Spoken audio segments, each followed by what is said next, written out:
Okay, I think we've connected again. I think we're back. You turn off this light. Oh, so sorry. This is nighttime stream flu edition again. I'm still sick as a dog.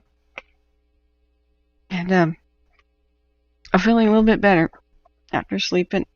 But boy, am I sleeping around the clock, and it's a little bit screwed up.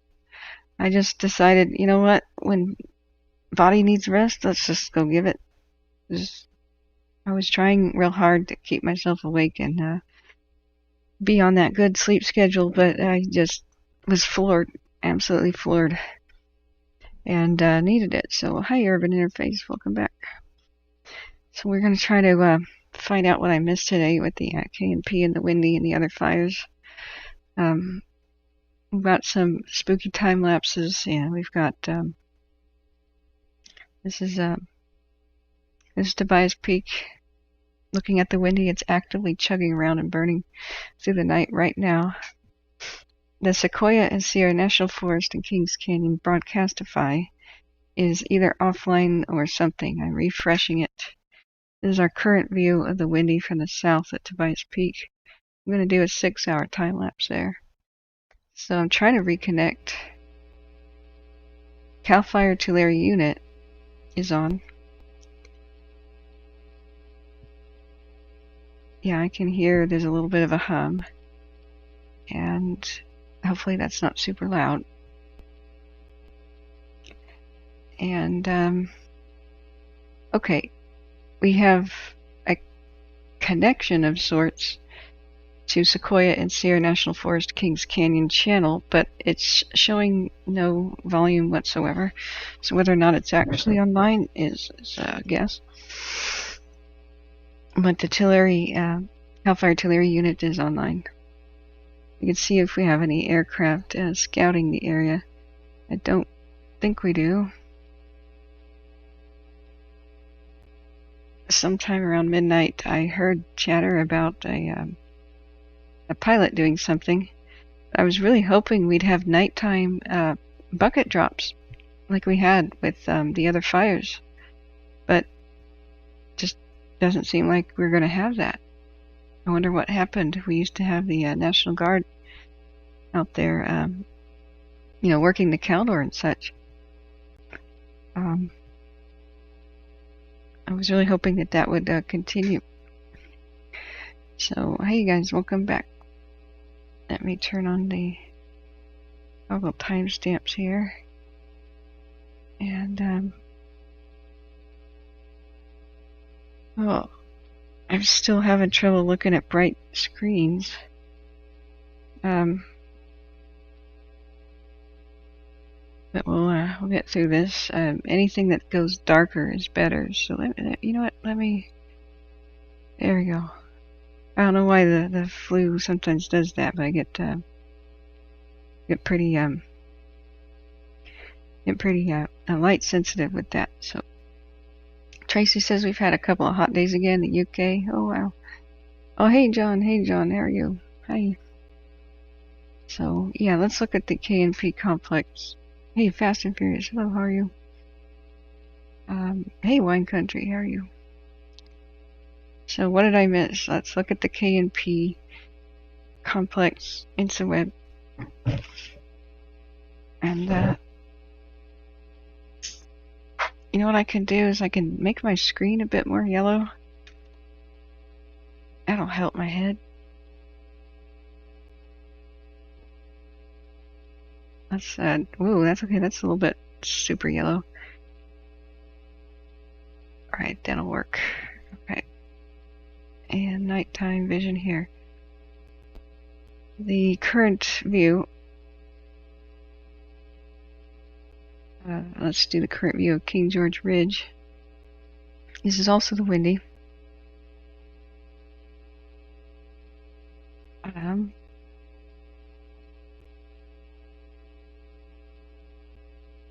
Let's see. Sorry, had a pop up on my screen there. Let's do a 6-hour time lapse. And we could probably try to time lapse the K&P if this will work. I don't know why it's suddenly slow. Hang on a second. So, updated 5 hours ago, the K&P is at 9,365 acres. The total personnel is a little looking slightly better, 482 people on it. Fuels involved timber, brush, short grass, timber litter, steep terrain, high density of 10-year-old snags. Oh man. So a 10-year-old snag doesn't mean a 10-year-old tree. It means a tree been dead for 10 years. That's a mega fuel. That will burn hot and bright a long time, and has the potential for explosive fire growth and running activity and pyrocumulus clouds. These are old growth sequoia snags, some of the largest trees of the world that are dead from last year's fires and the beetle kills and the drought. And so all it takes is just add wind, and we would have a mega super fire. And boy, we might be getting wind tomorrow, Saturday, and Sunday. So depending on what the nature serves us up, this might become gigantic. The Windy and the K&P here. The Windy is going to find dead trees sooner if it spreads to the north. The Windy spreading to the north is like that powder keg of gunpowder. You leave that little trail on the deck of the ship and light the match, and it travels the trail and eventually hits the powder magazine and blows up the entire ship. That's what I'm thinking it's like. Though if the Windy goes to the north and hits all the dead trees from last year's giant castle and SQF complex, oh boy, would it just detonate, basically. So we're hoping that they can keep it out of it. That they could strengthen the lines at least till it expands to the north and hold it there. Otherwise, I don't know what's going to happen or what they're going to do. I have no idea why this is so laggy. Hang on, let me reconnect a bit of software. What the heck? Threat found? Come on, I think that's a false virus detection here. Hang on a second. Yeah, I click on that and it says never mind. Okay, alright, thanks a lot, Windows, for freaking me out there for a second. It says threat found, and I clicked on it, it says no threats found. Alright, thanks a lot, Windows. Okay, guys, did we have a burp in the stream? I think it was me just trying to reconnect my firewall, and it thought my new firewall was a virus. That's awesome.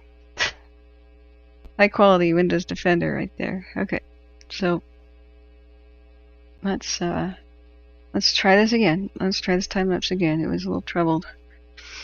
So they're like Shaz73 says they're like giant fire lighters. Yeah, they're like big, world's biggest bonfire material. Just awful. Hey, Antonine.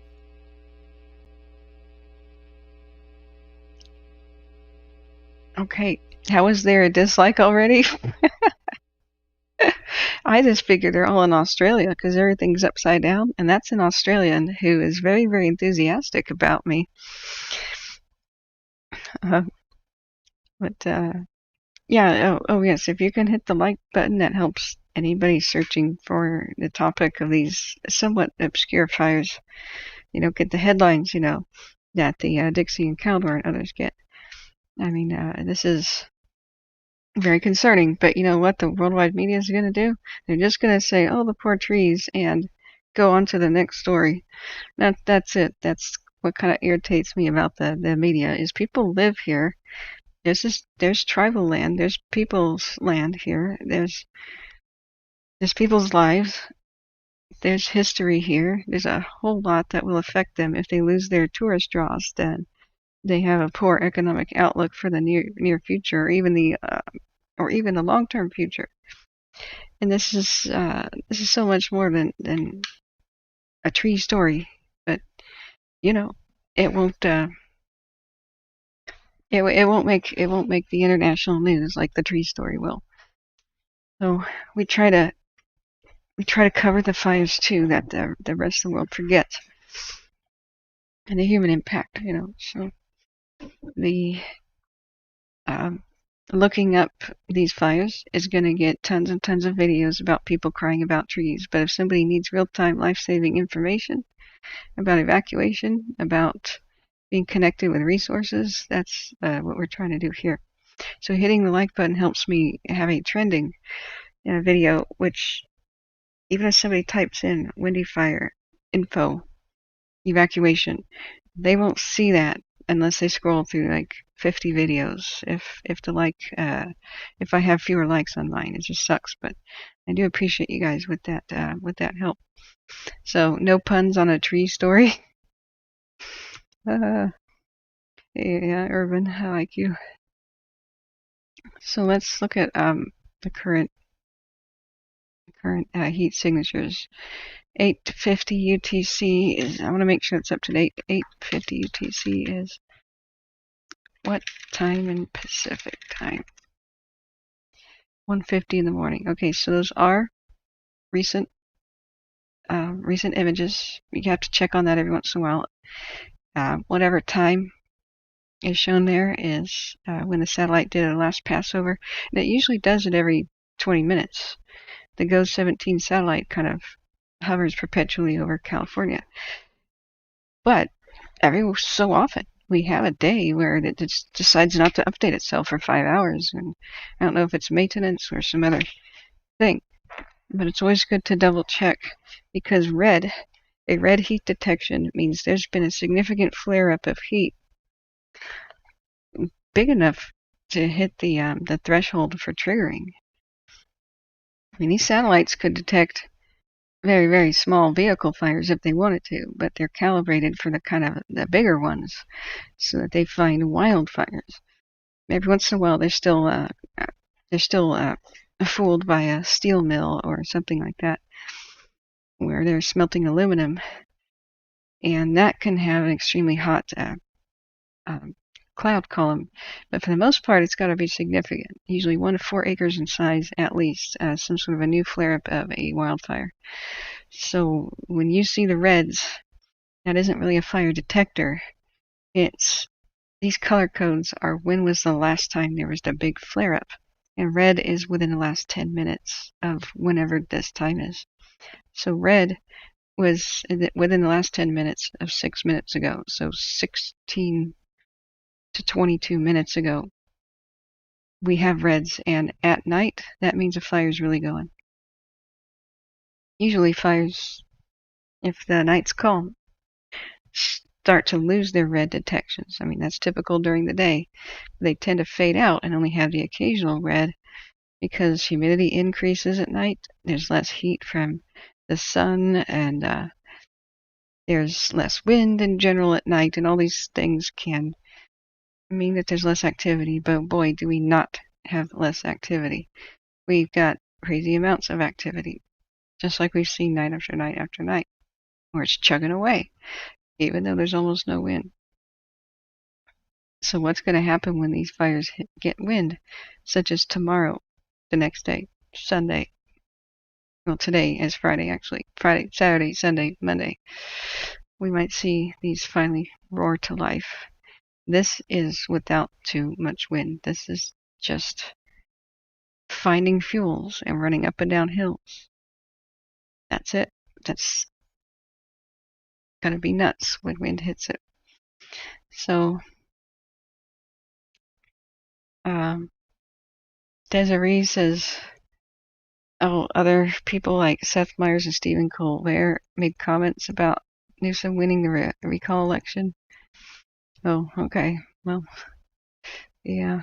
I'm sure other media outlets are saying stuff, but the funny thing is I wake up and I cover fires and I go to sleep. And I can be pretty ignorant about what's going on in the rest of the world.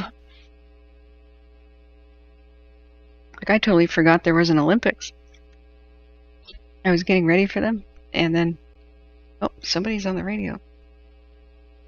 And then fires happened, and then they were over, and I was like, oh, dang, I was going to watch equestrian. The same thing with people saying that there were flash floods in Tennessee and such. I was like, there are? because I just kind of go to the fire specific pages. Every once in a while I can take a breath of fresh air and look at the news, but that's a sad state of affairs, that just American politics in general, that we can't come together during a crisis and just work together as Americans. But well, we'll deal with what we have, So I'm Big Al says, great call with I'm Big Al. I did it again. Big Al says, I keep calling you I'm a big gal, and I forgot it was you pointed out. It's I'm Big Al, and I'm a guy, and I'm like, oh, I'm sorry. I still can't believe I did that. I'm Big Al 007 says, great call with DaVinci Resolve. Video software yesterday. I got it today and been playing with it. Seems awesome so far. Cool. I have not been able to play with it. So, that's good. I need to install a couple of NVMe drives, and hopefully the stream will run faster too. So, hey Mark. Yeah, this is the new stream. 16 minutes old. This stream is brand new. So, I'm just going to change it to Big Gal. Oh my gosh. That'll be one of our running gags here. Also, yesterday, did you guys see the gag about I was being super serious and looking at fire photos for last year's SQF, and I remarked about how this one photo had a huge amount of detail. It was high resolution, so much that we could zoom in and maybe look at a fire truck. I gotta show that to you. But right now I want to look at the serious situation. That was a pretty hilarious discovery. Because even though we're looking at a grim topic, what keeps us sane is occasionally having a laugh. So I want to go back to the K&P. This is just the last six hours of the Windy. And I'm reading about the K&P. It wasn't updated. Well, it was only 5 hours ago. It's a somewhat recent update. So, I really don't see anything new to report. That from what I read this afternoon, it's talking about their plan strategy is the same. Use aviation to moderate fire behavior when available. Did you guys hear or see helicopters down there on the Windy fire? They were headed out that way towards Johnsondale right when I was about to go to sleep in the afternoon. And then I looked back at it and I didn't see any helicopters. But the Sikorsky's were headed out there. I hope they did well. The planned action on the K&P is use aviation to moderate fire behavior while available, and while hand crews look for opportunities for direct and indirect line construction. Their goal is to prevent the fire from crossing major drainages, but it's kind of been doing that with reckless abandon, with the paradise kind of merging with the colony.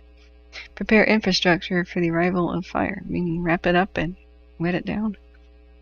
And sometimes rake and burn around existing fire pits and such. So let's look at the K&P. The other cams, it's easier to see the Windy. It tends to get more wind, ironically. The blue rock is pretty dim. I guess there's just a ton of smoke obscuring the K&P. That can be good. That can be pretty moderating. The smoke blanket is like putting that lid on overheated bacon. Let's do a 12-hour time lapse of this. Oh, okay, maybe not. That's the one that rotates. Nope. Sorry. Let me go back to the other one.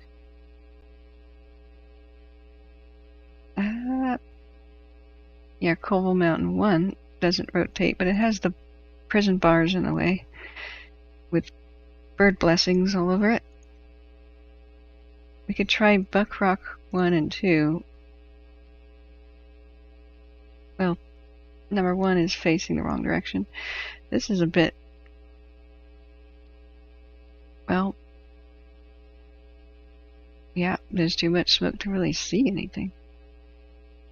Really nothing has changed, just talking about the next projected incident activity, the colony fire spreading east up the Marble Fork drainage, which is north of where the giant trees are, the general trees. It continues to back off the ridge to the southwest and the north. The Paradise backs down Paradise Ridge and Milk Ranch into the east fork of the Kaweah drainage. It makes an uphill run towards the colony and the giant forest. Well, that kind of already happened. It made a run towards the colony fire, and I thought that it merged with it. We saw that 2 days ago. So let's go back to some cams that we can actually see. Let's look at our current view of the Windy. The Windy being much more active because of less smoke makes sense. If wind is the thing blowing away smoke. In a way, smoke settling over a fire at night is just awesome. That's about one of the best things you can ask for to buy more time for the firefighters to arrive, assemble, and do their work and prepare. So that's a little blessing tonight for the K&P. But this Windy is chugging along and is of grave concern. It's the one that I think has the greatest potential to just go wildly out of control, and especially towards the north when it finds the SQF fuels. Let me look back at chat for a hey, Ms. in Spirit. Hey, hello. And Mark, do you think that I should call Smitty? Like, is he on his way to the hospital or something right now? Oh, hi, Helen. Thanks so much for that link. Yeah, that was a good video you shared with us there. Helen says 20 VIRS detections southeast of M90 and south of Bone Creek and Forest Route 22 SO2. Fire advancing towards Johnsondale and appears based on VIRS less than a half mile from it. From fallen giant loop and threatening 100 giants. Yep. Thank you, Helen. That's what we've been kind of tracking. It was when I went to sleep that a fleet of helicopters came out towards Johnsondale. I don't know how long they worked or if they were able to do much. They said, everybody at Johnsondale, get out in 10 minutes. And we saw ambulances, not ambulances, but fire trucks racing towards there with sirens on. Mostly so that people on the road can hear them and avoid a traffic collision, because smoke is pretty dense over here. But I'm so glad that we don't see a heat detection within it. Reports are that they lit desperate backfires here to keep it out of Johnsondale, but then we saw the heat detection go right over Camp Whitsett. I don't know if that's progress of the fire or not, but it probably was, due to the fact that we had the wind basically doing this. And that may be what buys them time. At 100 giants, we are hoping that at 100 giants right here would be spared by that freak shift in the wind. And if we look at our time lapses, you do mostly see the wind pushing things to the southeast rather than straight south. So the 100 giants is probably right down there somewhere, but we had the wind pushing it mostly in that direction. And the Mule Peak Lookout is somewhere around this area, which has been kind of overrun. I don't know if it's going to be okay, but they wrapped it. It's one of those old wooden lookout towers, the classical type from the 20s and 30s. And I don't know if it's staffed or not. That'd be pretty brave to stay there and staff it and try to protect it as a fire like this comes your way, especially with the wind forecast. So we'll keep looking at it. Yeah, so far, fingers crossed, Helen, I think 100 Giants has had a better time. So I'm going to keep reading the InstaWeb, and then we're going to look at a couple more updates from Facebook and such, to see what went on today. Because I kind of was sick today and just woke up.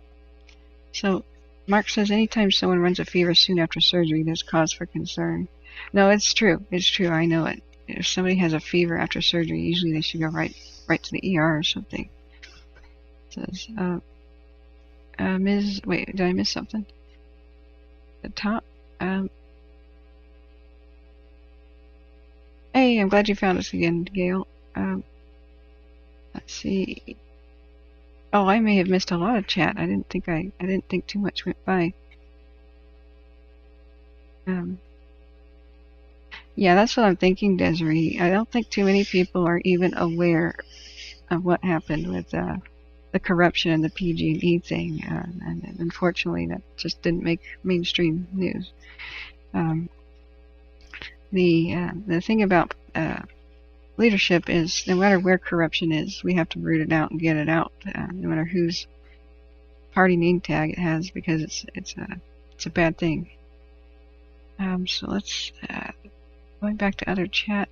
Smitty commented on my vid 11 hours ago, and I hope he's okay. I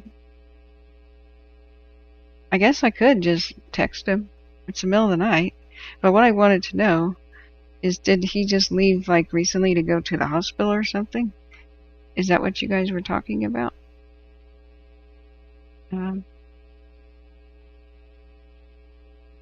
Or was that in the afternoon, and would I be interfering in his rest by calling him at 2 in the morning? Right, and Ms., but the problem is what a fever indicates is an infection of some sort, and you don't want to have an infection after surgery. I think that's our big concern. Oh, Old Planer just said, just woke up, very smoky outside. Air quality in the house is 75. We're 20 miles north of K&P. Oh, wow, yeah, I hope everything's going to go okay. Is it, how's the wind there, Old Planer? Yeah, I'm glad you found us. How did you find the channel? We try to, it's harder to reach people in Tulare County because I've never really covered fires here before, except for last year's SQF, just really briefly. Yeah, but Smitty's one of those tough guys. He'll joke on his deathbed, you know what I mean? So, I'm looking for other cams. Mostly we can't see the SQF right now. It's too smoky. So I imagine that means there's very little wind. And that's actually a good thing. It'll just be the lid on the fire at night and buys them more time. We haven't seen too much spread on the heat map.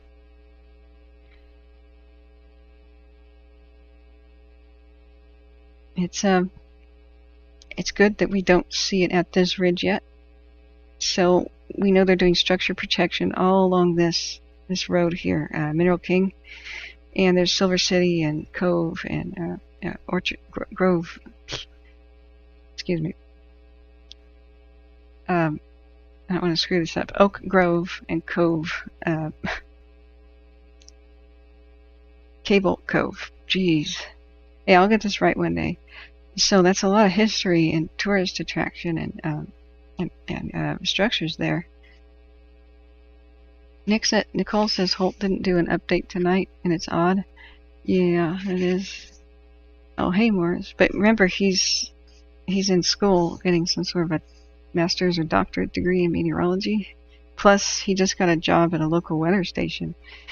So he's a little busy.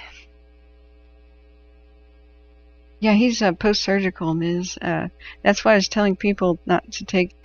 You know, he was literally on his recovery bed, helping to moderate right after his surgery, like the same day. So when he was talking a little bit out of his head, and people were like, "What?" I said, "Guys, Smitty is just come out of surgery. He might say a couple of loopy things, but we will be there to support him." You know, I told him to take days off, but he wouldn't. So, but yeah, you're right about fear serving a good purpose if it doesn't get too high. Yeah, but we just don't want him to have any kind of infection after a surgery. But we don't see too much spread on the as far as the heat detections go for K the K&P, and that's nice. That's very good. The number one thing they need is time to get more crews there, more prep done, and every day is one day closer to winter and winter weather. And this fire is the thing running out of time as well. We just don't want it to destroy much before winter comes. And unfortunately, we'll have wind. We'll have wind tomorrow, next day. That might be quite bad. So, yeah, that's okay, Ms. So if he also gets upset with you, he is sometimes misunderstanding things. I'm sure he's on medication for the pain. Be real nice and gentle. Because he's awesome. So, we actually had Susie. Susie, the mod, is post-surgical too, and I hope she's doing okay. She's taken a little bit of time off. She's the meteorology lady who's so awesome as well. So, let's look back at the Windy. I gotta keep it on dark screens as best I can for my head. Wow, isn't the Dixie looking great? You can barely see the Dixie's glow. It's just, that brings a tear to my eye. Now the Dixie and the Caldor and the monument and the river complex might get wetting rain. That would be amazing. However, they're getting winds first, so it might get hairy before it gets better this weekend. That's why I tried to rest yesterday and today as much as I could. Well, it's after midnight yesterday, because I feel like it's going to be a hairy and long weekend. So, yeah, K-Doctor says fire weather forecast means southwest winds will increase Friday and Saturday, gusts 25 to 35 miles an hour, favoring areas from the Cascade to Sierra Crest eastward on Friday, increasing 30 to 45 miles an hour on Saturday. Yeah, Sunday and Monday don't look particularly great either. They just don't have as much confidence in a forecast that far out. But we were looking at predictive services and their videos, and it's just not a good forecast because there's almost no chance of wetting rain. There's wind everywhere, mostly in the Sierras, up to 50 miles an hour on the bigger ridges. But the northwest of California will probably get significant rain. It really might turn the tide on the monument and the river complex. However, there's a big question mark for the Sierras and the eastern side. Is it going to be wet at all? Probably on the Dixie, maybe on the Caldor, but probably not on the Windy and the K&P. It's probably just going to be a ton of wind. It's probably just going to be a monster and dry as a bone with almost critical relative humidity, almost to the single digits. That's red flag territory. If they don't issue a red flag for this, I'll be a monkey's uncle.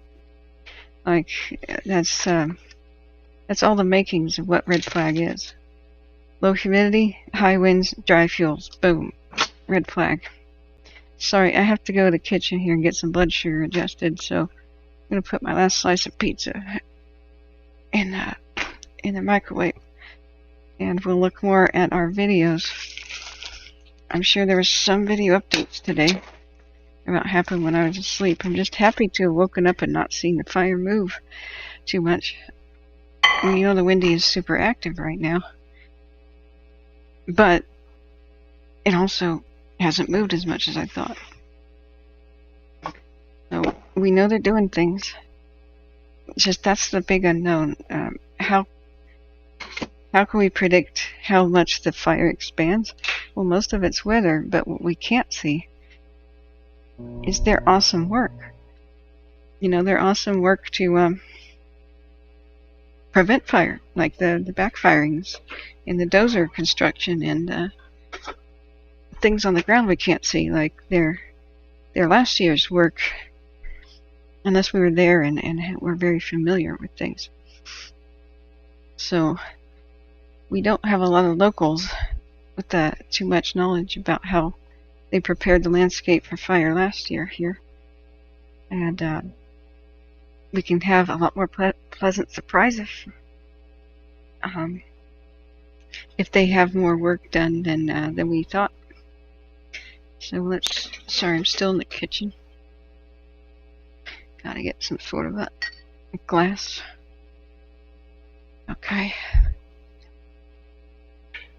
I'm on my last pizza. Woke up too late. Ah! Oh, that scares me every time.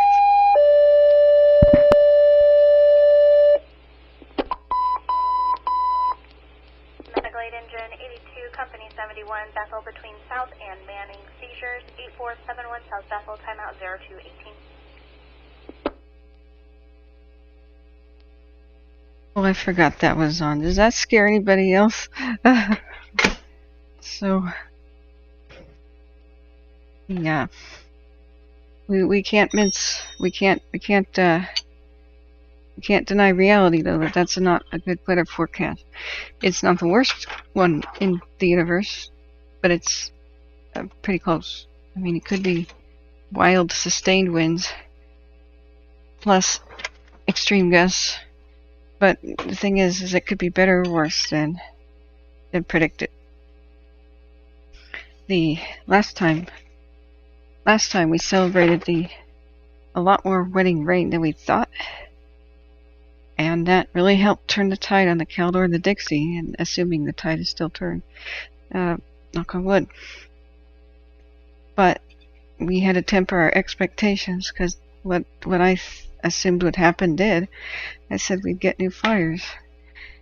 Lightning isn't going to be wet everywhere. And sure enough, it wasn't down here in the south. And we have Windy, and we have the K&P.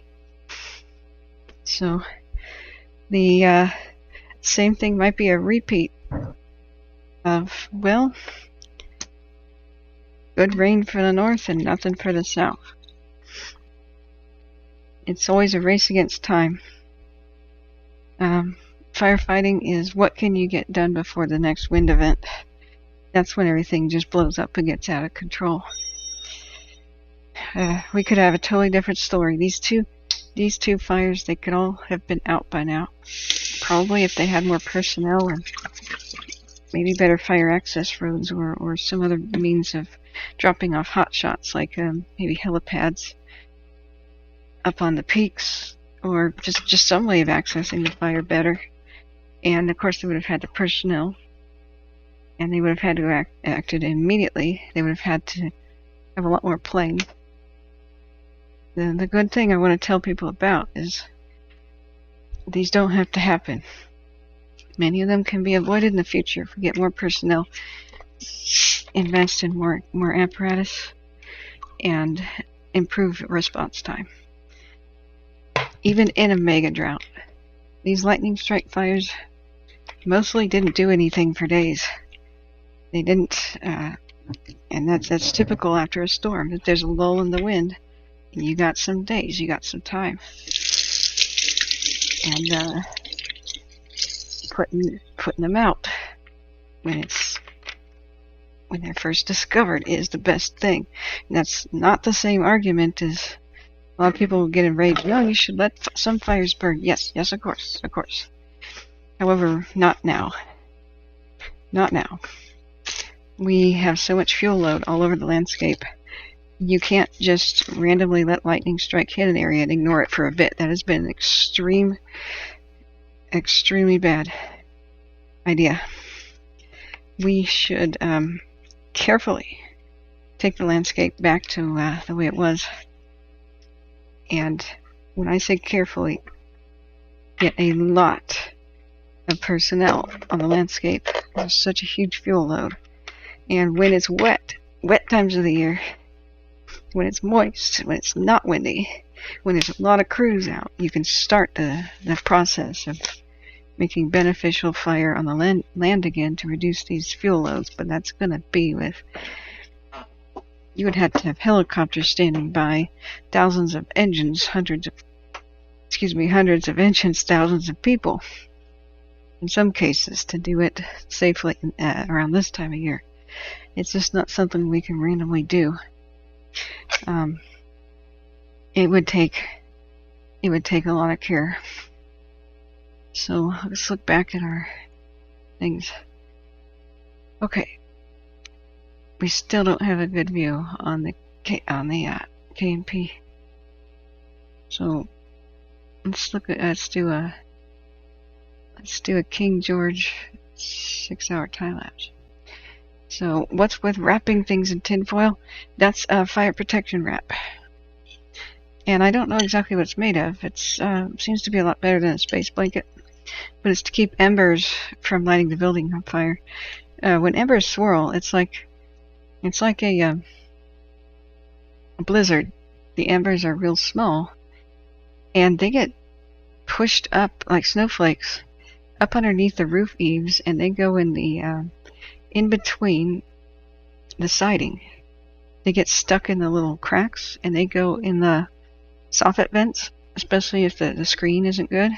Go up into the attic and they light fires, or they get stuck in little places on the building that you wouldn't really think about, like in between a roof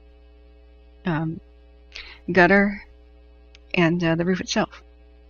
And so they're making a smooth surface that's a bit fire resistant, and mostly those embers are going to hit it and they're just going to reflect right off and just bounce somewhere else.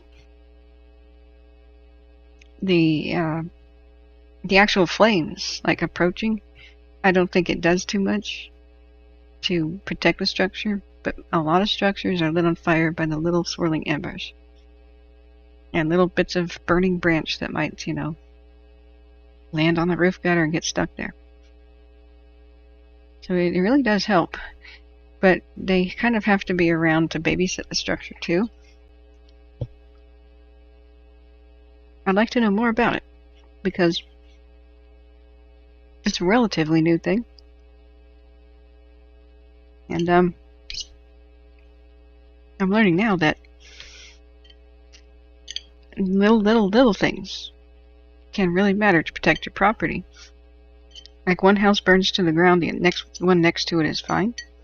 Sometimes it's coming down to the fact that a squirrel chewed through the house that burned through the screen and got in the attic. He left that chink in the armor, and embers went up into the screen underneath the roof. And it can be as simple as that. I mean, completely something unlucky, but you get the idea. So let's watch a video. Now, I'm sure we have a bunch that I missed today, like evening updates. I want to look at let's look at everything we can with Sequoia Kings National Park. I don't know if they have a video. I don't know if they have a community meeting, but this will allow me to eat here. Looks like there is a sort of video. Good morning. Sorry, let me get it on the right screen. And I'll be here eating. Alright, here we go. This was 11 hours ago. Good morning. John Wallace, Operations Section Chief with the Southern Area Blue Team. Wanted to touch base with everyone this morning. The Blue Team likes to do daily updates. First thing in the morning after our morning briefing, to let everyone know, what our firefighters know, what we're going to be doing for that day, kind of what the fire's doing. It's incredibly important that all of you know. It's easy to see the firefighters coming and going, but knowing what they're actually doing up there in the woods is another thing. So the Blue Team's big on that, and we'll be doing these updates daily, as well as periodic public meetings while we're here on the fire. So let's start out this morning. We're going to start at the southern end of the Paradise Fire. Now, the Paradise Fire started down in here from a lightning strike. It's been moving around in here now for about 9 days. Right now, one of our biggest control operations that we've got going on is we're putting in dozer line with CAL FIRE resources kind of across this southern end, kind of at the toe of Paradise Ridge, south of Milk Ranch, and down toward that Ash Mountain National Park Service facility. So dozer line going in kind of in this area where my finger is now. CAL FIRE is working on that. It's going to take 2 or 3 days to complete, but that work is all going really well. You know, at the same time we're doing that, the southern edge of the fire is really important to us because that's where we're going to start impacting communities like Three Rivers and Mineral King. So while Cal Fire is in here working south of Milk Ranch, we've also got structure protection groups over in the Mineral King area. Yesterday they were in there working. We actually put some retardant out along some of those houses. I got a report that one house was pink. So retardant's going in out here, structure protection's going on in here, a lot of work being done to protect those structures in that Mineral King area. Out in this area, not much work being done right now. We've got a lot of planning going on how to protect these groves that are scattered throughout the park. And so, you know, we're coming up with plans for that. But as far as structure protection goes, there's none out here. And so this area is not going to be prioritized for any work other than big tree protection. So moving on up. Sorry, I just missed that. Hang on. Did you say there were no structures out there? Out the park, and so you know, we're coming up with plans for that. But as far as structure protection goes, there's none out here, and so this area is not going to be prioritized for any work other than big tree protection. So moving on up to the giant forest, I know everyone is really interested in that. This morning, we're doing an operation to get about 15 private vehicles out of a parking lot in there. Folks, we're back in the back country hiking. We've gotten those folks out. They're going to retrieve their vehicles this morning, get them out of the way of the fire. And then we've been doing a lot of work in here over the last several days. This area has one of the oldest prescribed fire histories on the West Coast. Especially for the Department of Interior. They've been doing a lot of prescribed fire in here since the 60s. And so this area is probably not going to have quite the intensity of fire that we have in other areas. They've been in there wrapping big trees with structure wrap. They've been raking needles and debris away from the base of those trees over the last several days and really preparing this area for the fire to move into it. As the fire moves into it, we're going to go in there and some of our local resources that are used to putting fire on the ground under those trees are going to go in there and start basically burning out underneath those trees to protect them. Probably going really slow, maybe as slow as one tree at a time. Burning a circle around that tree and then moving to the next one. So a lot of really methodical work going on in this area to protect those giant trees, you know, including General Sherman. Moving on up to the lodgepole area, a lot of structures up here, a lot of Park Service infrastructure.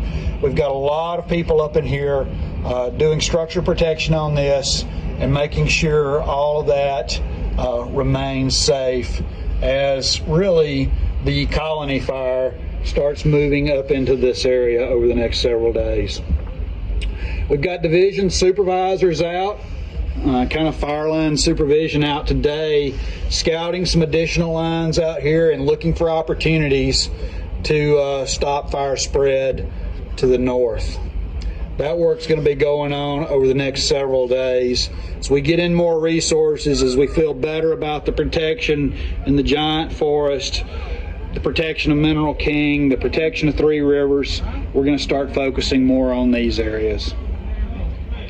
Coming on around the map, kind of back toward Three Rivers, we're going to start allocating more resources down into this area, working with Tulare County Fire, working with CAL FIRE to start getting structure protection in place down here, to start looking at that, taking the actions that we need to take, making the plans that we need to make so that we can protect this community if the fire does move down here. There's also active structure protection going on here around the National Park Service facilities at Ash Mountain. That's kind of one of their primary visitor centers. It's kind of the park headquarters, and so a lot of structure protection going on in this area as well. We've got a lot of aviation resources working on this fire. They are helicopters, air tankers. The helicopters are working in the areas where the air tankers can't, kind of those tighter canyons. They're doing a lot of drops to really cool the fire edge down and let it back into natural features like streams, rivers, and go out on its own. The air tankers are focusing on the bigger picture stuff, the mineral king, the structure protection. They're going in places where those air tankers can fly, you know, kind of the more open areas, and putting retardant in, again, to check up fire spread and help slow things down so that firefighters can prepare defensive positions and be ready to meet the fire as it comes out to them. So with that, I'll end the report for today. I think tomorrow will probably be a good bit longer. We're just trying to get our feet under us. A lot of moving parts, a lot of organization right now, but we're going to be really engaged in a big way over the next several days, making sure that we protect all these communities. So with that, again, my name's John Wallace. I'm the Operations Section Chief, and really look forward to talking to you again tomorrow. Thank you. Whoopsie, I just randomly clicked on something. So, yeah, this is looking better. That they had a long history of prescribed burns. Maybe that's not what we can see from the road. You know, all we can see is videos people give us from the road and elsewhere. You know, that's kind of completely blind to us. So that's what I mean about the pleasant surprises, is stuff we can't see might be in our favor. Unless they tell us about it, we're on a bit more edge with worry. So that's why I like these kind of videos. They just say it better than a big chunky text of words. This is pretty clear. He's outlining what they want to do. I wish it was longer with a bit more detail, but he kind of admits that, well, we're just basically getting set up and getting used to the area, and that's pretty good, though. Yeah, they're talking about what they're doing. I'm still quite a little bit concerned about saying that there's no structure protection out there. Is that because there's no structures, or I know there's a couple of campgrounds, and I'm just wondering if they're like, we'll let it go because they're just bathrooms. Maybe they're just restrooms, you know, and like picnic things. I assume that's what he's talking about. It's good that they're going around the mineral king area to do the structures, and it's a good sigh of relief that they've done a lot of prescribed firing in the past. I wish we had more details on that one. So, Big Al says there's very little low vegetation around the area where General Sherman is, as far as I remember. I'll have to look at some pics. Yeah, thanks, Big Al. We had Big Al's home video from last month when he was in the area, and that helped us get a pretty good idea. There's still a lot of dead trees and a lot of concern. Because generally prescribed burning does not involve tree torching. They don't want that. With so many recent beetle kill deaths of the trees, they may have kind of stopped, you know, doing this recently. But I think what he's talking about is over time. He was talking about since the 60s they did prescribed burning. Right, you know, that makes a lot of sense. But from what we saw from the road, there's still a lot of very, very, very concerning amounts of completely dead, dried out trees that would give this fire a lot of fuel and make it quite a doozy if it could get some wind on it. So while there's a lot of positives here, we're still very concerned for the next few days in the wind forecast. So yeah, Big Al, I can't tell you how appreciative we are. But it did look like with just a little bit of work they could pull those dead logs away, you know, from the General Sherman and other trees. The fact that they had a paved walking path and really quick access there is also good. I mean, this area is a lot more defensible than others on this fire. The fact that it's on kind of like an upper plateau, everything is a bit flat. They can quickly move around. They can respond. If it's a ground type moving fire, they might be able to steer it away. What my big concern is, what about it making a pyrocumulus cloud and dumping embers on it from above, from a different height, from something else? Like, what if the fire goes up to elevation to the north, and then the north wind blows it to the south, and it rains embers down?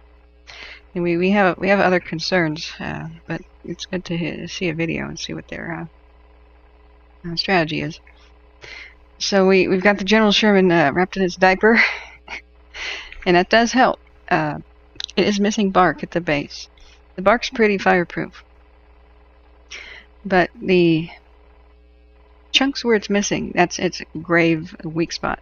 So if you have a sequoia, oftentimes you'll see them with a scar where it had missing bark and fire got up underneath and it burned the heartwood, and it burns at a slow intensity like a smoldering, and some of it just gets eaten away, some of it gets hollowed out. And then later you'll see a tree that looks like it has a split in it, and that's either from lightning or just fire from below. You'll see a lot of the sequoias with a split, and it's kind of like blackened around on the inside, and it did eat the heartwood away from the center, and they're super vulnerable to fire ever after. Sometimes in the past that was a fire extinguished by crews, park rangers and such.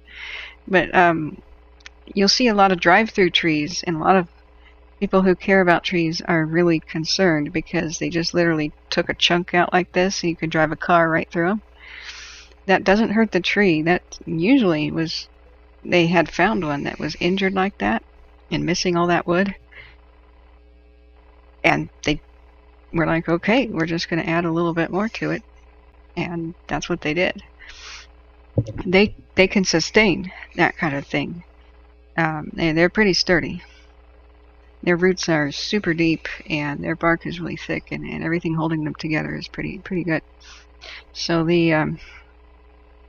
it's nice to see it wearing a diaper. And I was told that in the 30s they used to pack the trees with mud and clay to protect them from fire, and that's good too. Good horticulture is, if a tree is injured, you can help it have a defense against fire, plant viruses, fungus, and bacteria. Bark is like its skin, and where it's missing it needs a band-aid, So that's good that they did that. People are asking, is that going to help it? Yeah, absolutely. Absolutely would help it. So they've done that for trees. They've done the wrap for structures. We had, this is older news down there. Now, I'm kind of wondering where the best info is for the Windy fire. I'm still trying to wake up here. The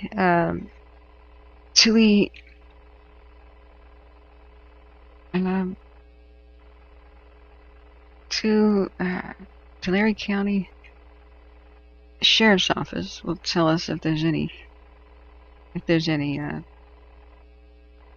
Oh, there we go. There's a Windy fire update right there. This is mostly going to be involved with their evacuations. And 7 hours ago, they said a warning was issued for Ponderosa and Quaking Aspen. The area of the warning includes M107 at Dome Rock, north to Highway 190, M90 at North Road, east to Route 21 S05 at Needles Trail, south to Lloyd Meadows at Lower Peppermint Road. So that's a concern. We have the animal evacuation links, phone numbers. Please refer to the emergencies page for the map. And I like the fact that they have this emergencies page. It's really good. The Windy Fire info page. Ouch, that white is kind of hurting my eyes. We'll check where their EVAC is. Yep, it's mostly to the southeast of where the Windy Fire is. And, contains Johnsville and such in it. I wonder if we could change map type. I guess not. I was hoping it would show our places on the ground, like Johnsondale, but we'll figure it out. But basically, that's a good comprehensive look at it, and it also, I love the fact that it has both fires on there. So, where can we zoom in and see?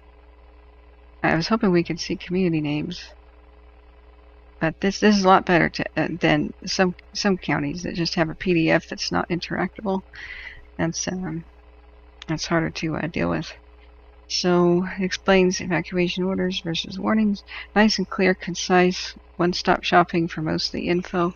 What you do is just go to Tulare County .ca.gov/emergencies, and you have even more info, not just the maps. Wait. Well, I guess we were there, but there's. Oh, here it is. I just didn't scroll down. It has the InstaWeb link. It has the Sequoia Kings National Park Facebook, Tulare County Fire Department, Sheriff's Department, Tulare County on Facebook. This is great that they did this for the community. This is so much better than I've seen on others. Cool Cookie says foil wrapped cabin was saved in a fire in the Pacific Northwest. Oh, we got the radio.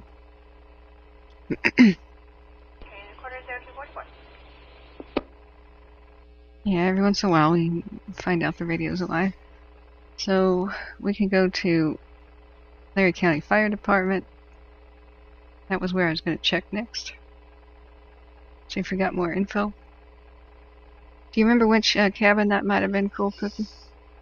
And Anthony GJ says, these majestic trees, I hope I could see one and touch it. Oh yeah, you can. They don't allow you to touch those particular ones, but there's all kinds that you can just walk up and hug and touch. You know, I don't care if somebody calls me a tree hugger. It's pretty cool. You just want to reach around them and go, wow, just to explore just how dang big they are. You can go to a lot of campsites, and they're just right next to your tent. You know, they're not quite that size, but they're still pretty dang huge. And you can take your pictures of your whole family trying to do a ring around them, and having like 7 people and not even going around. So, looks like they had a Facebook meeting at. Oh, they will be having one today at 6 p.m. That's good. We have a good selection of info here. Looks like they're mirroring each other, the info that you have on the fire department versus what's on the sheriff's office area. So they're saying a temporary evacuation point for those new evacuated areas is Porterville College, 100 East College Avenue. They have a nice, simple phone number. You need help, call 211. That's awesome. They also have a new hotline for those 60 plus for the seniors, which is just awesome. And I think this is pretty dang good, community outreach by the officials. I've been pretty impressed so far with the community and the meetings, asking good fire educated questions.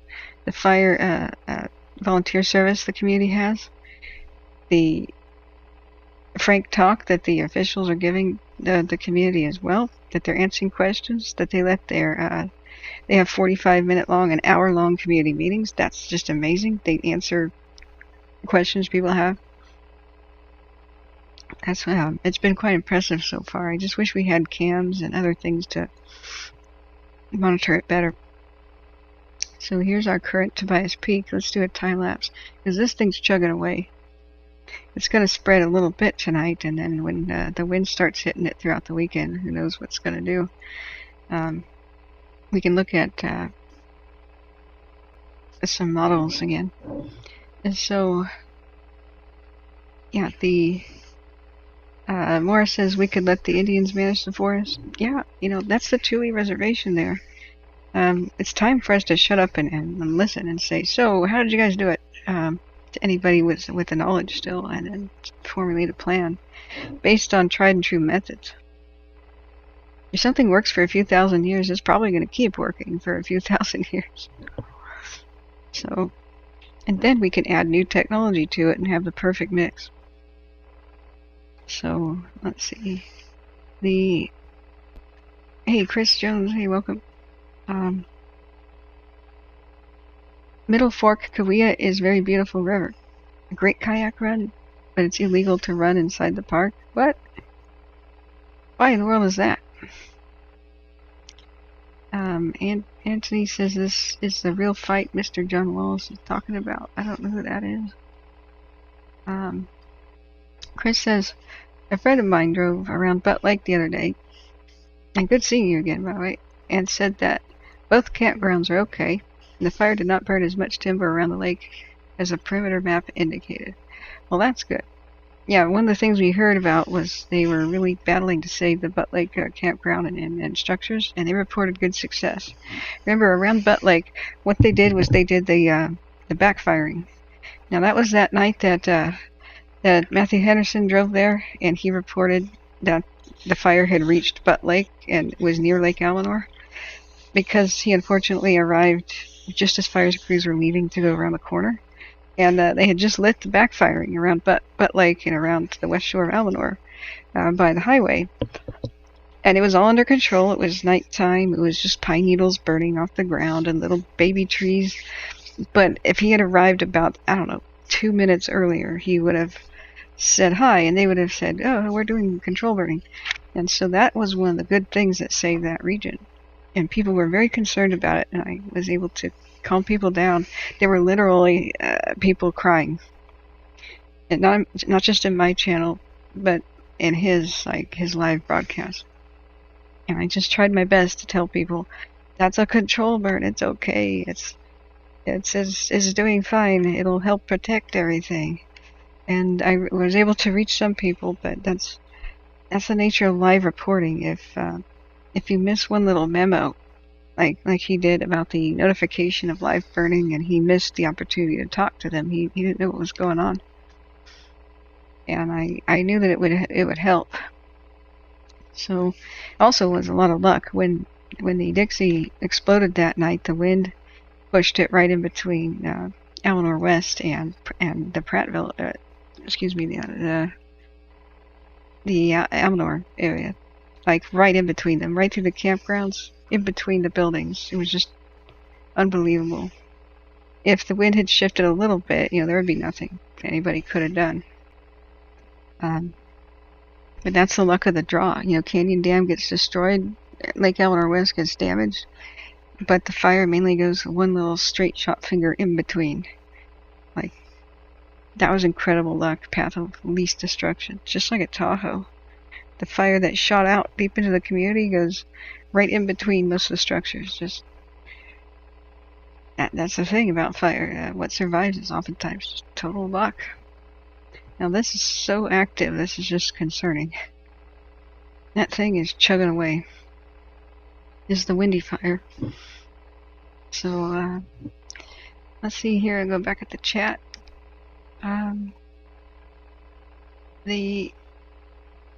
There's a link Mark has for us to the media. Firesat.com. Okay, thanks, K-Doctor. So, I'm not sure what the Mighty Mouse thing was. Oh, hi, Wendy. Sending best recovery for Smitty. Yeah. Wine Country Stacking says, toaster ovens are great for reheating pizzas, much better than microwave. Yeah, I just don't have one. I know you're totally right. I know that you're totally right.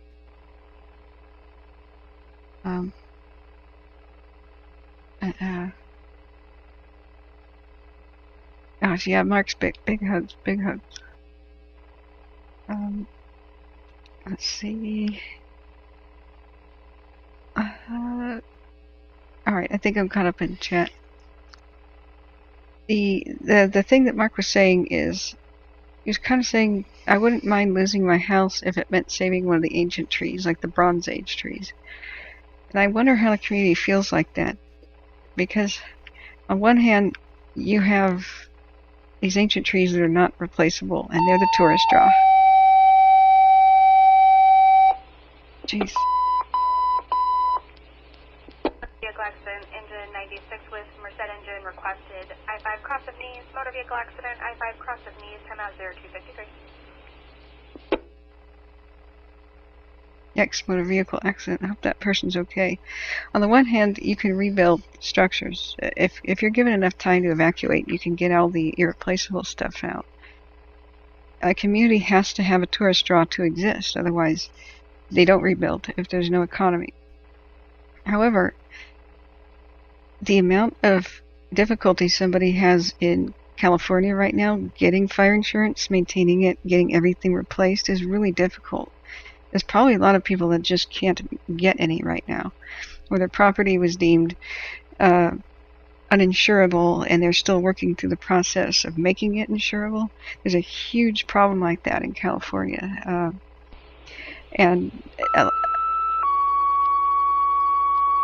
Oh my god, I hate this stuff. A tone. Medical aid engine 4352, company 60, Village Path, cross of Oakwoods, chest pain 40790, Village Path, timeout 0254. Hope those people are okay. It's just those tones. Oh.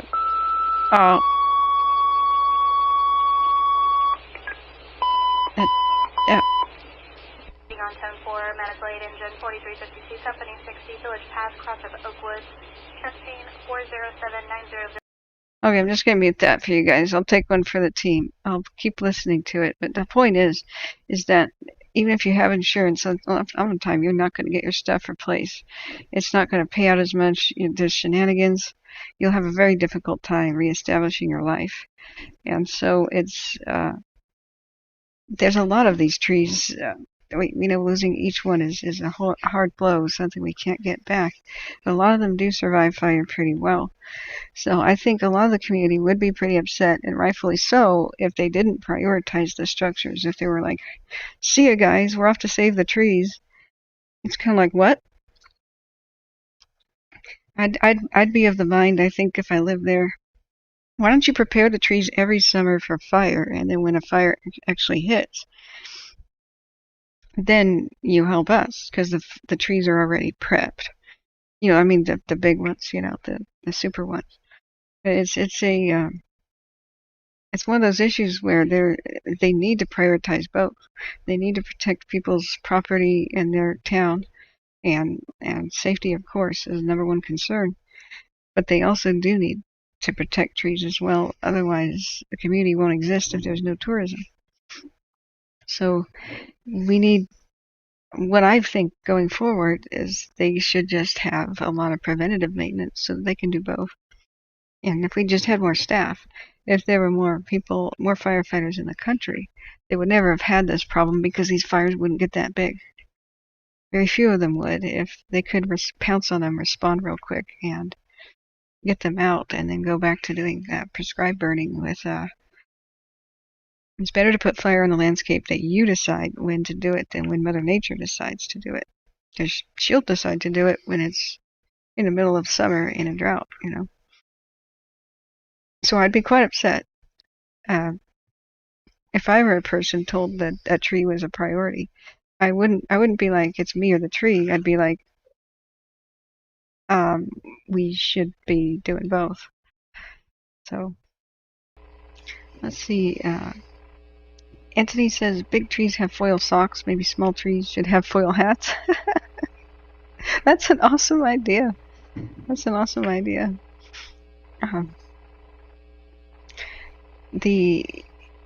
smaller ones are replaceable. They actually shouldn't be growing underneath the canopy of the big ones. They don't live. That was what we were drawing the point to, is people are like, why would you get rid of the small trees to save the big ones? It's because the small ones are going to die. The old growth of that magnitude, the super old growth, is light blocking. They are stretching out their leaves, their branches at the top, blocking the light, and not much of it reaches, not much direct sunlight reaches the ground. So you don't have that many bushes, you don't have that many trees. But here's the thing about a small tree. You'll get a bunch of scraggly, dead, half-dead looking ones. They'll look fine when they're like Christmas tree sized. 6 feet tall, 7 feet tall. they don't need that much light when they're little. And they reach a point, though, where they need more to really put branches out and get more light and grow bigger. And that's the point where they run into the brick wall. They don't have that light. The big giants above them are still blocking it with their canopy. And so they struggle. And they just die extremely slowly over the next 10, 15 years, with most of their limbs at their base dying first. And that creates a ladder for fire at the base, burning the pine needles to just climb the dead limbs and climb the tree. So that happens first, and then you'll see them just sort of have droopy limbs. They're not out stiff, they got that droop, almost like the limbs of something burdened by snow. And especially if these trees are growing real close to each other, they'll start competing for water as well. The big trees have extremely deep roots, and they're getting the deep aquifers, reaching the snow melt that's deep underground. But the littler trees are all trying to compete with a shallow root system, trying to get that water, trying to get that light, and they just hang around in a state of ill health. That's when they get attacked by bugs. That's when they get attacked by the fungus. That's when they get attacked by bacteria and plant diseases. And they're just weak, and they foster them and eventually die anyway. And when we were looking at Big Al's videos and some others, you just see the dead trees all over the landscape. They're really not going to make it. So if you can masticate them, that's the best thing. Meaning just wood chipper and turn it into mulch ASAP. Just sacrifice the little ones so the big ones can live. That's because the little ones are just not going to make it. The only time you should have little ones really growing next to them is when a big one dies and when it topples. Then now's the time to allow some replacements to grow. But it's no good to keep the dead and dying little ones around, because all they are is a dead ladder to just devastate the landscape. So just do Mother Nature a favor and speed up her process. Kill the tree real fast and wood chipper it down into mulch, and let that fertilize the landscape. And that's a great way to help these other trees. And then do little prescribed burns to burn off the pine needles every so often. That will fertilize. And the big trees go, thank you. That's a good strategy. So the time lapse, let's keep watching the Tobias Peak one. That thing is still going.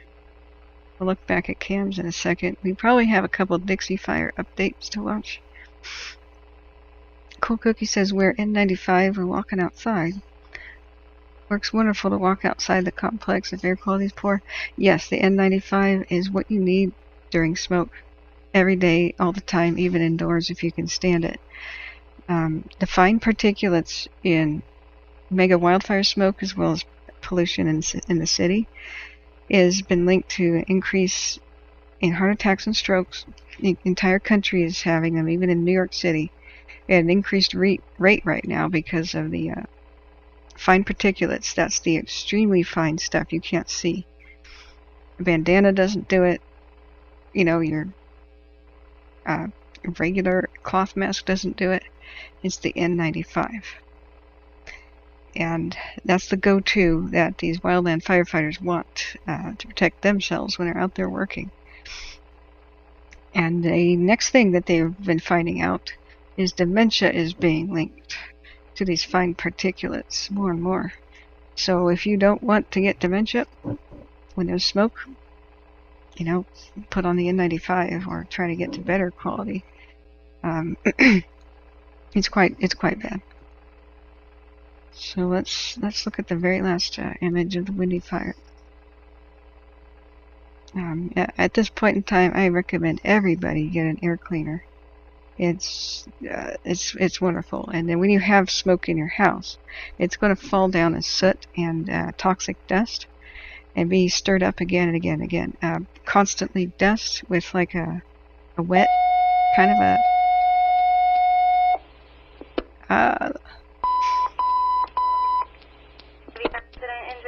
95 with engine 96 responding, I-5 cross of Manning, motor vehicle accident, I-5 cross of Manning, timeout 0303.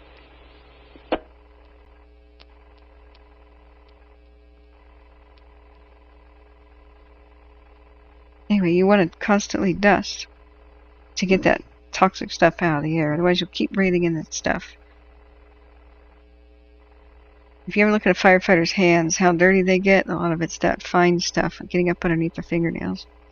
So we see activity, but it's just hard to know what it's doing and where it's going. The heat signatures are reflecting the activity. And we can clearly see that it's happening. Let's get more shaded relief. Trying to figure out which exact slopes we're kind of looking at. The red here, I would imagine it's at Crane Meadow, and this is that peak we're seeing, and the Mule Peak lookout is right behind it. So let's see.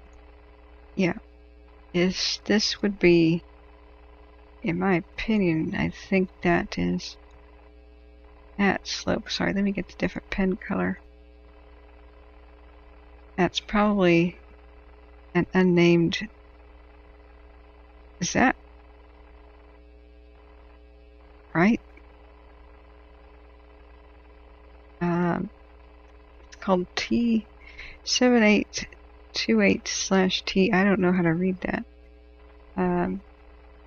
That isn't elevation, is it? I don't think that it is. Let's go to Forest Service. Okay, Mule Peak Lookout. Yeah, 7,828 feet. And Mule Peak is 8,142 feet. Okay.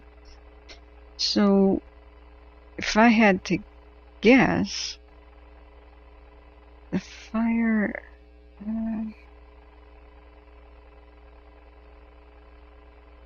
that we're seeing it kind of on a slope that goes to the right. See that easy slope?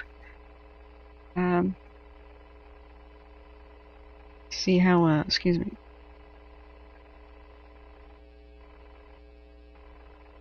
How it's off like so. Yeah, Ms. says sleep sounds good right about now. Do you want me to read you a bedtime story? Yeah. I'm trying to get a handle on it, because what we have is the contours. Is we have a shape like this, but we also have a shape like that. If we trace contour, and does that match what we're seeing here? That really could be it. I mean, Google Earth would give us that 3D view. And it's hard to say. It sure is fierce, though, on that slope when compared to other spots. But you know what? We could be seeing that, because it's not as bad as here. That is the really bright spot. But this is in the way first. I have a feeling, though, we're seeing this area. Is it the lookout? Mule Peak. Yeah. So we hope that building survives. They got the wrap on it. So it would be coming down, just as we saw last night, coming down this drainage, down in here, burning actively, and then coming up over here is what we would see if it was. Yeah, this is the ridge it's not on yet. This is our ridge in the foreground, and I think that what we might see eventually is it finally make its way up this way, and then we'll see. No, we already have a heat detection here. So, what's the elevation of these, though? I think the taller one.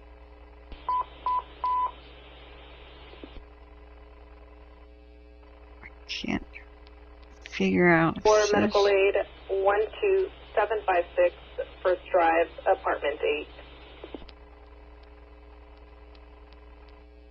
Yeah, it's hard to tell which ridge is in our foreground. Mark Scheinfeld says,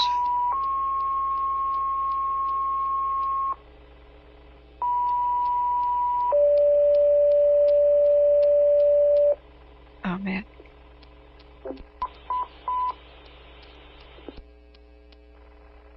That's Tulare County, Cal Fire Unit. Station 2, medical aid, difficulty breathing 12756, first drive, cross the road 128, apartment 8, universal precautions. Station 4, Station 2, medical aid, difficulty breathing 12756, first drive, cross the road 128, apartment 8, universal precautions, timeout 0309. Hope that person's okay. Unless a local looks at this, I'm not sure which ridge is on our foreground. The fact that we had a heat detection less than 6 hours ago, I don't know if this is a backfiring or if this is where the fire has spread, and if it's all up in here in some form or another. And we can hope that this area stays clear. That's the 100 Giants. That's a nice little campground. I don't know if I camped there before. It might have been in my childhood. But either way, it's there's nothing really to check it up there. And it'll probably go where the wind is. And gosh knows what's going to happen with the new wind event. So the southwest winds will change to winds out of the north. So yeah, I'm so glad that you're okay, Mark, that your place didn't burn down. That was crazy.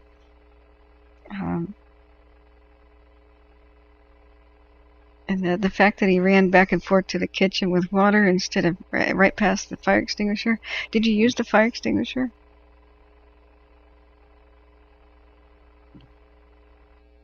I mean, did it come to that, or was your roommate or house guest, did he splash a cup of water on it, or what? Helen says the shake and bake shelters are made of a double layered blanket with materials like aluminum foil, Kevlar, and Nomex, and block 95% of heat. Don't know about structure wrap.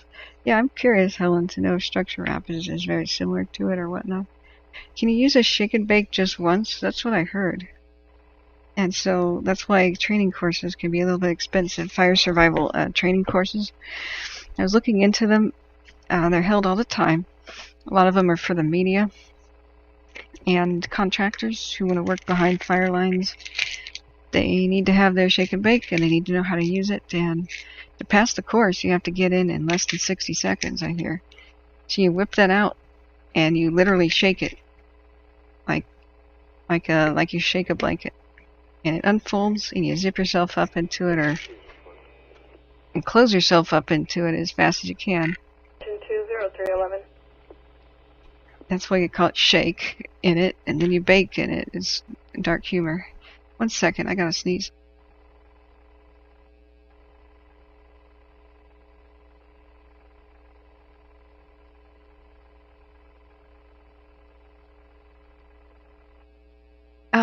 Okay, no I don't. Okay. Dang it. It's one of those fakers. Alright, let's see if we have another video to look at from Dixie today. Go to... That's right, it's Lassa National Forest. It was right in front of me. Let's take a look. I don't know where West Zone updates are. 40312. Oh, they have a link to them. But let's look at the East Zone evening operational update for Dixie. I missed this one. Good evening, Carrie Gilland, operations trainee for California Incident Management Team 1. This evening, I'm going to provide an operational update for September 16th, 2021. I'm going to start on Horton Ridge. On Horton Ridge, we had some interior pockets that continued to burn throughout the day. We had a helitack crew flew in there and they utilized helicopter bucket drops throughout the day and mopped up. As we progress out to the west, everything within the Beckworth Genesee Road area right on the fire's edge has continued to be mopped up out towards Turner Ridge. As we get up towards Grizzly Ridge, resources continue to mop up 300 feet in where they are able to. Up towards Devil's Punch Bowl, where the fire perimeter goes down into Indian Creek, where it continues to be red, we utilized a hotshot crew to continue working on that area and mopping up the portions of heat, and they utilized aircraft in there throughout the day. Everything up within Fruit Growers, we continue to have crews monitor and mop up. Out to the Walker Fire Scar, where there's been limited to no activity, this portion of the fire continues to stay well within the footprint. The Milford Spot, resources are continuing to patrol and mop up all the way out to 395 up towards Thompson Peak. We've had limited activity. There are some continued smokes that are well within the fire perimeter. We continue to have crews and resources working throughout Indian Valley, patrolling and mopping up. We did have one slash pile that was well within the fire perimeter today that was putting up a decent amount of smoke. We were able to utilize resources to mop that up. Continuing outside of Taylorsville, outside of Indian Valley, resources continue to patrol and monitor the area. Everything within Butterfly Valley Botanical Area, resources continue to patrol and mop up all the way out past Meadow Valley, continuing towards Story. There is extensive suppression repair in the Wilderness Bucks Lake area, as well as the PCT. We continue to have resources doing suppression repair throughout the incident as we continue suppression efforts. This will conclude our evening update. Thank you. We'll talk to you again tomorrow morning. I'm willing to bet she's been in the military. But she seems a little uncomfortable with the camera. It's so good to hear mop up this, mop up that, all that black line. That's just so cool. So what's up? See, oh, radio crackled there. The fact that we might get wetting rain will just be another awesome thing for us. So here's the West Zone operational update. Let's try that one now. Dixie fire. So I wanted to give you all an operational briefing this morning, and we'll start in branch 5 and branch 18. Sorry, my connection just burped. Let me restart the video. Good morning, I'm Kyle Smith, Operations Section Chief on the West Zone of the Dixie fire. So I wanted to give you all an operational briefing this morning, and we'll start in branch 5 and branch 18. And branch 18 and 5 is Highway 36 corridor around the Lake Almanora, and a lot of efforts are going on in that area as far as doing mop up and some suppression repair. Also, some of the supplies that's not needed are actually backhauling them back to supply here at camp, so we'll have them to utilize in other areas of the fire. So momentarily I want to stop and explain those two terms I use, what mop up and suppression repair is. So mop up is areas within the fire or around the fire line that's got intense heat that needs to be worked on, and we utilize hand crews, equipment, and also such things as equipment as engines and water tenders, so we can supply the firefighters on the ground with that water that it takes to mop up these areas and extinguish these areas and put them out so they won't be a concern for getting outside the line and making this fire increase in size. So that's what mop up is. So let's move on to suppression repair. So suppression repair is a term that we utilize when we're going back and rehabbing the fire lines and the hand lines, trying to get them back to a natural state, putting water bars in them, and just making them look natural so we won't have all that erosion occurs with rainfall and the winter events that occur. So with that, we'll move on to the Sorry. Engine 89 Brawley, cross of Franklin, difficulty breathing, assisting North Central Fire, 657 North Brawley, timeout 0318. All right, I'm gonna mute Tulare County right there. Sorry. the west side. We'll look at Division Juliet, Kilo, and Lima, and you see this is all this black line. That's in patrol status, and patrol status means we still got resources in there, and then we've not had any issues in that area, and that's why it's in patrol status. So we keep resources in that area to maintain that constant status as in patrol status, so we can move forward with the fire till we can get it to a point that we can eventually call the fire out. So we still got resources in all three of these divisions. They're still watching and they see if any hot spots pick up, and if any hot spots pick up, they go in there and mop them up and take care of them so we can keep moving forward and keeping these three areas in a patrol status.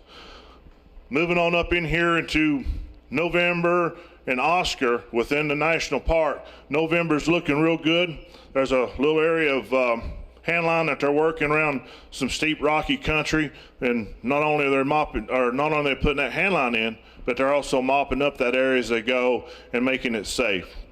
So moving on into Division Oscar around Raker Peak area, they did real good in there a few days ago, getting that direct line in between the forest boundary to the north, proceeding south into Raker Peak. Now that they've got that direct hand line in, they're doing extensive mop-up operations. They've got that mopped in, and along with that, they've got hose lays in there helping with that mop-up efforts, and they've got it mopped up 50 to 100 feet in, and we're hoping by tomorrow afternoon, prior to the wind, that we'll have that in real good shape, that it'll maintain its constant footprint during the wind event that we're going to have Friday and Saturday. Moving on up into Division Papa around Old Station, that area is looking real good. We still got crews and equipment in there looking and making sure that that stays in a constant status, and we're looking here in the next few days after the wind event to turn that area into a patrol status like it is down here in the three other divisions, Juliet, Kilo, and Lima, that I already spoke on. So moving on up into Sierra, this is our big concern with Division Sierra and also Division Uniform. We've been constantly having spot fires outside the line that we've been having to take action on and get them contained and mopped up. So we've done a lot of effort in here on this Sierra side. You know, some places in 200 feet, which is real good. But from this point up here to the top end of the division break of Sierra, that's 3 miles one way. And that's taken us a lot of time to be able to mop that up effectively. So what we've done, we've brought some active military hand crews from the east zone up to the west zone, and we're implementing them into not only Sierra, but also Uniform to help us expedite that mop-up operation. So moving on over here to Uniform, the same thing here, probably about 100 feet in. We've got it mopped up real well, but we just still got a lot of work in there to move forward as we go forward with this fire. So moving on down south of 44 in this little pocket here, we had an area that flared up about 400 acres a couple of days ago. Yesterday in that area, we had a real good day. We was able to get in a combination of dozer line and hand line in that area to get this area cut off. Now they got hose lays in there, and they're mopping it up today and get it secured. So moving on down the rest of Whiskey, that's looking real good. Right through here, it's in patrol status. We still got equipment in there, boots on the ground, making sure that area maintains and is safe. And if anything flares up, we're taking care of it. This little piece right here of Whiskey, right here at the break between Whiskey and Zulu, that's not colored black, and then that's not been put in patrol status. There's a series of dozer lines in here that's really, they're still having some issues with hot spots. They're continuing to work them. So if this continues, and we make it through the wind event, we're looking to put that in patrol status early as Sunday, hopefully. So the rest of Zulu, looking real good. We've got that in patrol status, and we still got resources in there to keep an eye on that, And if anything pops up in that area, we're also taking care of that as far as mopping up so we can keep that in that patrol status. And with that, end report. Yeah, he's cautiously optimistic. If we get wetting rain, man, that'll be the ultimate turning point of the Dixie fire, of turning the tide. But the thing is that the wind is coming before the rain. And so he's saying if we can get past the wind event right there, when he was looking at whiskey, then things will be better. And so that just illustrates that we don't know exactly what's going to happen. And what if we don't have that wetting rain? That could still be quite a hard time for them up there. But it's looking better, and fingers crossed. So that one was 13 hours ago that we just saw, I believe, right? Hang on. Did I play an older one when there was a newer one? So that was West Zone in the morning. Operations Section Chief. That was West Zone in the morning. Let's go to... this one was only 7 hours ago. But this is only 2 minutes. Oh, that's hers, so never mind. Good evening, Carrie. Sorry, that's what we just saw before. Okay. So that was East Zone there. And here's a video about upcoming weather and fire effects on behavior. Let's watch this. For Dixie. Good afternoon. I'm Sandy Munns. I'm a fire behavior analyst with California Team 14 here on the Dixie fire. And with me, I'm incident meteorologist Ben Bartos, also here on the Dixie fire. my job as a fire behavior analyst is to look at the basic conditions that are going on the incident and make reasonable predictions of what the fire behavior may be. What do we mean by fire behavior? Well, the fire behavior is influenced by three things: fuels, topography, and weather. We look at the grass, the brush, the timber, and we determine how likely is it to burn and how will it burn. Fuels in this area right now, due to drought conditions, are extremely dry, and that is a very great concern for us and why this fire is burned so hot. The topography influences fire spread because fire burns uphill better than down, but wind is the more dominant factor. So the most dynamic element of fire behavior is the weather. Thanks, Sandy. Yes, as Sandy just mentioned, the most dynamic element of fire is fire weather. So they bring in specialists like myself. I work with the National Weather Service to actually forecast the weather specifically for the fire because it is such a big incident and such a dynamic incident. It's a complicated forecast. So with that, I'd like to turn our attention to the weather for this weekend. So we have a pretty active weather setup going ahead here, starting tomorrow and continuing all the way into early next week. And I'll just do a quick run through and some safety pointers for you folks out there with what we've got coming up. So tomorrow we have a cold front that is going to start approaching the Pacific Northwest, and ahead of it, over the fire and areas around the fire, including like Susanville and communities surrounding the fire, we're going to see a southwest wind come across and pick up ahead of that front. So that southwest wind is going to sustain Friday into Saturday ahead of this front that's rather slow moving as it sweeps across the fire.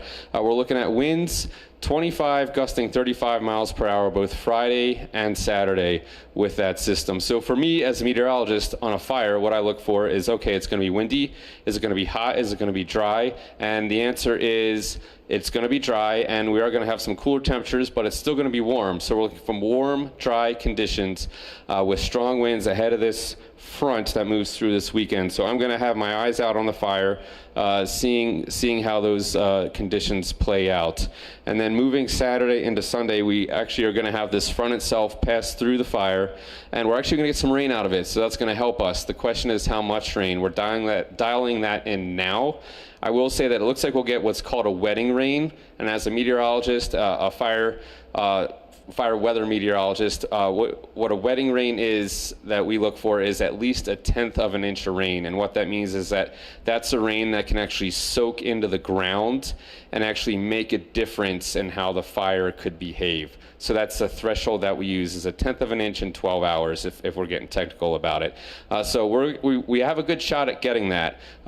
We could have as much as 1/4 or even 1/2 inch of rain in spots Saturday night through about midday Sunday. So like I said, getting those numbers dialed in, but we're looking at a decent rain possible this weekend. As that exits and sweeps across, it's going to go down to our southeast here, and behind it we're going to have a northeasterly wind switch that's going to come across the fire behind it Monday into Tuesday. So kind of 3 phases of this front over the next few days, where we have our southwesterlies ahead of the front. That's going to really test our fire that way with those dry, windy conditions.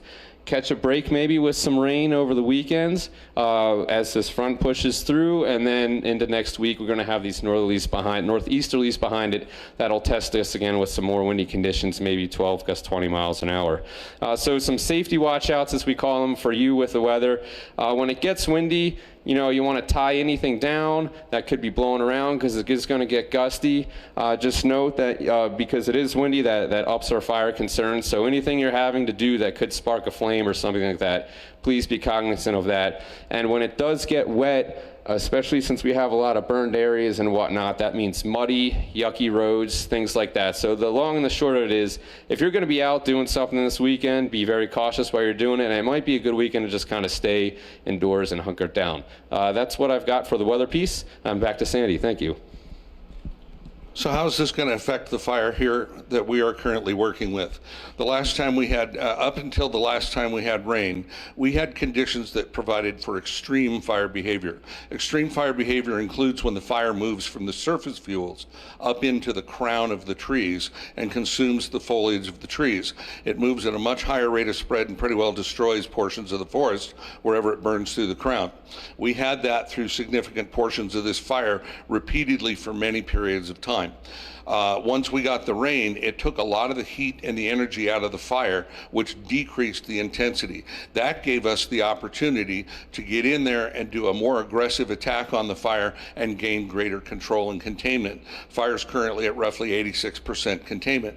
However, there are some areas, mostly up here in the north, that we have some areas that are still working on being contained, and we have a lot of heat in the remaining fuels, larger fuels like stumps and downed trees that are burning very slowly. The problem is that those fuels can cause sparks and embers, and when the wind is blowing, it can blow those sparks outside of our control lines, land into receptive fuels, and begin to burn again, and we can have a fire escape. Now, it's a very low probability of escape, but if it does, we have a 90% probability of ignition, and that means that wind behind it, we could see the fire pick up and make another run.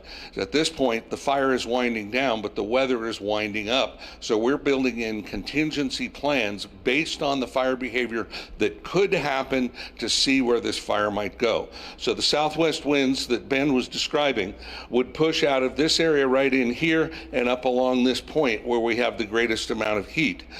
That would cause the fire to spread up into this open wilderness area, but with the wind shift, it would then push it back into, and if we also get some precipitation with it, that will help us to also gain control over it. So we're watching what the weather will do for potential escape. We're watching what the weather will do for helping to keep the fire contained and minimize or eliminate any spread. Okay, I want to go back to a couple of points that were really important, and they kind of go by fast. Wind is blowing, it can blow the fuels, like mostly up here in the north, that we have some areas that are still working on being contained. Okay, so up here in the north, there are some areas where there's no containment. You know, the black line, the dark black is where they've got good solid containment lines where they don't expect it to cross. But there's some of it that's not contained. It's just where the fire's edge is right now. And we have a lot of heat in the remaining fuels. So there's a lot more for the fuels to burn. There's a lot, you know, they're not done deal. They're primed and ready. Larger fuels like stumps and downed trees that are burning very slowly. The problem is that those fuels can cause sparks and embers. And when the Yeah, so that's another lesson, is we can't have heavy dead and down fuels on the landscape, because even though the regular fire goes by and it's done and most of the ground's cooling, in the logs and in the tree stumps and the standing dead trees, you still have fire that goes and goes and goes for a long period of time. If the wind picks up after that, it can throw the embers over and back at square one. So he said there's still a lot of heavy heat going on in those fuels, unfortunately, and the wind's coming. Fuels, larger fuels like stumps and downed trees that are burning very slowly. The problem is that those fuels can cause sparks and embers. And when the wind is blowing, it can blow those sparks outside of our control lines, land into receptive fuels, and begin to burn again, and we can have a fire escape. Now, it's a very low probability of escape, but if it does, we have a 90% probability of ignition. Okay, so what he's saying is low probability of escape. He's thinking that where the embers might land, it'll probably mostly land on stuff that's not flammable. Like maybe it mostly lands on areas that have already burned, or places with fewer fuels, like on their control lines and such. But if one gets lucky, if one ember gets lucky and hits like a bunch of dry bushes or something that could readily take, 90% chance if it lands on that stuff that any ember will cause a fire. That's extremely high, so it's of concern. And that means that wind behind it, we could see the fire pick up and make another run. At this point, the fire is winding down, but the weather is winding up. Yeah, that's one of the frustrating things. Is just when it looks like big fires are a done deal. Like it looked like the Dixie was a done deal a long time ago, before that red flag day, before that wind event, and all of a sudden it breaches past 4 different solid containment lines, goes 19 miles past Chester, eradicates Greenville and Canyon Dam, and goes all the way to Lassen County. Like that was when the fire was looking like it was winding down, and again. They have almost enough time to get a handle on it but the next wind event hits them. So while we might get wetting rain, and that might just turn the tide on the fire for once and for all in our favor, there's a possibility if we don't get the wetting rain and if the wind's that bad that it really just spreads the fire, and it's still a big problem up here, especially to the northeast up here where he was pointing. So this is not a 100% good outlook. This is still very concerning, this weather event. They just don't know how much moisture is going to come, and so it may spread a lot before getting rained out. I mean, there's 3 scenarios. 1, it doesn't really spread. Yay. And maybe some rain helps. That would be best case scenario. Middle case scenario is it does spread around the fire a little bit, but then the weather gets better and it rains a little bit on it, so it doesn't matter too much. The worst case scenario is it really spreads around the fire. It doesn't have that much wetting rain, and it gets out of their lines and goes running off somewhere to the northeast. That's the worst case scenario, that it really breaches lines, maybe in multiple spots, and it just continues to grow. And they go, and they have to chase after it and start their dozer work again, depending on how far it spreads. So the worst case scenario is that it could really just start spreading again, mostly to where he was talking about up here. And then with the north winds, it would be pushing fire towards the south, wherever it was, and so we have lots of hot stuff in the interior. So the north winds come earlier next week, like Sunday or Monday.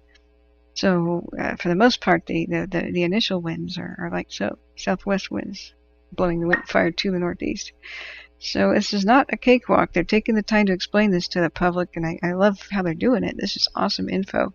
Nice, clear, nice, concise. It's the cautious optimism. Are burning very slowly.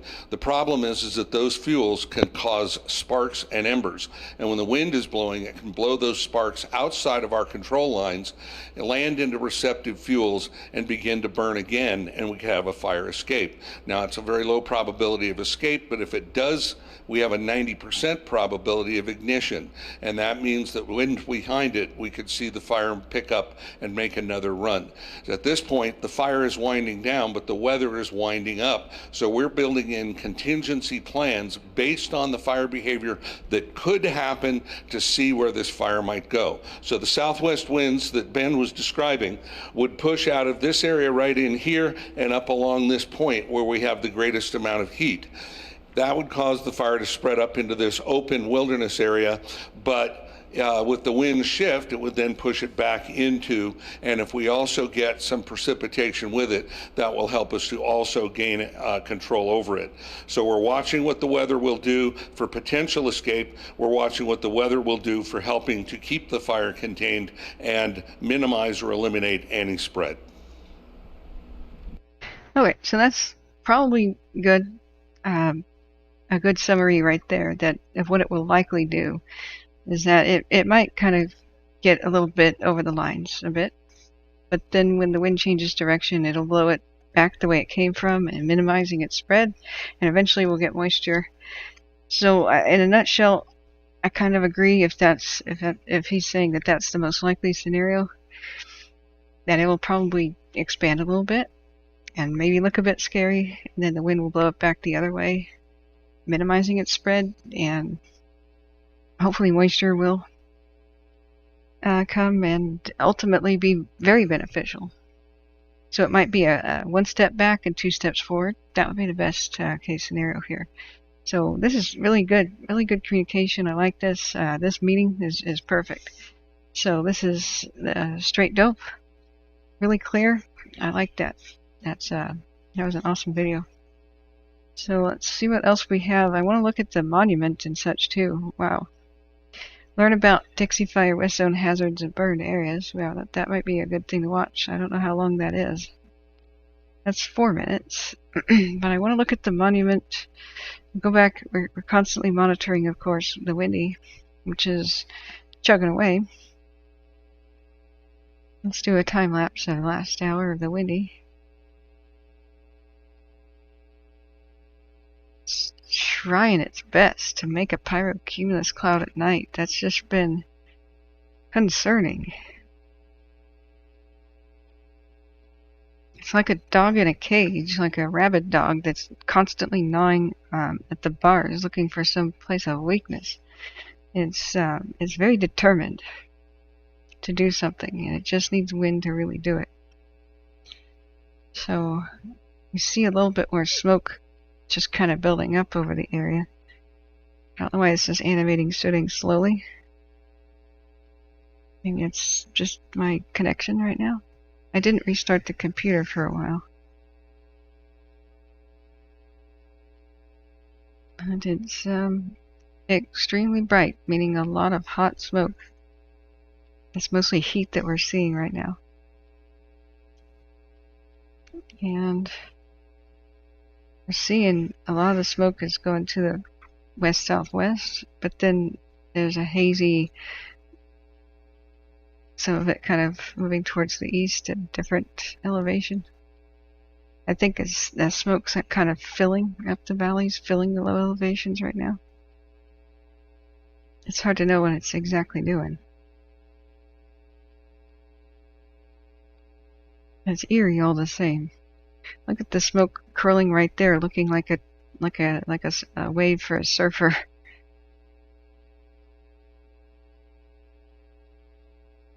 I don't know if that's a wind shift so much as it's or what exactly we're looking at it. Or just being erratic. So the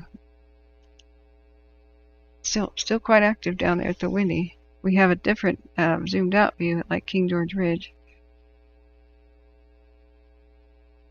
Let's do the 1 hour.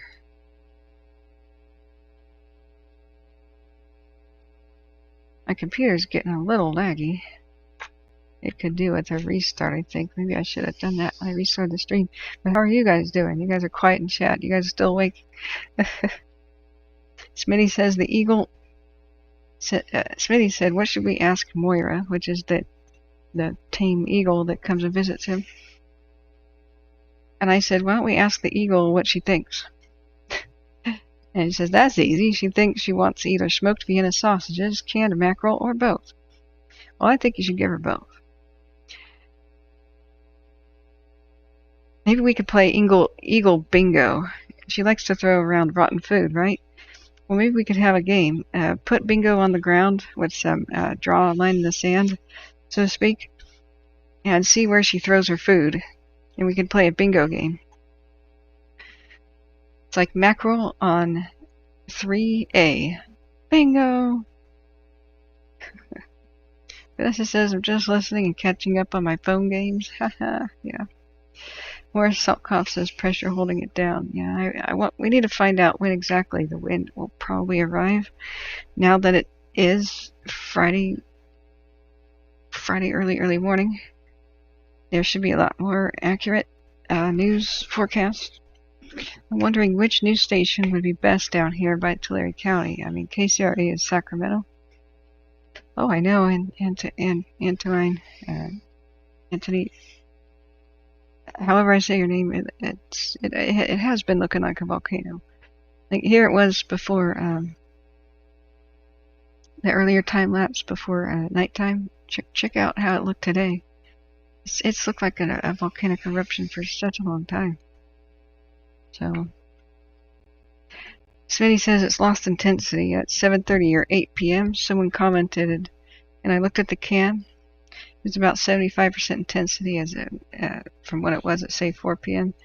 Yeah, very true. I mean, this was quite intense. This is a lot worse than before. It was before a lot worse, in the afternoon. However, just at nighttime, you would expect them to lie a heck of a lot more down than that, and it isn't. It's active and vigorous at night. So at least right now, what it seems to do is have the most dormancy in the very, very early morning. And well, that's about now. It's almost 4 in the morning now. Antoine. Oh, okay. Sorry about that. I was not sure if it was Anthony or whatnot. But yeah, the lid is going to come off. The pressure is not going to hold it down for long. Let's see when. I feel like we should get Tulare County weather news. We can go back to predictive services for the southern area. Rather than just looking at this. What is...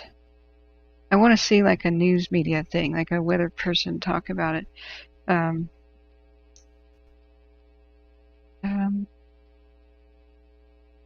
Which news station would be good down there? Something like Bakersfield? I mean, it'd be closer than Sacramento. We could... Holt Hanley hasn't uploaded in a bit, unfortunately, so... What's the best news station down there that would have local weather? So... we could go to predictive services, fire weather. Can't remember which. Reading is the one for the North Ops, and then I can't remember the town that's the South. So I can't really see anything here. No ad block. National Fire News hazards. This is our fire potential outlook with above average up there. That's just September in general. And the 7-day significant fire potential was for Thursday. Friday, see all the wind. But some models have been showing the wind significantly down into the windy fire area. Here, especially on Saturday and Sunday, we see the wind potential just gaining and gaining, closer and closer to the windy and the K&P. So it's an interactive map. We have geographic area outlooks, and Southern California 7-day printable can be a good one. What is on my sock? Is that an ant crawling on my sock? Ow, get off me, ant. What's wrong with you? Never mind. Okay. Southern Sierra's Saturday and Sunday. Now, if it was bright red, it would look alarming, but instead, orange is supposed to be alarming. Brown is supposed to be bad, and orange is about the worst. And so, for the wind, the humidity is not good either. So temperatures will gradually cool to a little below normal at some sites through the weekend, with upper 60s and 70s across the mountains, 80s to mid-90s in the valleys. Minimum humidity will be mainly in the single digits and teens above and inland from the marine layer influence through Friday, with values increasing maybe into the teens and 20s in the coastal areas. Southwest afternoon and evening winds 15 to 25 miles, gusts up to 40 will periodically surface over the wind-prone mountain and desert areas through Friday afternoon. So today, in the afternoon, it will start to really pick up, and it will push the fire towards the northeast and towards the east.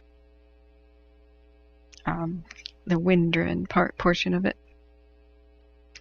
So they'll periodically surface over the area through Friday afternoon with stronger westerly winds with gusts up to 50 miles an hour expected across the mountains and deserts Saturday and Sunday.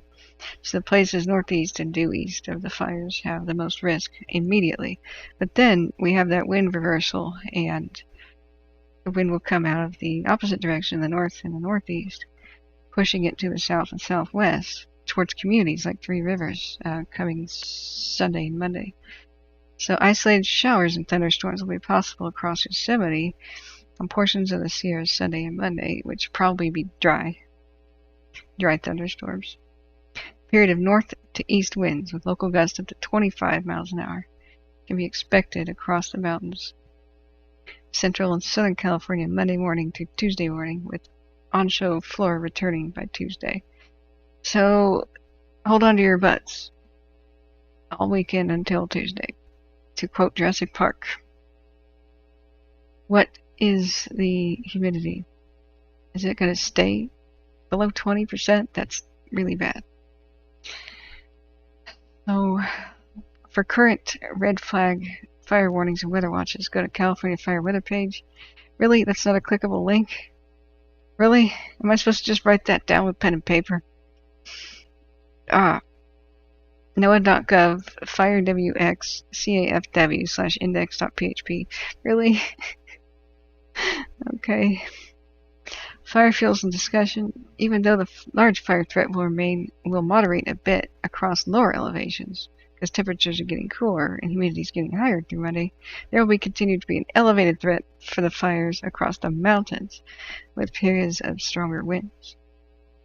Expect light to moderate initial attack activity across the region through Wednesday to next week. Yikes. So, it's talking about where the winds kind of show up eventually. I can't believe that's... I guess I've got to just type in the bloody... Let's just go ahead and do it. Bad. Why can't they make hyperlinks, man? Alright, we'll just type it in. It is www.noaa.wx/cafw/index.php. Really? Ta-da! We got it. Okay. National Weather Service. Turn off the dark thing. Fire weather watch and red flag warnings. So red flag warnings almost always turn into... watches almost always turn into warnings. And I expect that this will get, as the days go by, that it'll extend down into here where the Windy and the K&P are at. But look at that. The reason why that is all in red flag, Port Oregon and Idaho and Montana and Wyoming and part of the Dakotas, Port Nevada. The reason it's all pink like that is we had that scary windy animation of where the super over 50 mile an hour wind gusts were going to show up. Mostly it's over those regions. So it's just not looking too hot for the Sierras either. So go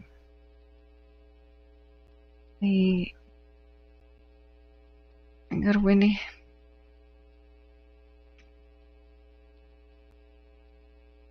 There we go. So we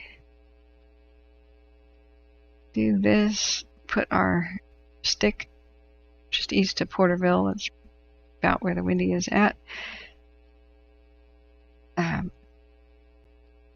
and we can just hit the play button, and we're going to be on wind gusts.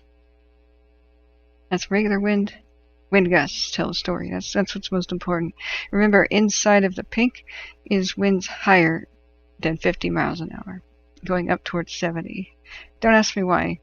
That goes into a cold blue again, because blue usually means like 0 to 6 miles an hour. But when it's inside of the pink, that's higher than 50 mile an hour wind gusts. So here's Friday at 4 a.m. currently. Watch how this moves. We're at Friday at 4 p.m., 10 p.m., 3 a.m. tomorrow, 6 a.m., 7 a.m. And I'm going to pause it here. That's Saturday at 3 p.m. You see why that's all in red flag up there. But if you kind of zoom in, we've got the orange 35 mile an hour wind gusts and such on down here in the lower Sierras. Remind you, this is just a model, just one of the predictions. And the Dixie and such, and the monument and all that won't have a good initial time. But then the wedding rain stuff comes afterwards. And I think that's the stuff that's here in the ocean still. So during Saturday, I don't know that they'll have any wedding rain. There's a big question mark. So that's Saturday at 3 p.m. And then you got the wind threat kind of dissipating a little bit into Sunday at 2 in the morning. But it's still at 2 in the morning. 50 mile an hour wind gusts potentially across the Sierras and the Cave Junction area on the border with Oregon on the northwest. So let's go to Sunday at 7 in the morning. And then Sunday here at 11 a.m. Look at that. Ooh, what just appeared right where the flagpole is? Some reds, some 50 mile an hour wind gusts, and even higher from Tahoe, almost parallel to Fresno. So that is what we're talking about on Sunday. And let's keep playing it. And it's pretty dang windy right there, just right on the cusp. Going into Monday. So it's Sunday at 11 p.m. Finally at Monday, as it returns to, quote, normal or so. But yikes. What a thing we're in for. And then Monday again, we've got the reds all across the Dixie. So it's looking best for here where we might get the rain. And that's the highest possibility of rain. Oh, Antoine, GJ, sorry, thanks for the stream. Take care. You have a good night. Oh, hey, Cogito. Hey, how are you? There was no way to highlight it for copy paste. I wish there was. How are you doing? So, the Windy's not going to have a good time. The West is not going to have a good time. If we have that wedding rain, we'll eventually have a good time. But if we don't, then we're not going to have a good time. So, but man, look at these big storm things just slamming Alaska. Just like it keeps getting whiplashed up there. And the East Coast just keeps getting smacked too. Just, yikes. So, let's go. See, there is no way to highlight it. See, Cogito, there is no way to copy paste. It's a primitive. That's a PDF without. I mean, you can make links in a PDF. They just didn't, and so, arg, you know. So we could get lucky. It could be not as bad as they forecast, but I think by tomorrow afternoon, hold on to your butts. So with Windy, yeah, I forgot planting the flag here. So let's put it back. This East Porterville, right? So let's reel it back in. Let's go to our time frame. So it is now 3:57 a.m. Currently, winds are dead calm pretty much, and we did see the wind change. That's what we were seeing. It is basically like so, in that direction over the mountains. It's just a big enlarged arrow. Wind gusts of up to 19, 20-ish miles an hour throughout the night. That explains its activity. It is occasionally being fed a little bit of air like the blacksmith at the bellows. But we will have a wind reversal back towards the daytime stuff starting around 11. So around 11, we got this. at 11 a.m. And we have still almost no winds, just 6 miles an hour, not bad at all. And that will be around 21 miles an hour. But by 2 p.m., we've got this at 2 p.m. Southwest winds starting to push 30-ish miles an hour wind gusts, going until 8 p.m. That's what they're saying. So we'll see where it starts to march. That's the first real test they have. And what I think they need to do is keep it at all costs from going to the SQF SCAR, because this is, like I said, the powder keg. You know, you've got that trail of gunpowder, and they lit the windy fire is the lit match, the match lighting the trail. So if you think of this as the big bomb, you know, or the powder magazine of the ship, you know, here's with the gunpowder trail going over to it. It should be a barrel or something. Anyway, that's a barrel. Just roll with it, okay? So this is the gunpowder trail that's on fire. It keeps getting closer and closer and closer and closer and closer. When it hits this, which is all the dead, heavy, old-growth sequoias and bushes from last year's 2020 SQF and castle fires, that's when it goes boom. They need to hold it here, and that's what's going to be tested this afternoon, basically this evening. The first taste of it, because the southwest winds will start pushing it towards that. They gotta hold that. Otherwise, I think it'll go boom. You have other problems here, of course, because it'll be kind of trying to spread in these directions in general. Now finally wind-driven, not just slope-driven. You'll also see it go against the wind, continuing to go just kind of southish, because it's just flaming debris is rolling down hillsides, and then establishes at the base, and then fire likes to climb. And then flaming debris rolls down hillsides, and then fire likes to climb. It's just doing a slow backing ladder, basically, towards the south. Now we really, really hope that the Trail of Fallen Giants here gets lucky. Because if the wind does get strong enough, it'll start pushing the fire to the east of it, and we hope that it will never get here and then roll down this very steep slope. If the fire is not here, if the wind keeps pushing it to the east, that one might dodge the bullet. You might see that little pocket survive everything. However, that's the same thing as what wind is good news for one spot, it's bad news for another. It's kind of been threatening Johnsondale. And with the southwest wind, mostly, it might help protect Johnsondale for a little bit of time. They might have the ability to light more backfires, and that might be okay with a big fingers crossed thing. But the problem is that after Sunday, the winds shift directions. So if the fire makes it all the way to here, you would have Johnsondale attacked from this way. We just don't know how it's going. None of the reports have said exactly what's going on there. So Cognito says, in those winds, I think it will just hover till parachute charge and run like crazy chasing them. Oh gosh. Derek Mary says, looks like the winds are almost copycat with the clouds, which makes a lot of sense. Yeah. And so, yeah, clouds are something that have to obey the wind too. The thing about clouds is what we're seeing with the freaky time lapses is we're seeing, especially on the Sierras, different layers of height. You have different wind directions and speeds. You gotta put lines on the atmosphere. And surface is what's most important to a fire. That's all it really cares about. Surface is like what's going on at the mountaintops. The strange thing is let's pretend that there's a ridge down here. Like pretend we could see through the ridge, and that's in blue. The surface, like the creek beds, are down here, right? So you can see down by the creeks, you can see wind going that way, or randomly just going back that way. Even though the surface above it is going to the right, the other one will go to the left. The wind at this layer can be going that way, the wind at this layer can be that way, the wind at this layer can be going that way. It just depends on which layer of the cake you're at. When you're in the mountains, you have that big problem.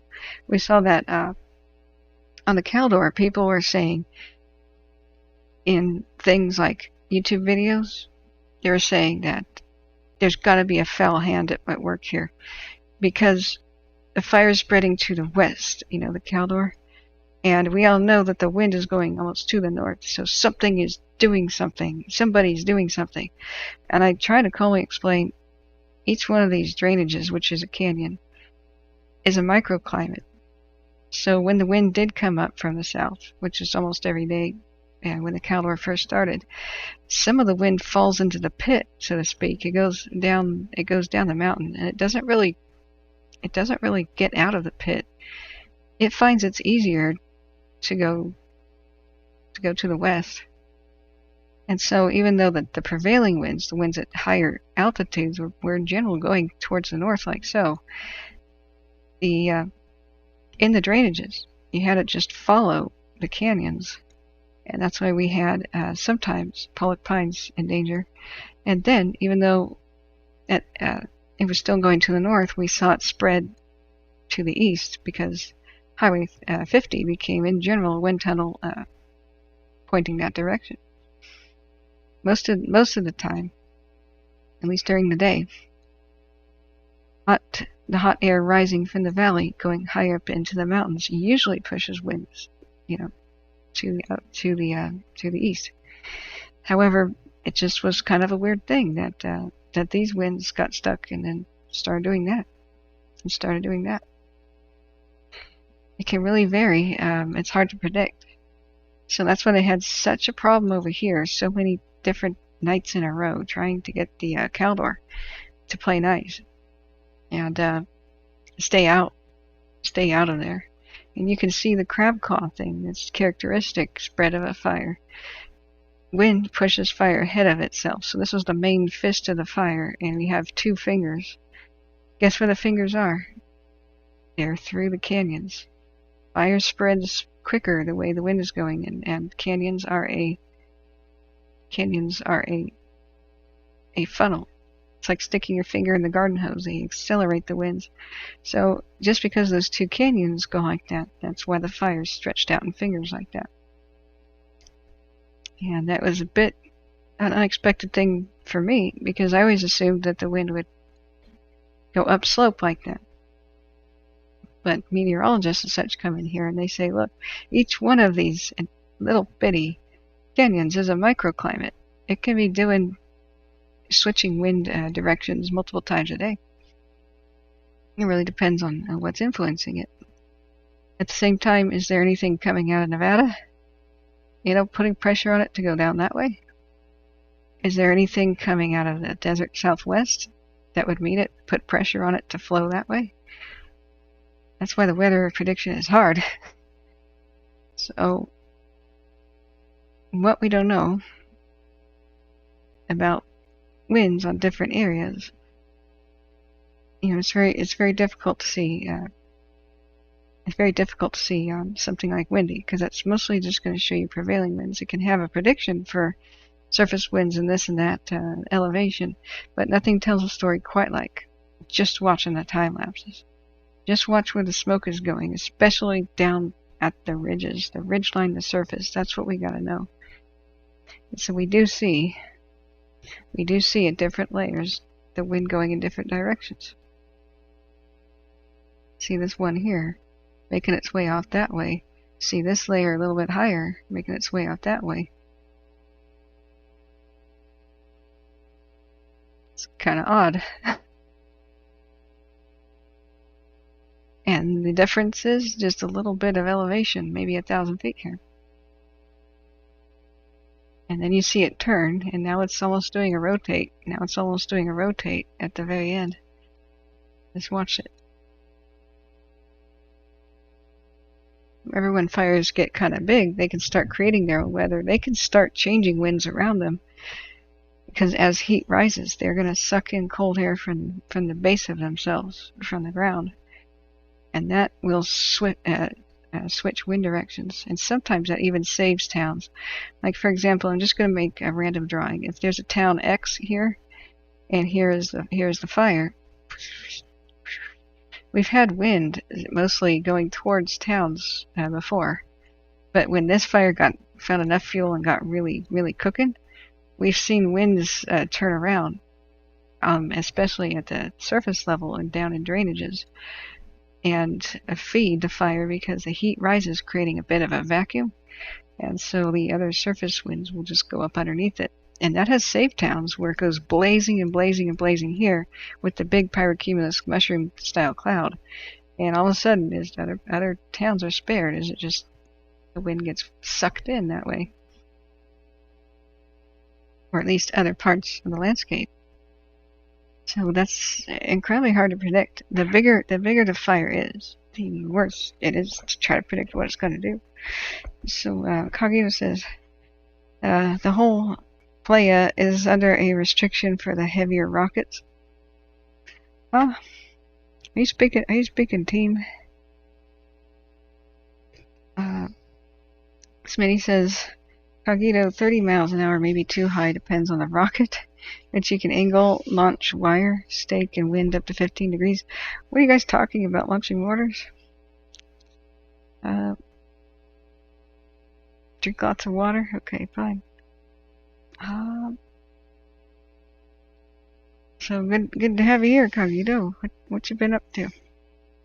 Cogito's one of my first firefighter friends here in the chat, and he's one of my original gangsters. Him and Morris and Apache and others. Apache stopped by and said hi. Torrin I haven't seen in ages though. Yeah, exactly, Rob. Hot air rises, so the nighttime cool air flows down the canyons to replace that hot air. Yep. And that's the diurnal nocturnal cycle. But we've seen it be broken over on the Caldor just because of the fire activity, which was kind of spooky to see. So we've seen, especially here on the Windy too, just like we saw some of the nighttime time lapses. The one from yesterday was really eerie. We saw that weird porpoise hump where the wind goes whoosh, like that. We saw the same thing on the eastern Sierras by Janesville, and it's a special wind phenomenon where it rolls right over the top of the peaks as it makes its way towards Nevada, and I can't remember what that's called. I want to remember what that's called, I just can't. Hopefully Susie will come back after she's had her surgery. But this is our time lapse of what happened at dusk at night. And what's eerie is we're seeing something way off in the distance over there. Could that be some part of the K&P? Or is it just a different area of the Windy? That just caught my eye. It's a heat detection over there. Watch it go into nighttime. Oh, good night, Mark. Be safe. I hope you feel better. Glad your roommate or whoever, house guest, was able to put out that house fire with the beer mugs. That's a classic. That's a classic. Wasn't actually. I don't think it was beer. It was just beer mugs, right? Yeah, I drew the arrow in the wrong spot, but you see it right there. That little thing. It's behind a different ridge. Yeah, Mark had a minor a fire in his house yesterday, and his roommate, he said, was comical. Not at the time, but now it is. His roommate burst out of his on fire bedroom, or house guest, or whoever that was, and the smoke was trailing behind him. And he goes to the sink, fills up a beer mug one at a time, goes back in there, splashes the fire, goes back to the sink, and fills the beer mug up one at a time, running right past a fire extinguisher. And Mark is like, hey. But apparently the dude was in a panic, and they didn't have to use the fire extinguisher. That was my question. Not Uruguay. Black Rock Desert is directly east of Dixie Fire, where Burning Man is. What's Uruguay? Oh, Smitty is asking Cogito if he was by Montevideo. Smitty says, When Bob Fraser gets in, we did a fuel and he did a terrain survey. He'll have ideas. Oh, okay. Yeah. Jack Mary saying jackpot. Reverse winds higher up in the atmosphere. So that's our current view. Oh wait, that's not the current view. That's the old time lapse. Let's go back. The only time we've ever seen it calm down is in the early morning of the hour, like right now. Early morning hours. It burns actively and vigorously throughout the night. So that's it currently. Let's do a 6-hour time lapse of our windy fire. Black Rock Desert east of the Dixie where the Burning Man is. Yeah, I'm sure they canceled that festival this year, right? I remember reading something about that.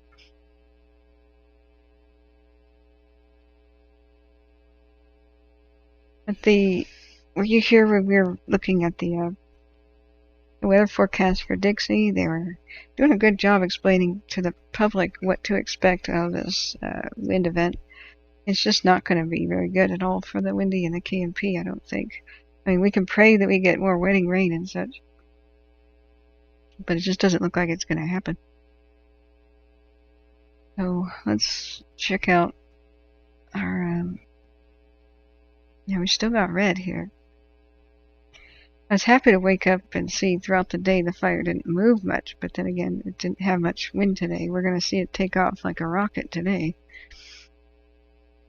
Hopefully not.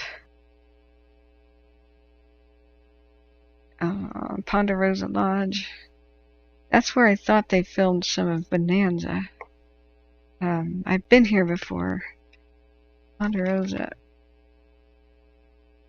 Bonanza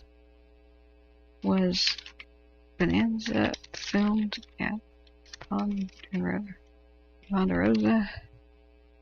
The Ponderosa Ranch was a theme park based on the television Western Bonanza, which housed the land, timber, and livestock-rich Cartwright family. Parts of the last 5 seasons of the TV series and 3 TV movies were filmed at that location on the Ponderosa Ranch.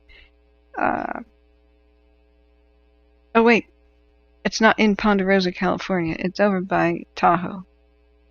Never mind, that's over by Carson City. It's not Ponderosa Lodge. Then what's Ponderosa Lodge? I think I've been here. Okay, let me Google that. I really hope that they can help this place. Let's see. Vague recollections of childhood. So, theponderosalodge.com.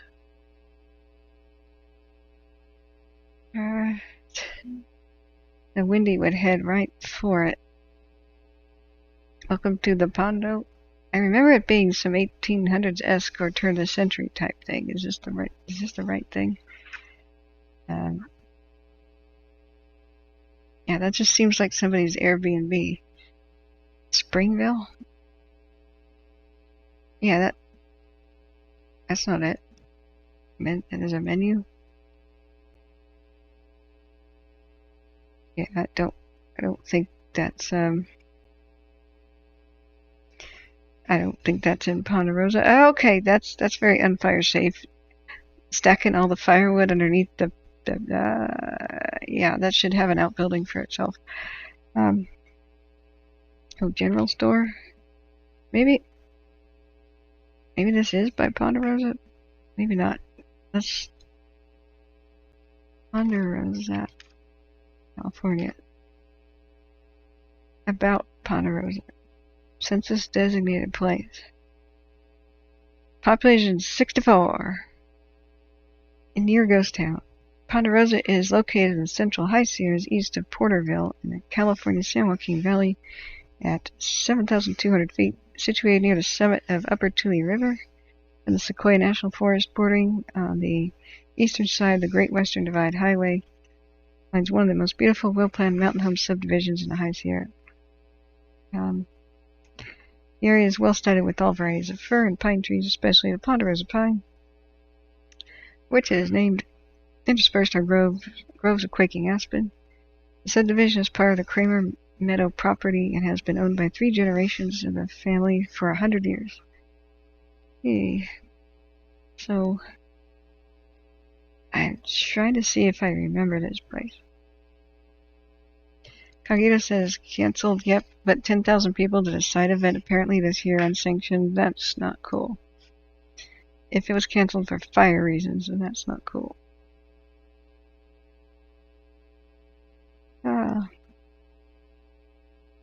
I wonder what the history of it is. I think it was a much larger town in the past. Look at the dead trees.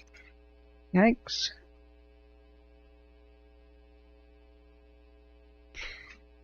And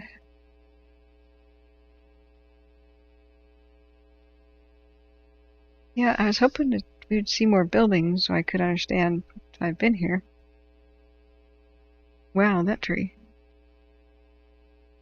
That's lovely.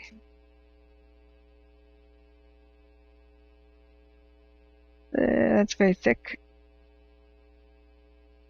Nightmarish to make a weather break on.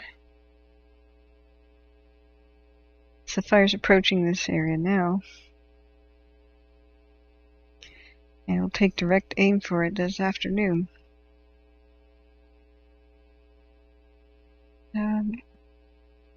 Weather. Oh, there's a Jordan Peak lookout. Weather Service text weather for California. It's several pages long. Update at 4 a.m. and 4 p.m. Okay, let's look at that. The NOAA report. Air temperature stuff. Okay. Snow depth. Okay. The Cogito says, Smitty says, you're going to have a talk with Victor. Tell him I'm not a tree. Oh, Victor the Eagle. Tell him I'm not a tree and don't come in to land from behind. Moira won't tell me what she thinks. It's mischievous. Yeah, so Smitty has some half-tame eagles that come visit him. And they like to get rotten meat and dump it on him as some sort of a gift. What a lovely greeting, you know. So, where did we put the... Oh, so that link didn't work. Fire and fire brigade info. Defensible space flyer. Well, that's pretty good that they have the that info. So, history of Ponderosa, California.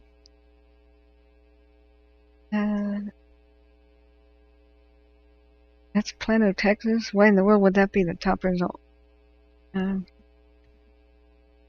History. Okay. The 1878, engaged in sheep ranching. Brother came to California, joined him as a partner. Pasture for sheep in the summer. They found several thousand acres in and around what's now Johnsondale, which became the private property of George, and blah blah. There were no roads beyond Springville. All food and supplies for sheep herders, including salt for the sheep, had to be packed in on animals. So there's need for pasture in the horses and the pack animals. Okay. They dissolved a partnership in 1903. Okay. Sheep area. I was wondering if there was ever some mining or anything going on here. 1940. Okay. He built 2 large cabins for his family. The kitchen cabin was destroyed by heavy snow. Now that's got to be super snow. And the water system. I was hoping there'd be some pictures. A little bit of logging mill.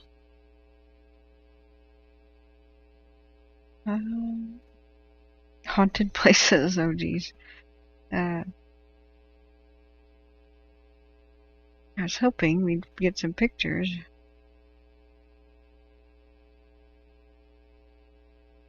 And before, okay. Alright. Well, we could investigate that later. Water tank. Okay. Hopefully this place survives. Look how close it is. And I wonder if they did any backburning. If they burned this on purpose, that would be probably smart if that was if they were able to do that. I heard they did a little bit of that near Johnsondale to try to protect it, which is down here. So just fingers crossed. At least there's some lighter fuels over there, but it's still pretty intense. So Cogito says, okay, there was no official Burning Man this year again, but just some people went out there for a small unsanctioned event. We do rockets there, not associated with any dusty naked people. Really? So you're, I didn't know that was a thing. So that's recreational rocket launching? Is that what you're saying? I see. I know the Reno Air Show thing was this weekend. Blanco Lirio, I think, was doing that. Okay, let's go to our detections. So where are you at now, Cogito? Are you back over in Nevada? That was really cool of you giving us those videos. Let's look at our cams again. I've got a multicam right here. And I'll turn off the thing. The radio's still going, and we haven't heard anything in a long time. Making sure the volume's up. Yeah, it is. So, for the last couple hours, Sequoia and Sierra National Forest and Kings Canyon has said nothing. Mostly we just had a bunch of medical calls. But look how bright the Windy is. The three bottom cameras are different views of the Windy. So, Smitty says the bird is set on mischief. If she spoke English, knowing her ilk of females as I do, oh, shots fired. You'd be lucky to get the Vegas hint. Oh, are you saying that female eagles are unpredictable and plotting? Well, so Wine Country Stackin says that was a good story, Mark. Yeah. So you know what was funny? Cogito, you missed it. Yesterday I was pretty serious, and here's for anybody who missed it. I now have a LOL folder. I was looking at the very seriously, of course, very, very seriously. That never fails. Medical aid engine 171 and 1 medic unit, Polk between Fresno and Coalinga Street. Difficulty breathing 301 West Polk apartment number 16, timeout 0425. I was very seriously going through the K&P complex fires, SQF complex fire. Trying to figure out how bad it was. We know it killed almost 10% of all sequoias, or maybe more. And that's the powder keg that the Windy is headed for. And so we went back and we're looking at the slideshow of like 78 pictures from last year's fire in the same region. And I was remarking that some of these panoramas were really amazing. They were remarkably detailed and uploaded to full resolution. And I said, hey guys, we can look at the full-size image. And to my surprise, you could even zoom in on it. Well, there's like one level of zoom, but you can click somewhere on the photo. So I said, hey guys, man, that was last year's fire. That's how bad it was. And I was remarking on where this was. I said, maybe we could even zoom in and see the details of the fire truck. Or... And that's when I burst out laughing, because this photographer probably had no way of knowing, but managed to snap this picture as this guy's emerging from the Porta-John in a state of half undress. And that fence post is right over his, just like the fig leaf in Adam and Eve paintings. And I just immediately burst out laughing, because here's this poor guy saying, I need room to change my clothes, probably. I don't need the door open, closed, because there's nobody out there. You know, the Porta-Johns facing the rear of it's facing the street. Little did he know there's a photographer. And not only does the photographer take the photo, but uploads it to full size onto a government website. what an unlucky situation. At least we can't really see his face, but I wonder if anybody ever caught this before. Like, yeah. Oh, Bob wants to see this. I linked it for you guys so that he could see it. That was pretty hilarious. And who's here? Oh, Sarah. Hey, good morning. How are you? I have the flu. I hope you're doing okay. I was gonna check on you and see how you're doing. Yeah, yeah, the Porta John. I think we could still zoom in a little bit. I'll have to edit out my video if it gets graphic, So I don't think there's any adult content. I think that's I think that.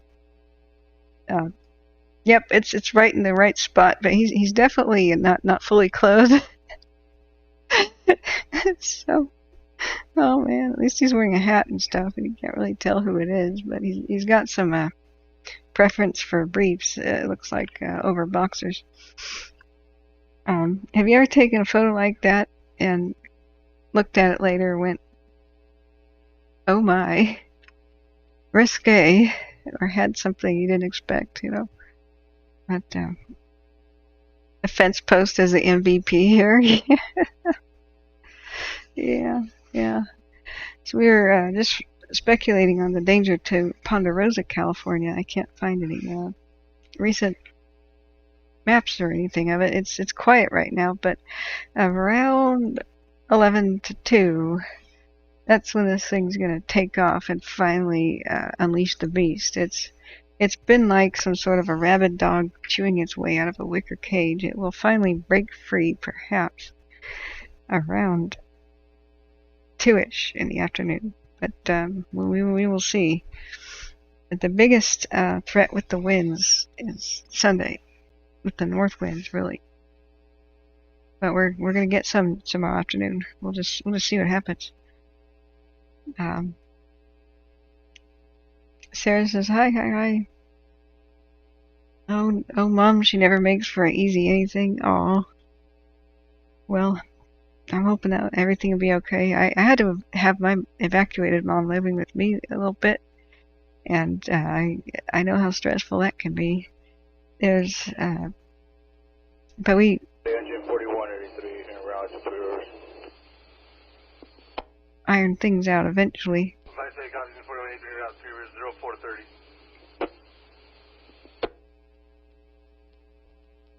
So let's look at King George Ridge again. It's the only time this ever really gets calm is in the wee hours in the morning, like right now. But she's doing okay now, I hope. That was I'm glad. I'm so sorry for your loss, but I'm glad at least your mom has hers. Evacuation orders were lifted for Khyber's, but 50 is still closed. I told her to wait to return after her surgery this coming Tuesday. Yeah, that would be a good time to wait. I didn't realize they couldn't go back. I thought it was just closed to through traffic, but I guess it's closed to everybody. Yikes. I am now a bit more coherent. If you want to send me links and stuff and explain what I do want to help you with fundraiser type stuff. The nice thing about a lull in the fires is that I don't have too many viewers because there's fewer people affected by them, but we could make definitely a standalone video, and you have your GoFundMe and such right now. For your home, right? I've been slammed with the truck flu. I'm calling it the flu that just makes you feel like you're hit by the truck. So it's truck flu. Still have a little bit of a fever, but not bad like it was. I'm resting up as best I can because we might have a doozy of a wind event this weekend. It'll probably make the Dixie and the other fires worse temporarily before getting rained on at the upper areas. We don't know about rain on the Caldor. Do you know, Sarah, by any chance, which area for the Sierras is the best weather report? Can we watch KCRA or a different station? I'd like to know what the general weather people think about, not just the predictive services we've been watching. So here's our Tobias Peak. It's laid down a little bit right now. The Mack truck flew, yeah, basically. Right now it's just the moving van flew, I guess.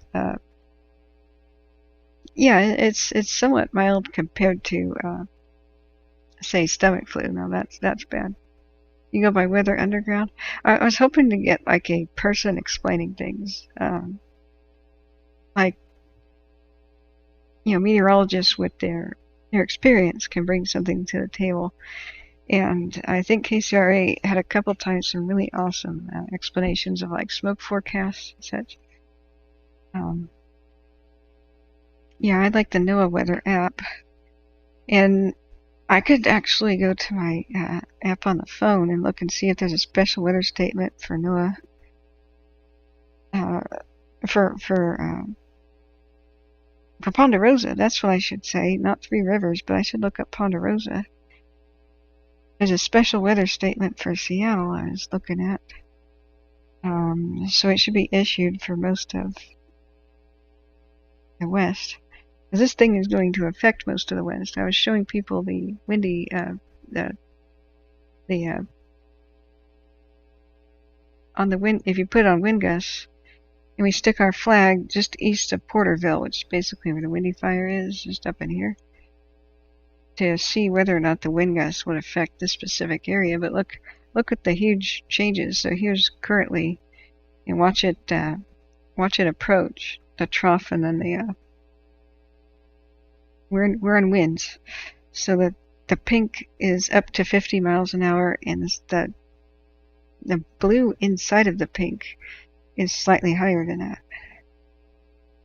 So you get Northern California and the Great Basin and everything just slammed by it. Bam. That's all red flag. But did you see it affecting California too at the Sierras? And then Monday and Sunday there's more stuff that develops. So we need to go back here and then zoom into California where we have most of our interest.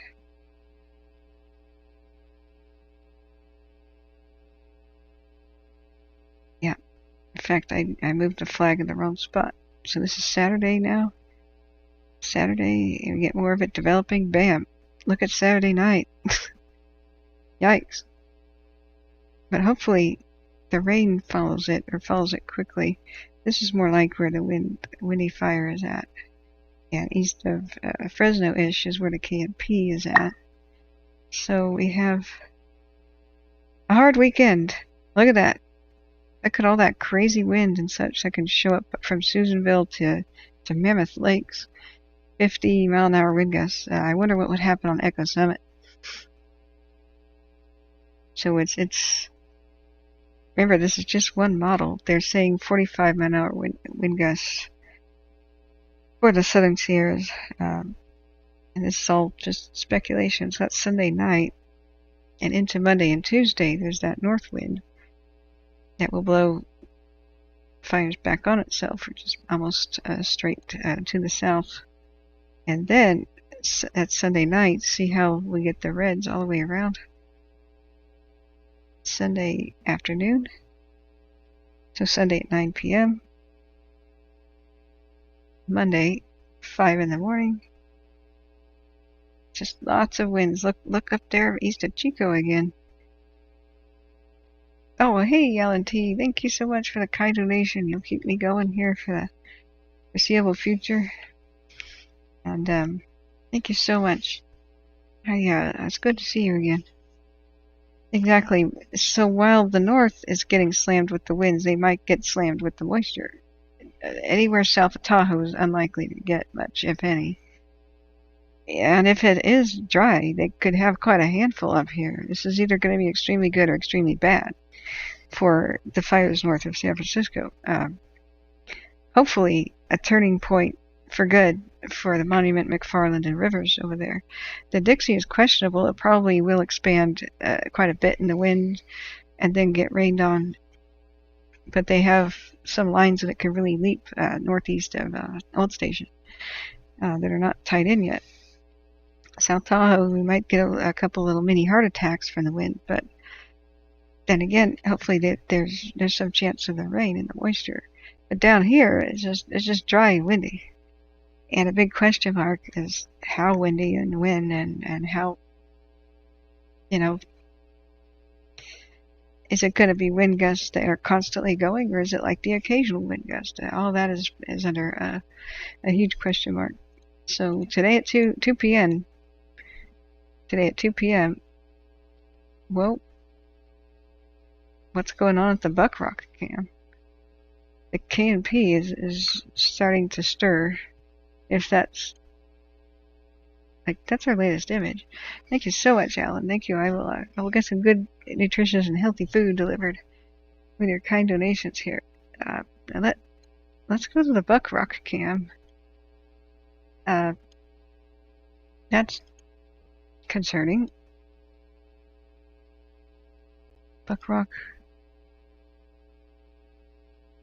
2. Okay.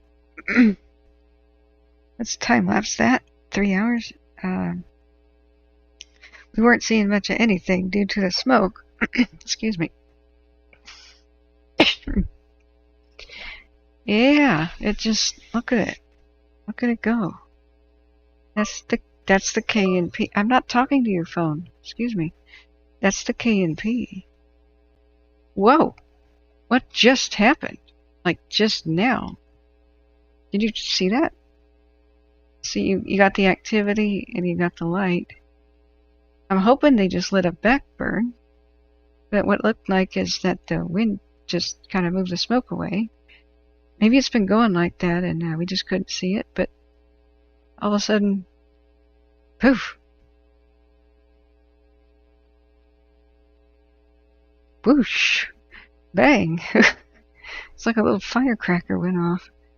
So, yeah, thank you, Alan. I did rest really well. Kind of woke up fitfully, but I got some good rest today. And thank you so much for being here. Your kind support keeps me going. Yeah, that's a boom. Big butt of boom right there. That's a Fifth Element fire. It's been extremely quiet. I'm really hoping that they just lit a backfire to protect the area. Let's look at our heat detections right there.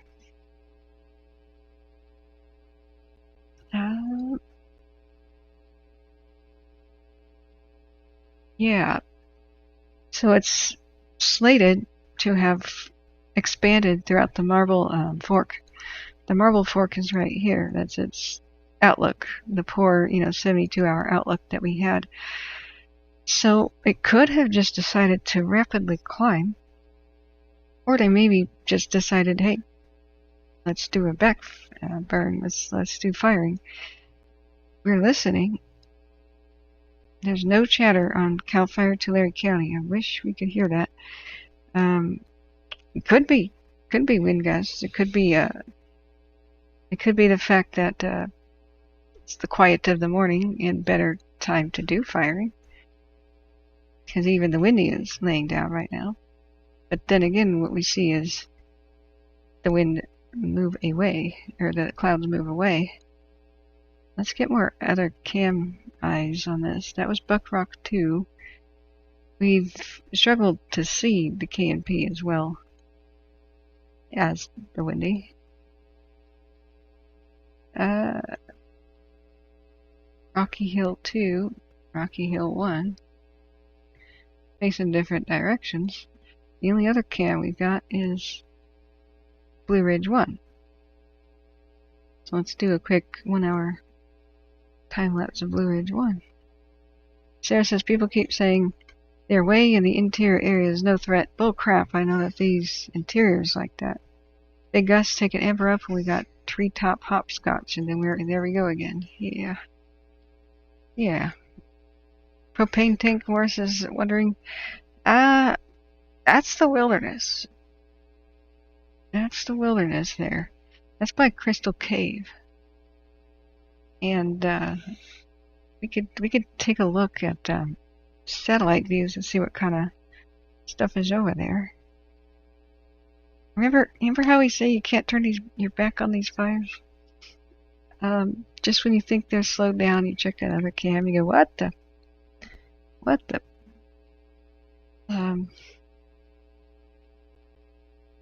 So that wasn't too impressive, that one. Here's our Blue Ridge. This one is not in focus, so it's even more difficult to get an idea of what's going on. I was hoping on their Facebook page to kind of let us know like what they're doing. We have Tulare County Sheriff's Office, but we also have the Tulare County Fire Department. And we have the Sequoia National Park, and then the National Forest, which are two different entities. We don't have an update. Explore the evacuation map. There's a Type 1 incident management team. We saw the videos. Let me refresh their InstaWeb. Usually on InstaWeb, they'll explain what they want to do, but all they say is use aviation resources to moderate fire behavior. While available, hand crews look for opportunities for direct and indirect line construction. Prevent fire from crossing major drainages. Repair infrastructure for arrival of fire. Provide protection during fire passage. There's no mention of let's do backfiring. They mentioned it at a community meeting held near Three Rivers. That would be one of the tools on the table that they have. Desperate backfiring, not particularly planned stuff, or not traditional types where you have a ton of equipment and a ton of personnel. The Hail Mary pass kind of backfiring. So we could go to Sequoia National Forest. That's the national park. Sequoia. Yeah, National Forest.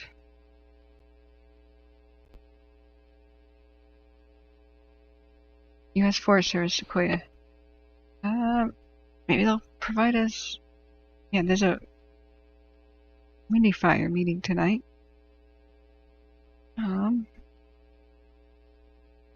So at 6, evacuation staff. Ponderosa and Quaking Aspen. Battalion 4113 en route to Three Rivers. Nope. 5 say copies, Battalion 4113 en route Three Rivers, 0445. Okay.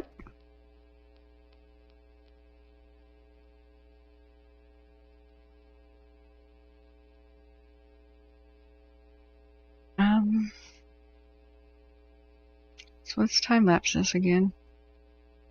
But here's the thing, backfiring has a characteristic pattern where they do a strip and it gets big and then they assess it. Did it work? Should we do it again? And so you'll see them carefully apply it, and then you'll see a lull. So you'll see a flare and then a lull, and a flare and a lull as they do it again and again and again. That's what we were seeing on the bridge fire, where I was telling people to calm down, east of Auburn. With, in fact, they were seeing huge whooshes, but they didn't get established. They flared up, they died down, flared up and died down. So I said, I bet that's the backfiring.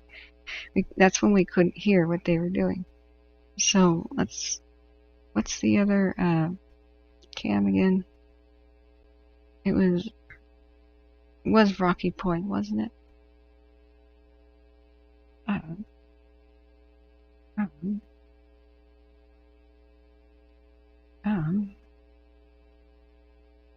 Rocky Point. Rocky Hill. Wait, there's a Ponderosa cam? That's not near Ponderosa. Well, okay, fine. So this one is, Buck Rock 2. Let's go to Buck Rock 2. Right. Just lost my tabs. Buck Rock 2.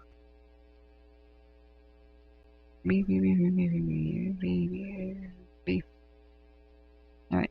time lapse it. 15 minutes. Whoosh, there it goes. Whoosh, whoosh, whoosh. Now, does it die down though? Or does it keep going?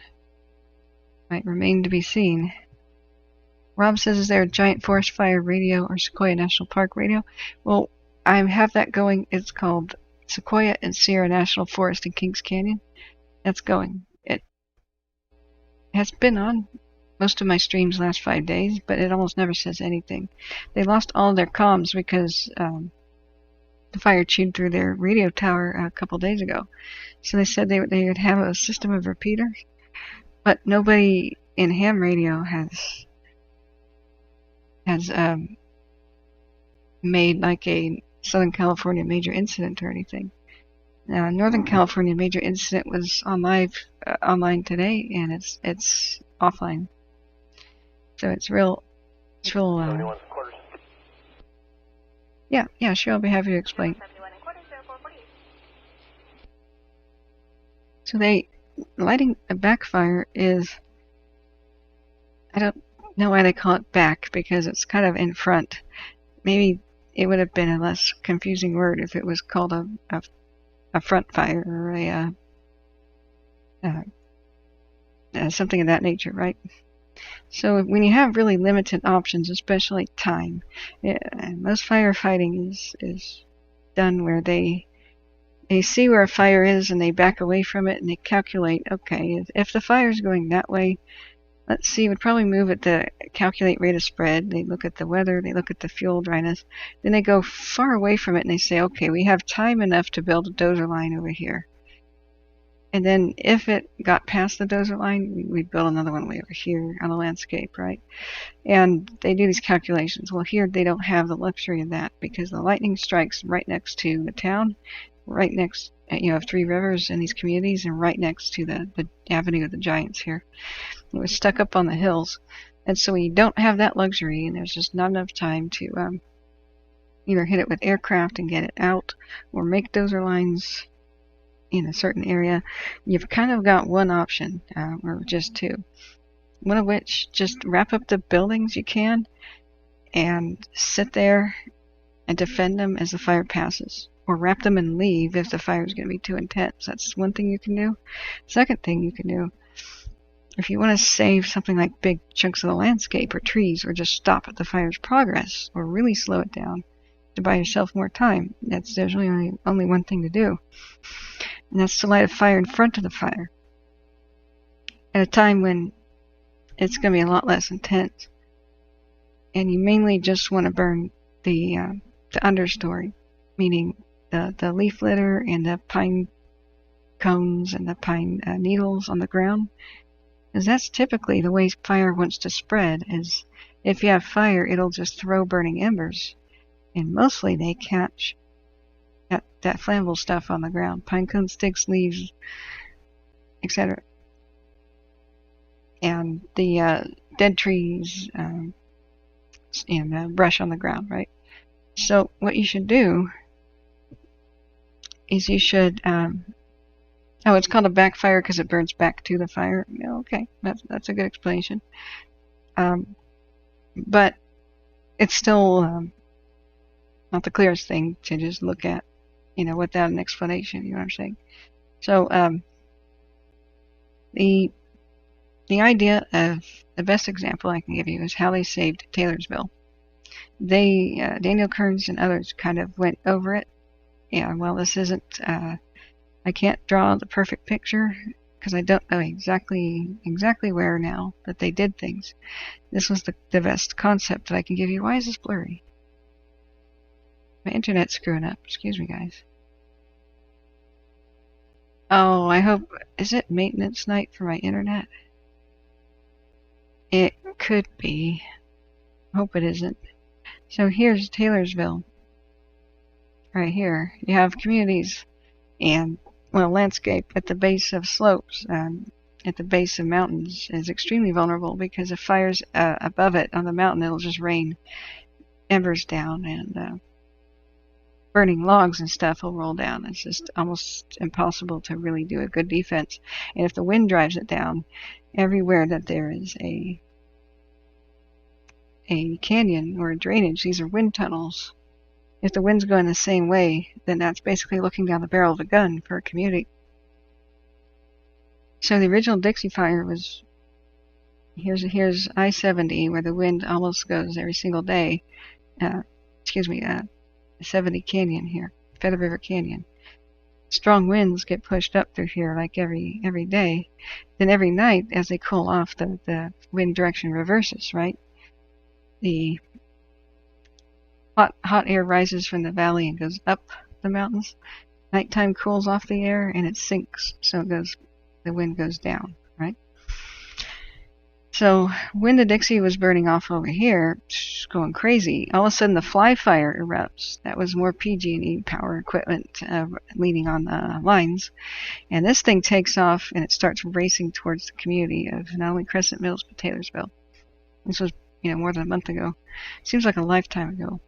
They have very few options. There's no time to really do a ton of dozer work or this or that. It's going to be there in days. In fact, it raced up the hill and burned over the Indian Ridge camera. The camera survived, though. So here's the fire coming up that way. It's kind of spreading around like this, and it's just eventually going to go towards Taylorsville, being pushed by heavy winds every day. So the idea was this. Let's draw this as the line.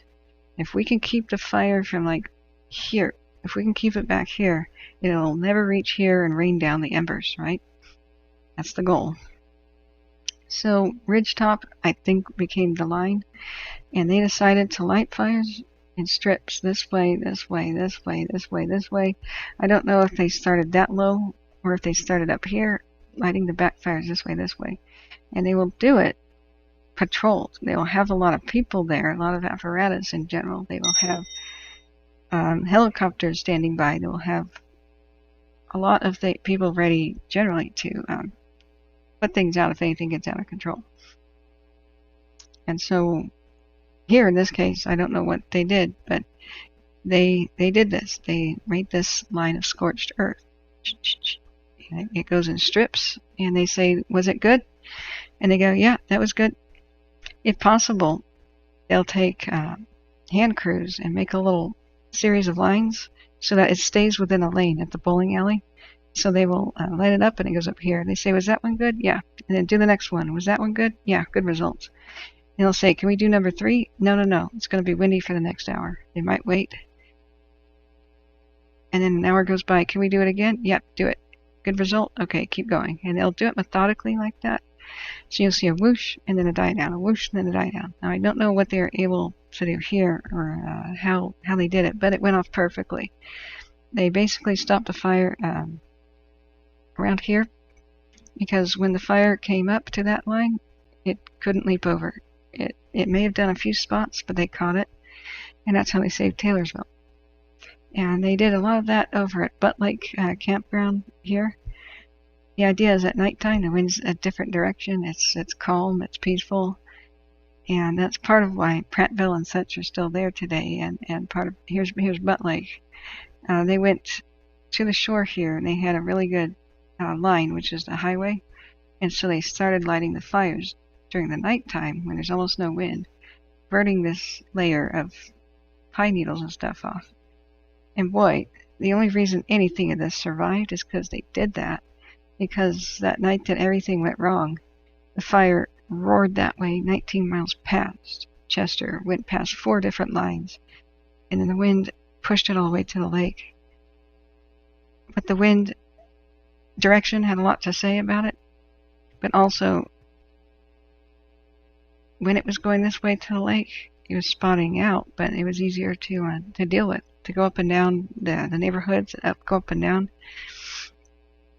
the areas where they had pre-treated it, because the fire was less fierce in general. It's like taking a campfire and removing all of the kindling at the base. There's just solid wood there. It's a lot less hard. It's a lot harder to get established, I should say. So in this case, when you have wilderness though, and you have this extremely steep terrain, you can light the base of it. It's a bit more of a Hail Mary pass because there's no way to get hand crews or dozers or anything in there.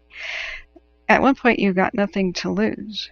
If they have a window of opportunity where the wind is blowing away from the town, I should get a different color pen. When the wind's blowing away from the town or away from the target, and you know that the fire is going to burn up that hillside anyways, do it. Because tomorrow's wind might blow the same area, making a huge pyrocumulus cloud type of a fire, and then when it blows towards your thing you want to save, you might just have to run away from its path. There's a bunch of different ways to do it. Cogito could tell you. He's a firefighter. He knows things. But I don't think he was. I don't think Cogito was wildland. I think he was urban firefighter, right? If he's still here, if he fell asleep. But I definitely need some sort of coffee. That's a good idea.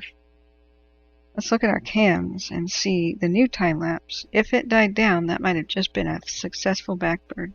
And they might do as many as they can until the wind picks up at noon. So here's Blue Ridge 1. They always look kind of scary at night, especially at infrared, because the heat and the light is mostly what we see. It's not mostly fire, but that's invisible to us during the daytime. So let's do a 1 hour time lapse. We saw it chilling and we saw it chilling. Yeah. L&T humidity is currently 97% at my house. Wish I could send some to K&P. Yeah, special delivery, please. Sarah says the Indian Ridge camera is my spirit animal. Awesome. Ms. says my spirit animal has fleas, but just gave them medicine for it. There you go. Sarah says I have many screenshots of that beauty from a month ago. Oh, man. You know what mine is the hay fork. The little hay fork camera that could. That little thing got burned over like 3 times and says, come on, that all you got? And there's this dead tree that wouldn't burn either at the hay fork divide 2 cam. Okay, this connection is stuttering, and I'm struggling to get the alert wildfire cams to behave right now. Let's see if this gives us a smooth animation soon. And Sarah says, it was incredible to observe that firing up in person. I literally saw the nasty fire meet up with the prescribed line and just kind of dwindle. Oh, where was that, Sarah? Oh, Strawberry. Yeah, okay. Yeah, they did that to save Strawberry. Yeah, you're right. And that was when the media, the mainstream media, got all, oh, boo-hoo, the fires at Strawberry. And remember, were you here when myself and others were on the stream going, what are people crying about? That's backfiring. And eventually the guy with the drip torch came into view. And then immediately the tears got wiped off the face of the mainstream media. And they're like, oh, actually, it's a backfiring. And we were just like, yeah, dude. It's a backfiring. Yeah, we were speculating on if that was fake crocodile tears for like the drama, or if they just didn't know that it was a backfiring. I don't know. But yeah, big hug, Sarah. Big hug. Did you film any of that at the time at Strawberry? That would be a great teaching material. We were looking at mainstream media for the most part. But, yeah, this is still trying to make the time lapse. This is struggling. I don't know what's up with my internet. But see how it dies down? Now, if we see a pattern of whoosh, die down, whoosh, die down, whoosh, die down, that will be firing. I would make a gambling wager on it. Usually when a fire just kind of spreads, it just sort of spreads, at least with a medium intensity that stays there, and it can flare up because of the nature of wind gusts, and then die down, and then flare up, and then die down because wind gusts come and go. But in general, it goes somewhere and kind of stays established, if you take my meaning. So let's see if the animation's smoother. Oh, yeah, you were there, right? That's right. You were live streaming it, and you were explaining it, yep. And we were kind of going, uh-huh. You may not have been in my... You weren't in my channel then. You were there at the field doing your thing. And then you came in here, and I think that's what... Yeah, I think I remember that night better right now. And, yeah, we were like, uh-huh. That's it. I need coffee. So let's continue to monitor that. I've got the multicam view.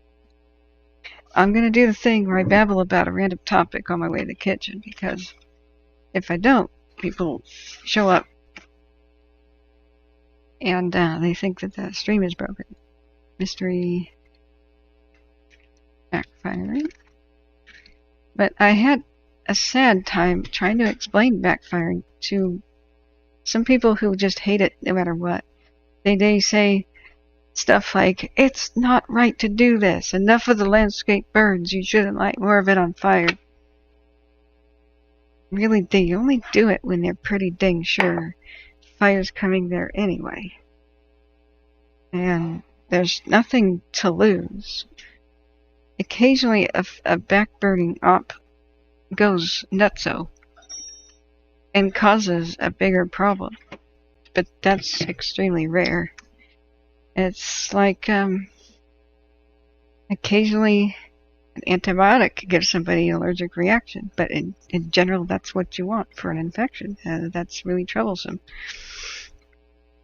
It's medicine. It's not perfect, but it's pretty good.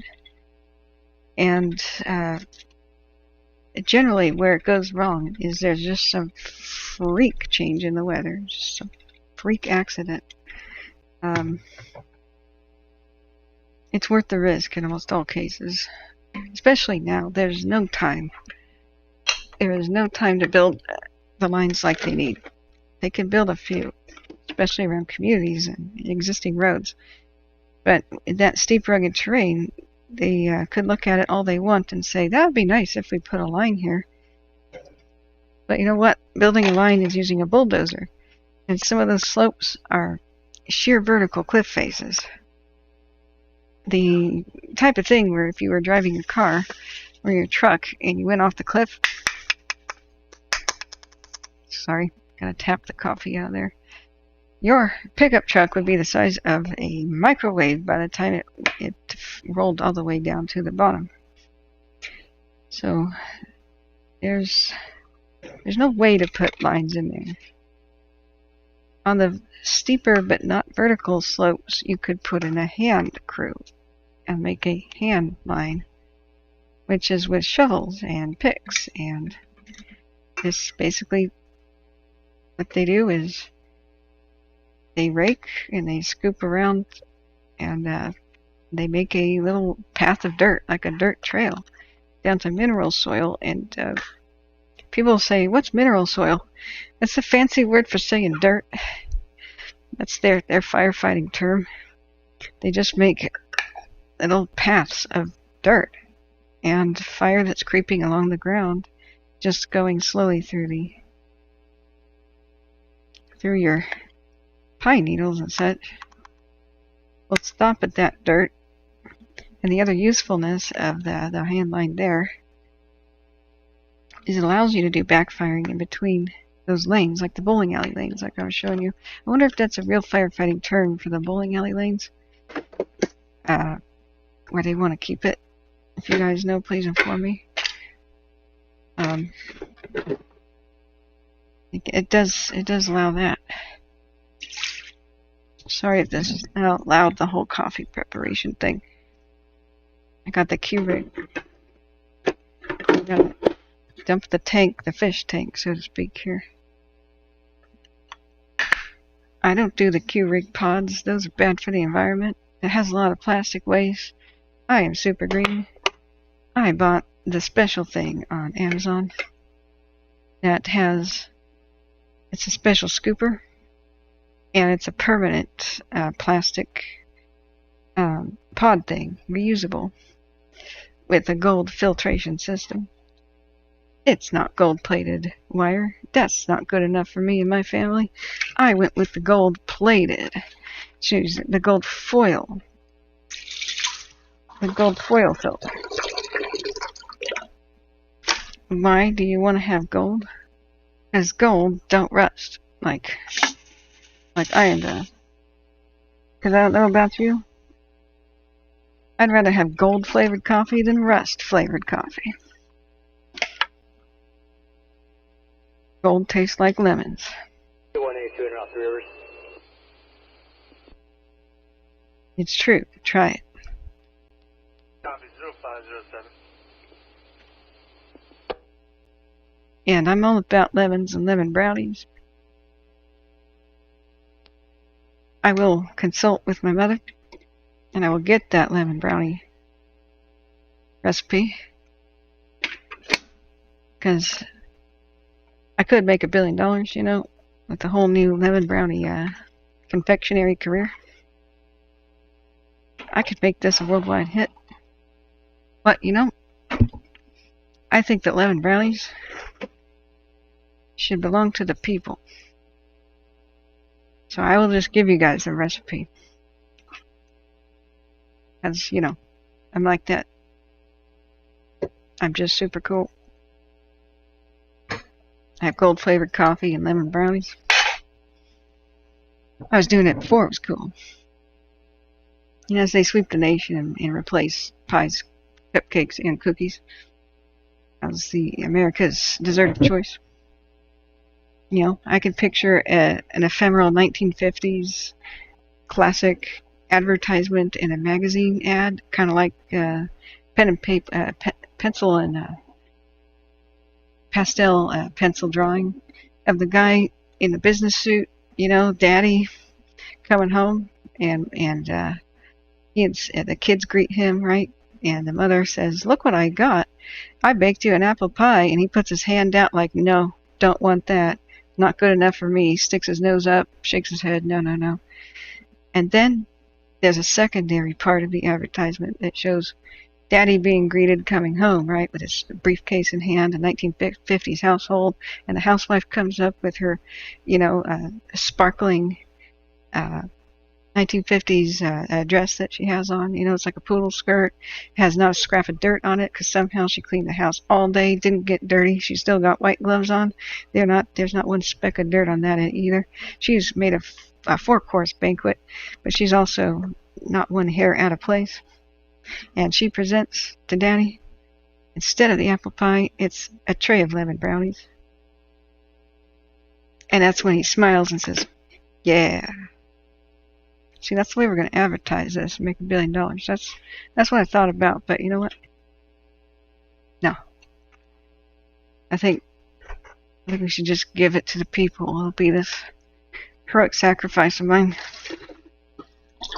You know, I'm giving up basically $1 billion for you guys. Hope you appreciate that. Alright. Add more water, please. How dare you? I gave you plenty of water to make a cup of coffee. In fact, that was like half a fish tank. Half a fish tank amount of water. Keurig, whatever. Don't look at me like that. Is this a 10-ounce coffee cup? I better be careful. That could overwhelm this coffee cup. It's kind of in between 8 and 10 ounces. I don't know what to make of this. The 10 ounces are like the grandes. I'm just going to do 8. We don't want to mess. That'd be tragic.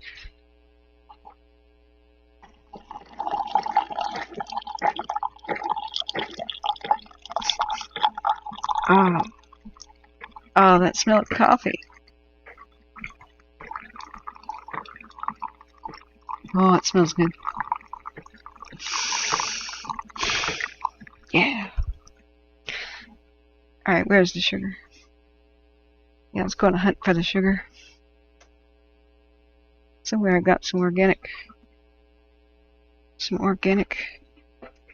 fair trade, shade tree, and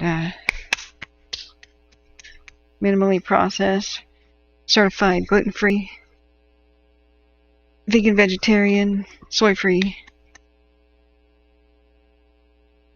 and deluxe.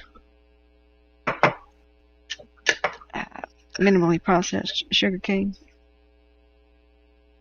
No, not really. I just went with Dixie crystals. I saw that on the shelf, and I'm like, why would I pay 8 times more for golden sugar when the white stuff is just fine?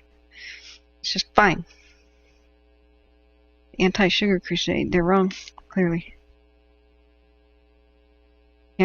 Can't make me give it up. I'm a hummingbird, and I'm okay. You know? Stay up all night and drink coffee all day.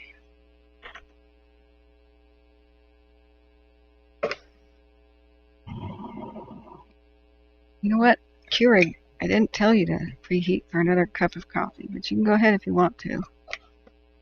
Whatever. I kind of like these sounds, though. I kind of miss the traditional coffee maker sound. Like maybe it should play a sound effect. You know, the percolator thing. It's a pretty groovy sound. Even though that type of coffee brewing, they say, kind of burns the coffee and kind of ruins the flavor, and Americans just don't know what they're missing with other coffee brewing methods. They took a poll, and most Americans just like that sound. The Mr. Coffee sound, you know. There's just something about it. It's not particularly nice in a way. It's kind of gurgly. But then again, it's kind of nice in a way. Kind of like that dial-up sound, which was grating and irritating, but there's a sort of excitement that built up with it, like I'm getting online. You remember when most homes were offline most of the time, except for a couple times a day when you checked your email and you got online and you just checked out the interwebs and you checked out your AOL instant messages?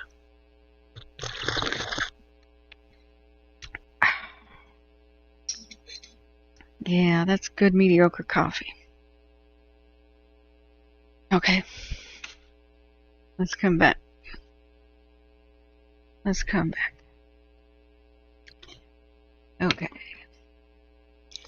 Back at the computer. Okay. So, sorry, I hope you enjoyed the comedy hour, but I do have to say something when I go to the kitchen. I kind of run out of ideas. Yeah, Alan T had a 9600 baud dial-up modem, yay. I love that sound. Do they have, I bet you on YouTube, there's just some channel that has coffee making sounds, like 24 hours a day stream. I bet it's remarkably popular. I'm going to search for that. Coffee percolator sounds. I'm going to test my theory. The delicious percolator sound from start to finish. That's a 7-minute long video. Oh, that's a stovetop one. Well,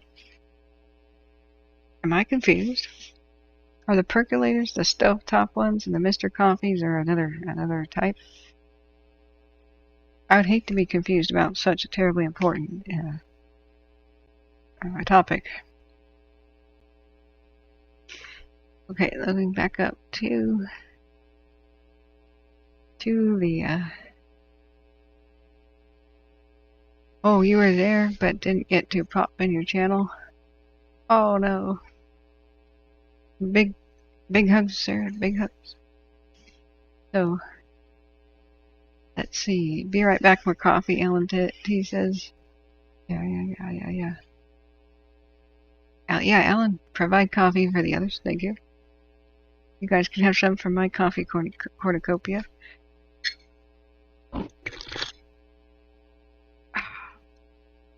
Okay, going down. I remember lightning smudge pots in the lemons. Oh, lighting smudge pots in the lemons. That was to, was that to keep the frost at bay, Morris? That was done in California a lot. They used to light, they would paint the bases of the orchards white, the trunks of the trees white, and then smudge pots were sometimes burning at night. I didn't know if that was insect repellent or if that was anti-frost. And sardines are pretty good. Yeah. Exactly, Sarah. we need to go back and just humbly, hat in hand, ask the Indians. So we're ready to listen now. But you know what I heard, and they just said that on the briefing, the one about the K&P, where the guy was standing in front of his car. He said that what they have is good news to protect the giants, the General Sherman tree and such. Is around this area they have been doing since the 1960s some fire backburning and control burning. Now, what bothered us was Big Al was here a month earlier and showed us his country drive. He had a dash cam and drove all the way up, all the way from the Three Rivers area, straight up here into the giants. That's the wrong colored pen. And we saw, unfortunately, a lot of dead and dying trees. Some downed logs and such, some downed heavies. However, a lot less pine needles and stuff than you would expect. And so we've seen also, okay, there's a horrible blinking light in the kitchen. Keurig, stop blinking. It's begging me to add water again. Shut up. Okay, stop it. Okay, there we go. I unplugged it. So, that's the thing. We can only see on the road the landscape, and we can't assume that the rest of the landscape, non-visible from the road, is just as bad, right? I've seen a lot of pictures of them doing small backfiring operations, or just control burn, operations, with drip torches throughout the era. I just don't know that they were able to do much this year, because the mega drought this year made it pretty dangerous to attempt. But in general, control burns have gone in the area by the Sequoias. I think Zeke Lunder was trying to explain that in the lookout. But with the fact that they mentioned it in last evening's video, and we're talking favorably for it, means that I'm a lot less concerned than I was initially for the General Sherman tree and these right here. I am very concerned for the Windy, like extremely concerned. I'm very concerned also for Silver City and Three Rivers when the wind changes happens on Sunday, and the north wind comes and blows it towards Three Rivers for the first time. So we'll have to figure out that.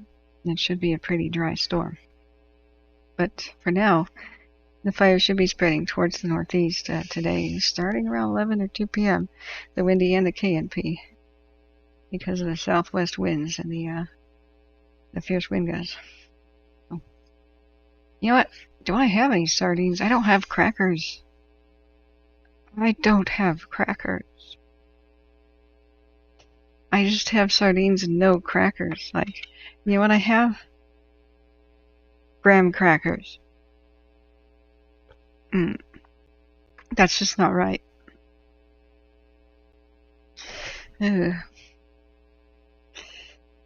But, yeah, the other sequoias, the medium tall ones, just the normal old growth ones, not the trees with the names, they're being chewed through and eaten right now, and that's just tragic. Last year was bad enough with the K&P.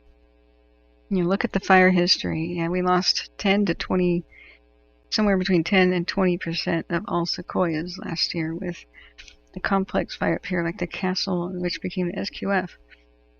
And the last couple of years, like the Pier and the others. And in some places by the Castle fire, I think it was 70% of the trees were dead already in some spots due to beetle kill. And it's just absolutely horrible. What little we've got left, we gotta make quick arrangements to save. You might head down to the Windy Fire this weekend. Oh wow, Sarah. Sardine pizza. I think it's anchovies that usually go on a pizza. Anchovies are horrible. They are,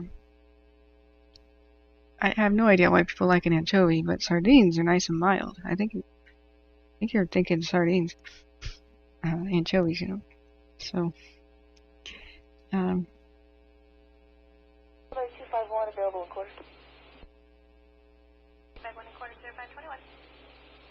Ms. says my dad cooked gooey ducks once. Those things were crazy gross on the canned mackerel. I do have standards.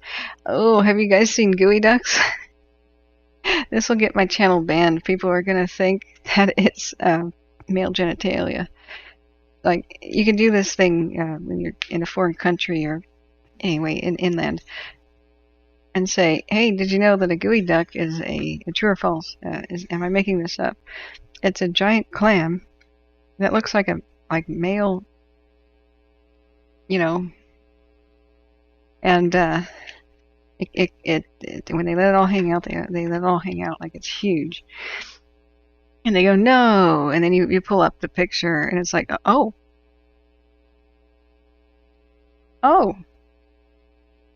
yeah, so it's spelled geoduck, but it's gooey duck. And they're epic mollusks that are scandalous in appearance. But it could feed the whole family if you get like 5 of them at the coast. You know, this is, yeah. Apparently, after being featured, especially on Dirty Jobs, I used to love that show. There's this craze for them, especially in Asia, and now they're like a hot export. When before they used to be the sport, the laughing stock of the mollusk world, and the world's most unwanted shellfish. 12941 Walnut Avenue. Yeah, it's quite scandalous, you know, but kids can enjoy the whole gooey duck hunt. You know, once you stop laughing. I've never seen one.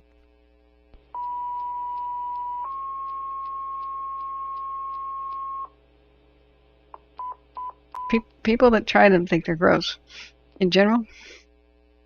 Station 4, medical aid, chest pain, 12941, Walnut, cross of Road 130.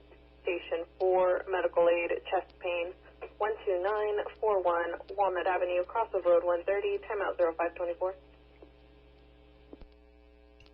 They're freaks of nature. Freaks of nature. I don't know what else you could say about this. But they're on the West Coast. So apparently now they want to farm them. So this is Alaska Journal. House bill could expand gooey duck farming to the Gulf waters. Yeah.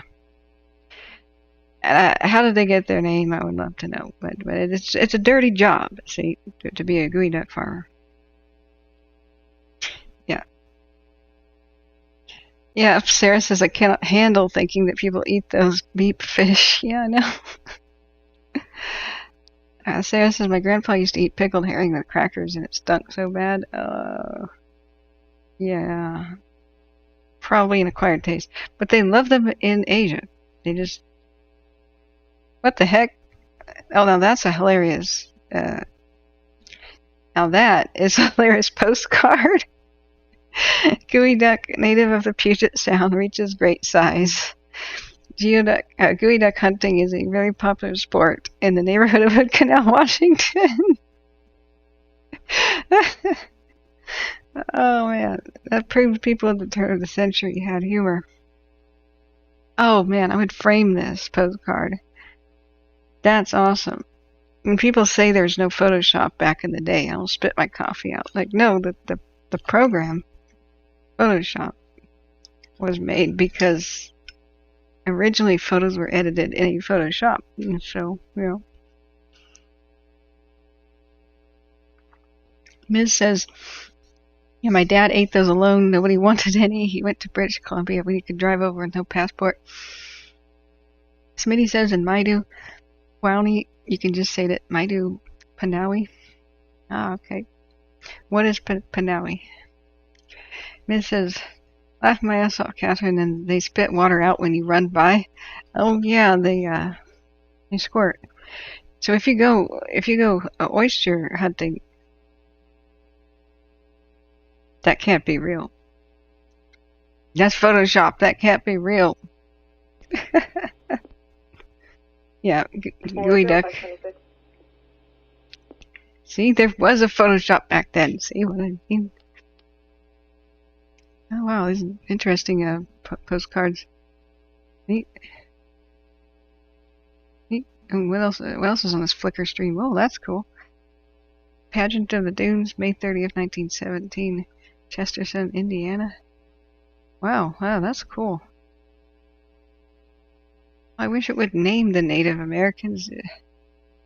Remark, this postcard is believed to have been taken around the historical pageants of the dunes, using Waverly Beach as an amphitheater. The pageant was an enormous event comprising of hundreds of actors and attracting 40,000 spectators. The event was undertaken to generate support for the creation of a state or national park. Oh, okay. Residents of Indiana, blah, blah. Poetry, music, and dancing. Oh, okay. So, are they real Indians? I don't know. Just have a small picture. But I hate it when there's old photos and Indians aren't named. It's like, come on now. Yeah, look at that. Just cracks me up. Now, if I owned a seafood restaurant, that would be on the wall, you know. So, let's see here. Sarah says, Grandpa would just sit alone at the table, snacking happily on his stinky fish crackers. He was so cute, though. My grandma said it was Depression-era food. I'm sure.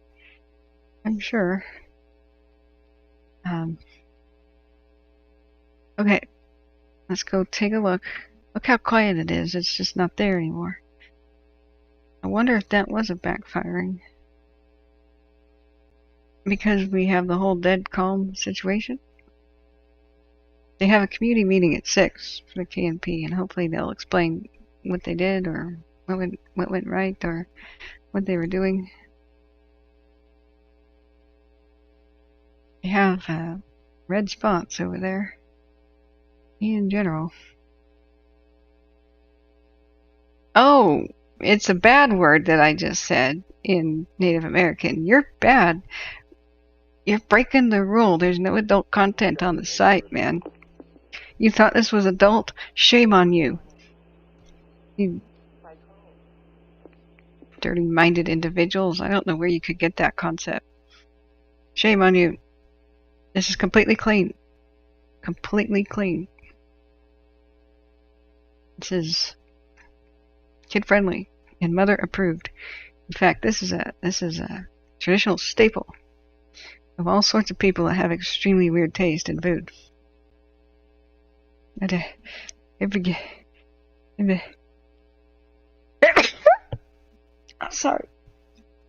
Sorry, when I reach for the mute button, I'm closing my eyes at the same time for the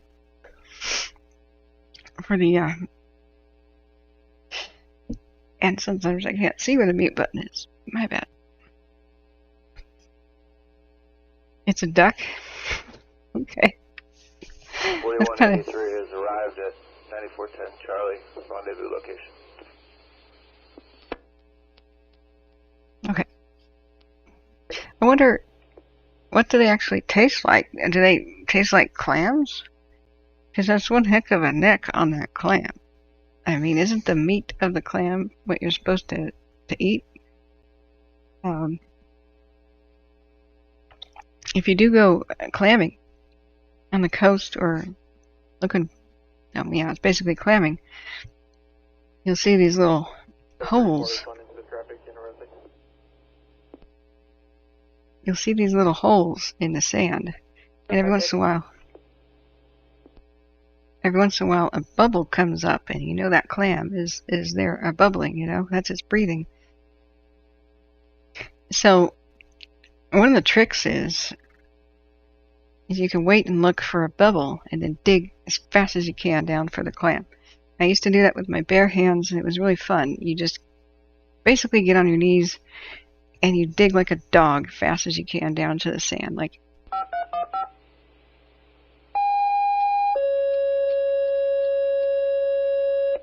oh, I hate those. Brush 94, Company 77, Elwood. Cross of Live Oak, fall victim, 6545 Elwood, timeout 0531. Oh, poor person. Okay, I'm going to mute that for you so that you don't have to hear that horrible stuff again, but they repeat it.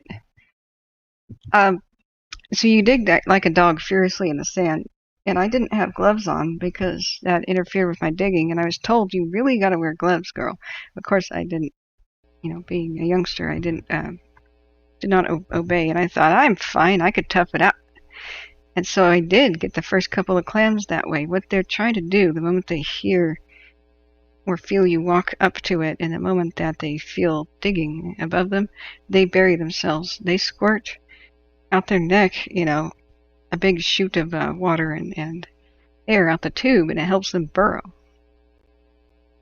And they're going deeper and deeper, and they're finally going to escape you. So you got to do it real fast. So you can walk real carefully, without barefoot, like nice and easy over to them. See the bubble, drop to your knees, and dig like a dog real fast. And I got a bunch of good-sized clams. I was real proud of myself, and they said, you got to have gloves. And I went like, whatever. I know better than adults. So then somebody taught me a trick.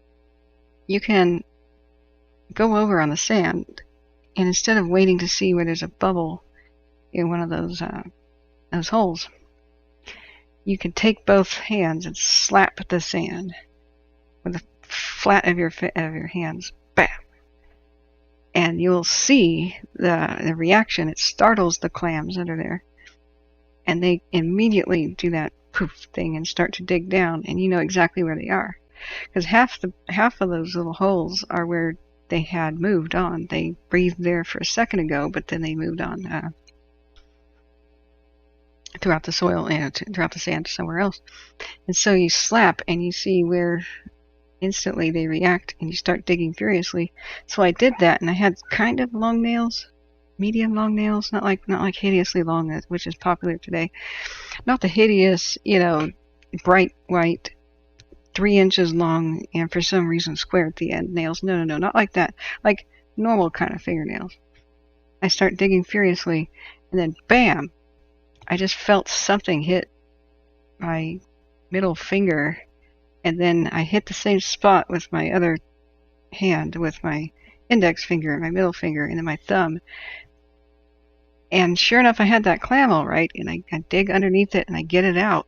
But then I look, and my hands are all bloody. So that clam had a chip in its shell, and my hands had hit it, and I just severed my nails. I looked up, and they were like sheared off, like it had been a razor blade, and they were just sitting there like a crescent moon.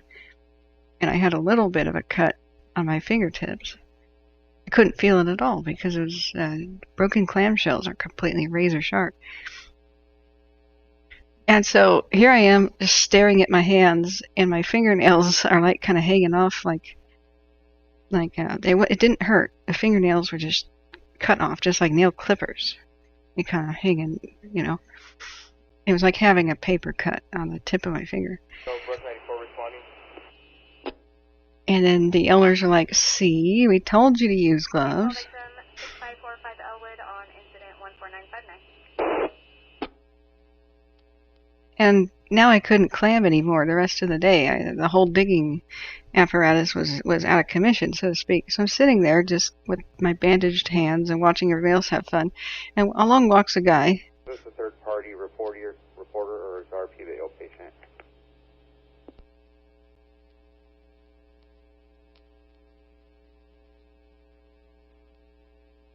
Along walks a guy, and he has a special device in his hand.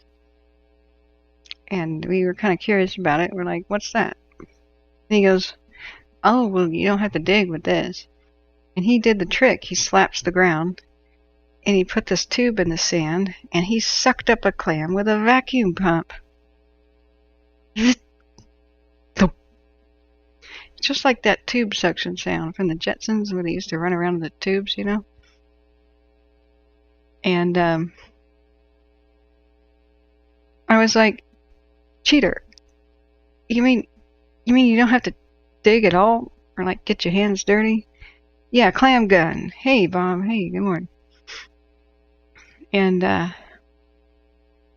he just goes around, and in like 5 minutes he had more clams than we came up with in 2 hours. Look, look, look, look. And he walks off like la-di-da. So that just goes to show technology, man. Technology. Hey, Bob. I understand you were looking for the picture. I thought I showed this to you. The funny picture thing? Yeah, Smitty says it's anatomical and helps you keep it G-rated. I'm culturally significant and culturally significant to the region. I am innocent. Of course you are. Of course you are.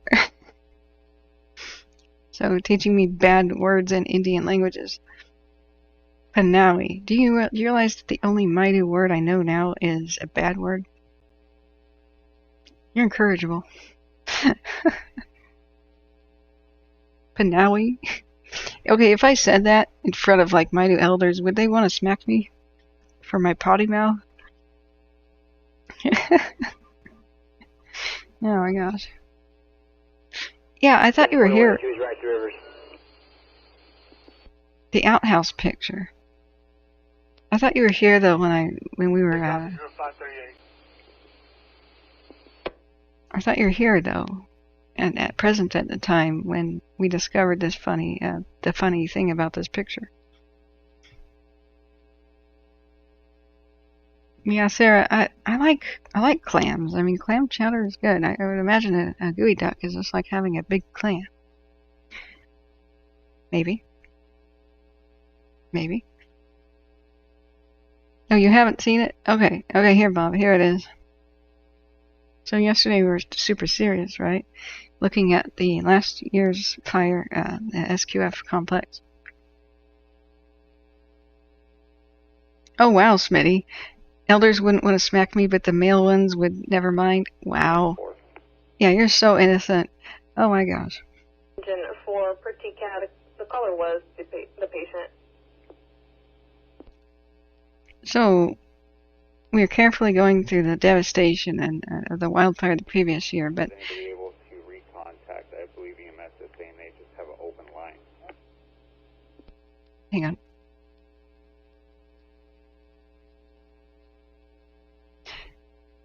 It's not that bad of a photo, guys.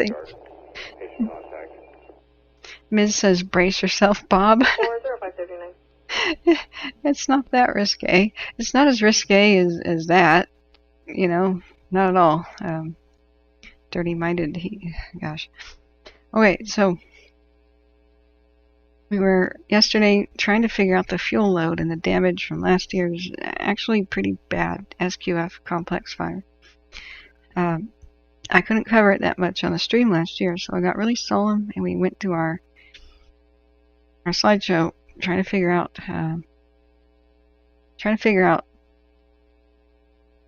what's the fuel load, what was it like, what was the damage like, because the Windy is headed this way.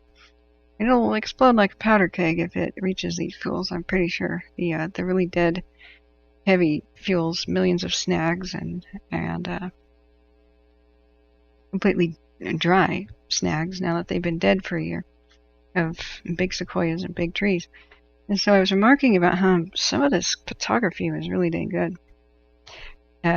Some of these photos you can really enlarge, that they upload the full-size resolution. So the caption for this one was, they saved Camp Nelson, I think it was. I don't know if they were able to save other places on the map. It looked like the fire went through it. We could look it up, but I said, look at the details. You can almost, you can like zoom in on houses. Maybe we could see the details of this fire truck. Oh my. And that's when I realized that the photographer caught a guy coming out of the outhouse in a state of undress. I guess he was trying to change his clothes and thought that he didn't need to close the door so he had more room because it's only facing an open field. But so this convenient fence post is right over it's the fig leaf, so to speak, with Adam and Eve paintings. But he does seem to prefer briefs over boxers. And I wonder if the photographer knew about this. Or just never noticed, but upload a full resolution photo to the internet of a guy, a poor firefighter emerging from an outhouse. The poor guy probably never realized that it was there, but he's thank God the fence is right right in there, keeping it PG-13. But wow. So every once in a while we find something pretty funny on accident when we're looking at fire pictures. I was like, hey, we could look at all this. And there's a guy sitting on a chair on top of this Foss check. Like, what's he doing up there? Just enjoying the scenery? Can you ride in that chair as it rides around? Like, you know? Some of these photographs are just mysterious. It's like, is he up there opening valves and for the tank? I mean, this guy's relieving himself or changing his clothes, and that guy just, you know, is pondering life, deep philosophical questions, perched upon a Foss check truck, or perhaps he's bird watching.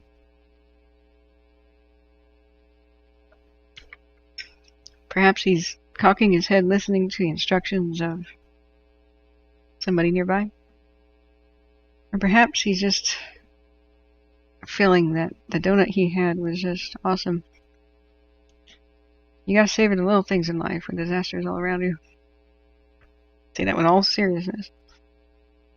But, yeah, it's a pretty detailed photo. Let's see what the caption is. This was, yeah. Traffic accident, Highway 65 and West Teapot Dome. Bird watching, Alice. Yeah. Yeah, wine country stacking. He's probably watching for the tank to get full. Probably. Meanwhile, fire rampages on the slopes above, but they saved Camp Nelson pretty well. If we look at this was last year on the 13th. Remember how bad last year was?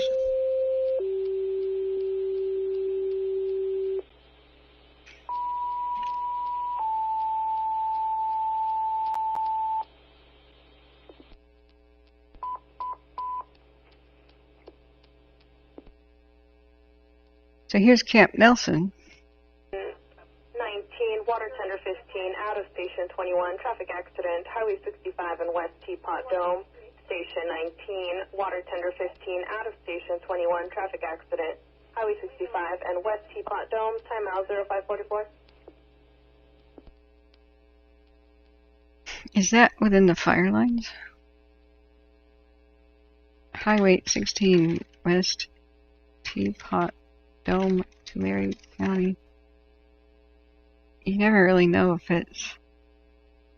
Oh, that's by Porterville. Okay, let's go back to Camp Nelson. Here's what I want to know as far as the damage that the SQF or Council Fire Complex created. They saved Camp Nelson. Looks pretty good here, or at least parts of it. But look what may not have been saved, the Cedar Slope. 64 is that rendezvous?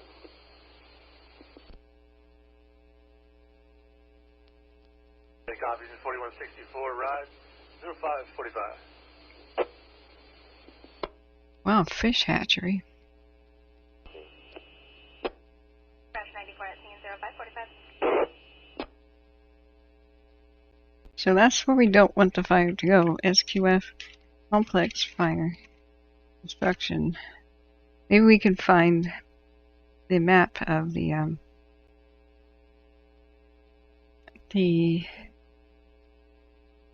there's a Statesman Journal, a map of destroyed structures. They have that for almost every fire, don't they? The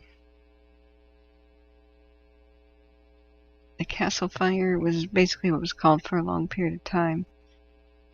That's an incomplete map. You just type in SQF Complex Fire Destruction map, or damage map, fire structure status. L&T, I love the level of the audio feed in comparison to your audio. Is it louder or softer than my voice? I can't. I try to make myself louder best I can. So, yeah, Cedar Slope got damaged. Horrifically damaged. Just impacted. Is that a neighborhood? Oh. Single family residence. Oh. Oh, okay. Couple things survived, but that's not good. I thought this was perhaps something like a campground. 10-15-0547. Partially destroyed.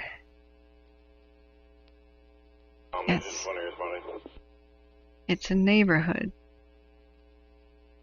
Some of these were saved, no damage. Yeah, I thought this was more of a campground. 0547. It was partially damaged. Last unit responding, confirming engine 20. Under construction. Okay. Maybe it's a neighborhood, but some people hadn't built on the lot yet. Thus the trailers. Oh yeah, it's a neighborhood. Boy. Engine 20, Firecom. I wonder if they had just rebuilt some of this and now the new fire's coming.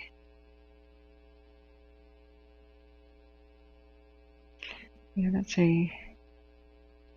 What did that say? Joe Blow? Oh, Joe Box. I was like, what? Okay. Yeah. We saw that one. 1019, confirm response. Boy. So let's look back at the destruction. Alpine Village was devastated. And Sequoia Crest. Essential infrastructure. Oh.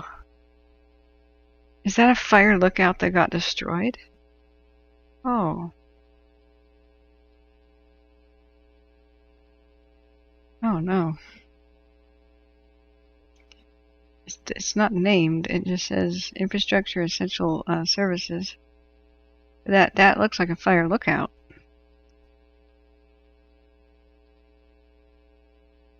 Wow, and on this rocky area, like that must have been the embers getting up into it, like they say, because it looks like a pretty somewhat defensible rocky area. Oh, job box? Okay, utility construction work site. Alan says, I've been in two-way radio communications for 30 plus years, also one of the ham radio operators. You're awesome, Alan. Yeah, fire lookout with radio equip. Ooh. Oh, cool. I need radio tips, and hope we can get together later. I would like to make the feed a lot less, snaggly. Reduce the noise and whatnot. I don't have the radio. I'm just using Broadcastify, but I'm sure it is. I also want to go into the field sometime to perhaps cover fires. I don't know if I'm cut out for this. I respect, if you're still here, people kind of come and go. What Sarah does is very brave. Goes out and meets fires. Oh man, look at this. Look at the giant tree right next to the home too. This was somebody's dream cabin. Perhaps the tree survived. But look at the path of destruction. This fire was massive. SQF was just huge. Mountain home. Look, even way over here.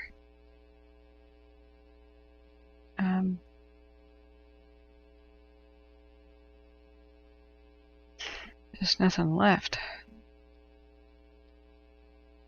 This is last year's fire, and so the Windy fire, it even shows it kind of headed that way. Hopefully they can save Camp Nelson. Ponderosa is in the immediate is in the immediate danger. Oh, here's the photos of Ponderosa that we wanted. So these are photos of all the black is a home that survived, or structure that had no damage. So now we can kind of find out what's in Ponderosa. Oops. And Quaker Meadow. Sure, they don't have pictures of the entire neighborhood.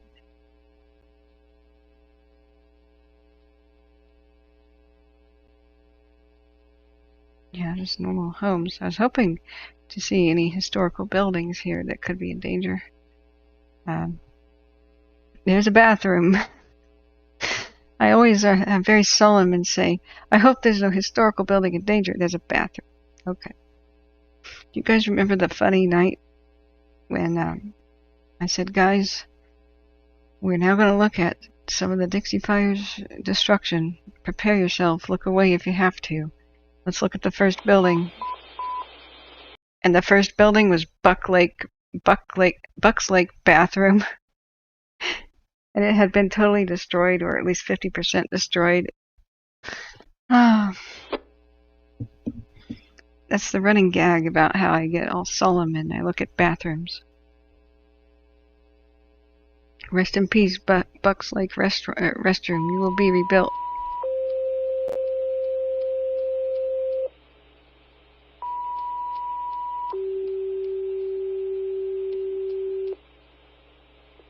Accessible.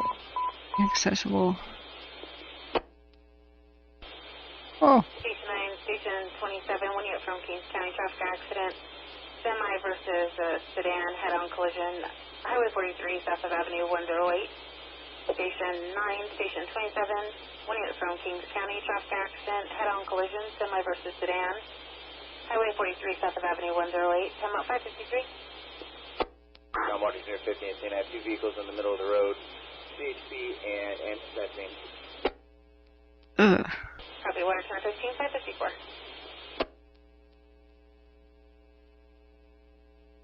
Semi-truck versus sedan. Boy.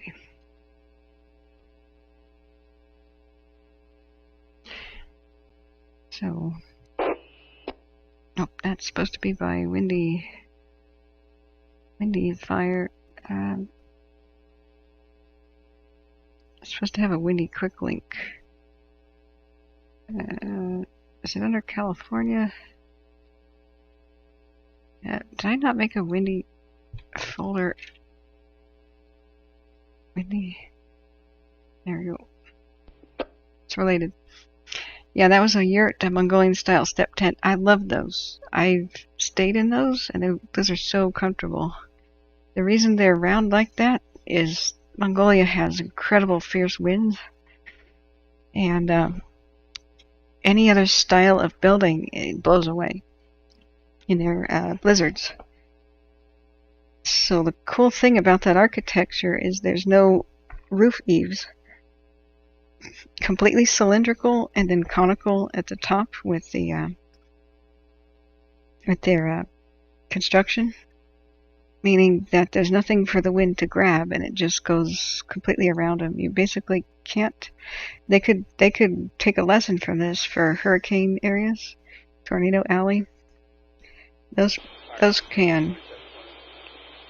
That style of architecture, of course, with heavier building materials, could make pretty windproof buildings, especially on the coast. Says, which one do you think won? Oh, wait a second.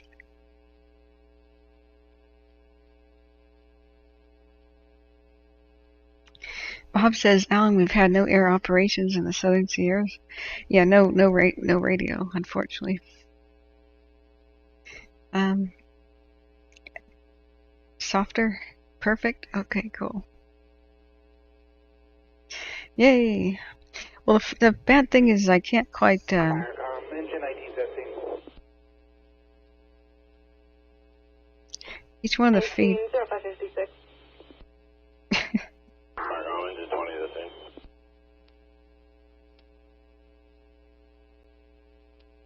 Each one of the feeds is a different volume. It's kind of a struggle to get it to do what I want, but we see the fire's really dying down. Firecom engine 20. This will be in Porterville City.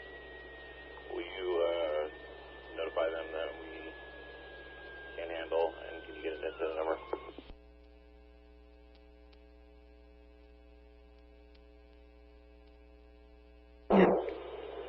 Water tender 15.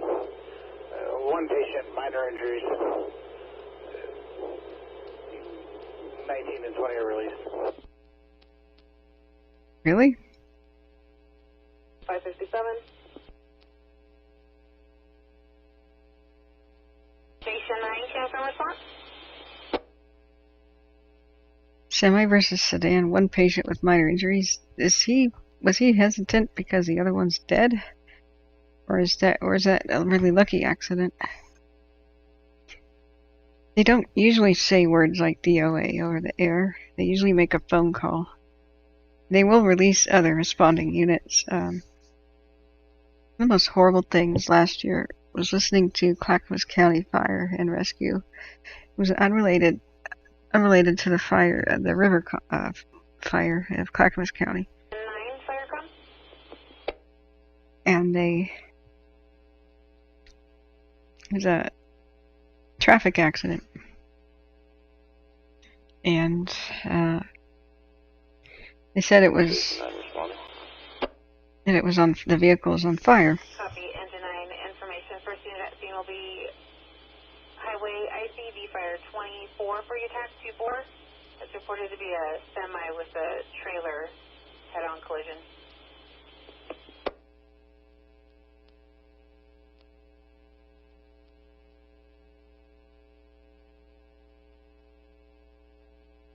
And anyway, long story short, they had ambulances running towards it, and then the fire crews said that it was fully engulfed in fire.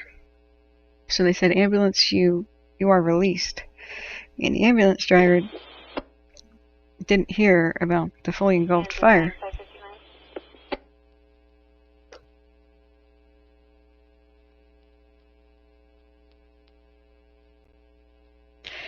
And so they kept saying, you're released. And they're like, but we're right around the corner. And they said, you are released. And they said, but really, I mean, we just arrived. And they said, they flat out said, you don't want to see this. And the somber voice was, okay. But Alan T says, sounds lucky. Sometimes we use 1044 or 1055 as the code for DOA. Yikes. Yeah, 1050 is a traffic collision. As I was looking for Ponderosa new deal maps. Oh, that's cool. Check out our latest deal map. It was a cartography store. Has an air ambulance been requested? Engine 27, standby. I'll confirm. They haven't advised. Standby. This is an interesting old advertisement. Copy. Kings County, Engine 11. First unit at scene will be Highway ICB Fire 24 is assigned for the tax 24.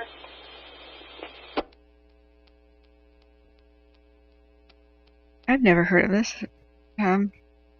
Maybe I have, but it was so long ago. Called the greatest single project of its kind.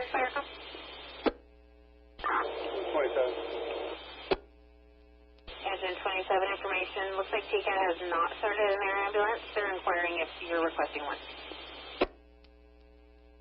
Hey, sir, I'm just going to start one for now. Copy. 601. Additionally, we're receiving an additional report from another caller advising possible major injuries. Okay, sir, I'm just going to start there. Copy. 601. Oh. Engine 27, Firecom. Additionally, with yourself and 9 and Kings County Engine 11, will that be sufficient, or do you want me to start a fourth unit for the LZ? I think will be sufficient. We'll find out when we get it. Copy. 601. So, doesn't sound lucky. Sounds like additional caller advising major injuries. They're asking for air ambulance. Well, Tobias Peak suddenly has... It's about dawn, isn't it?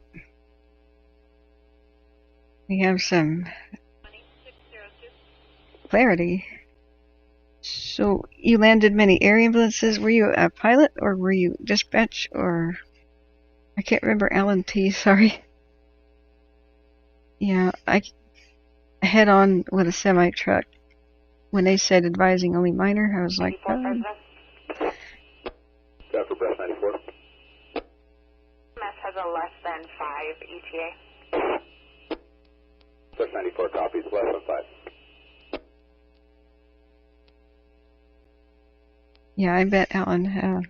Get them on standby. It takes a while for a pilot to go warm up a helicopter and get it ready. Good idea to start air ambulance as a precaution, especially if a long way from a hospital with a trauma injury. Yeah. And they'll probably need it. So look at the new remarkable clarity here on the Windy fire. This is Tobias Peak looking north. As dawn arrives, that smoke did settle right down in there in the drainages, putting that lid on it. And look at the amazing clarity above it.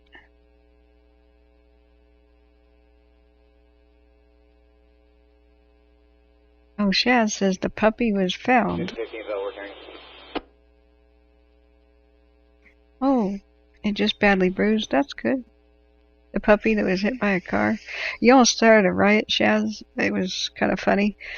So, Shaz had a typo and said, I've been looking around the neighborhood, searching and searching for the puppy that was shot. And, oh boy, did chat go ape, going, what? Somebody shot a puppy? And I was like, what? Somebody shot a puppy? What? And it was taking place in the United Kingdom, and I'm like, I didn't think people generally had firearms out there, let alone run around shooting puppies. And she was talking matter-of-factly about how it was injured, but seen running about the neighborhood. And people started angrily typing stuff like calling for violence against people who would shoot puppies. And then I thought it was a little odd. Yes, Shez says I felt awful for that typo. Yeah, with the see no evil emote and the crying laughing one. And I said, please guys, don't call for violence in my channel. That's against YouTube rules. I will be shut down. And I had to delete some comments. And then Shaz goes, sorry, autocorrect. It was hit by a car. It was hit. The puppy that was hit. Oh, man. So, L&T says you were an on-the-ground firefighter medic guiding him in. Yeah, that's what I was wondering.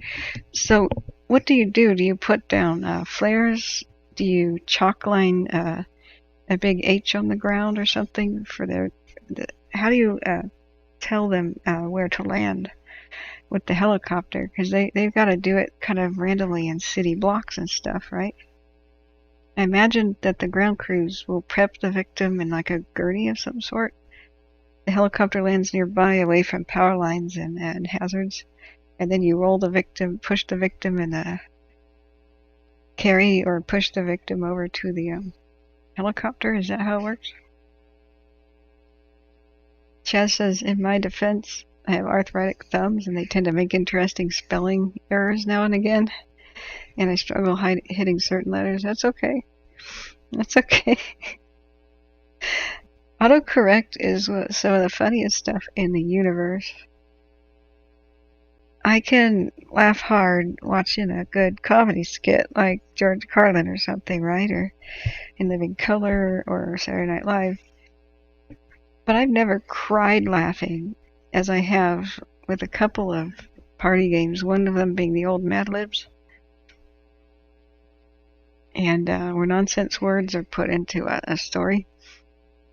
And modern day autocorrect is that kind of cry laughing stuff. So this one was like parents randomly texting their daughter saying a bunch of just normal stuff, and then, by the way, your brother is adopted. She's like, what? Why are you... Control 9, 9 is going to be out of service. Control 9 is responding. Okay, let's listen to the car accident. Control 9607.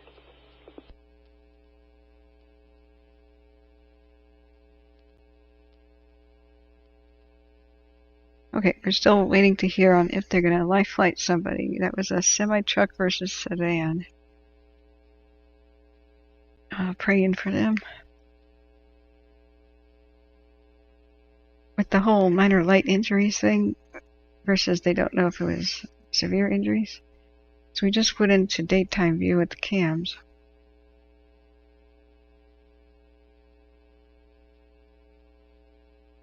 Now the flashing is not a true flash. It just means that this camera takes images once a minute, and so if there was a flare up for the moment of heat, it will look like a flash if it died down within the next minute, you know.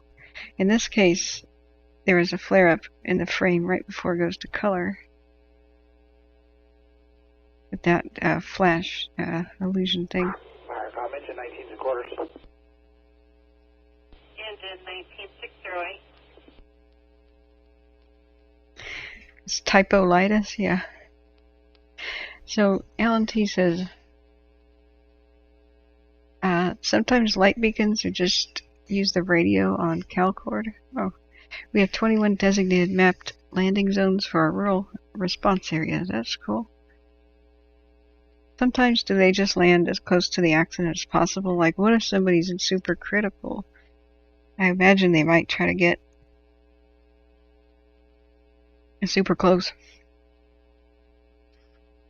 Oh, yeah. You know what? If they issue life flight, we could track the flight.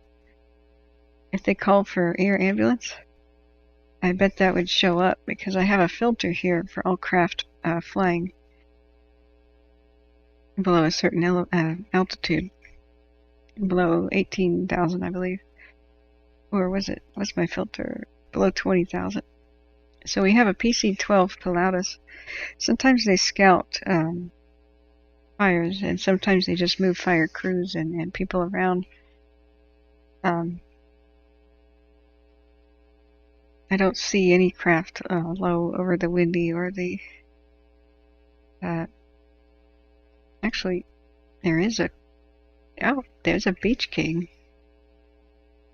This could be an air attack flying over or somebody scouting the K&P.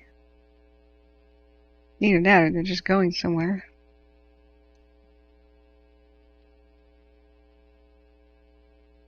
Let's see. It took off near Visalia. If it circles, we'll know. So, Alan T, if it is safe, we will land them close. Otherwise, we shuttle them to the landing zone by ground ambulance or four-wheel drive. Well, that's a good thing. What's the craziest rescue that you ever did, or the most intense? I like stories like that. I would have been a first responder if I wasn't kind of frail. I don't know that I have a good enough... Oh, they're unseen. Let's listen. Kings County, engine 11610. Firecom, engine 27 at scene. One passenger vehicle off the side of the road, major damage, and one pickup with a trailer on the other side of the road. Check injured. Engine 27611. Somebody can take me, quarters.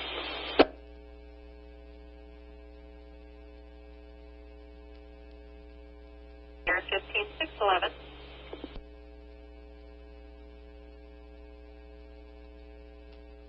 I tried to make that as clear as possible and turned it up. So he said one vehicle with major damage on the side of the road, which is the sedan, I guess. On 27.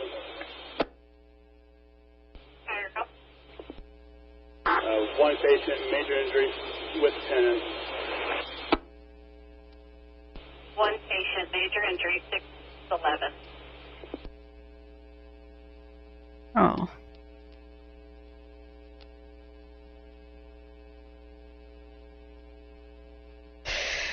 Yikes, somebody is hurt bad.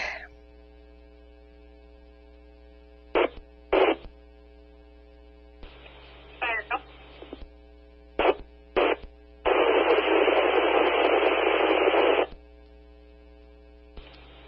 Sky 3 en route, 11-minute ETA break, engine 27, fire, go.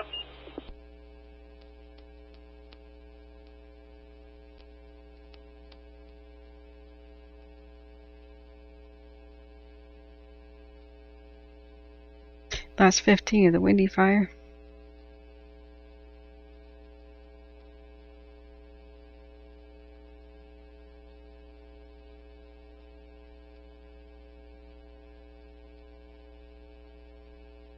This is Tobias Peak 1. Did it change its viewpoint? Let's do a longer time lapse. This seems different than before. Maybe not, but it sure looks a bit different in the clarity of this daytime shot. Now computer is struggling with longer time lapses, so we'll do a 3-hour.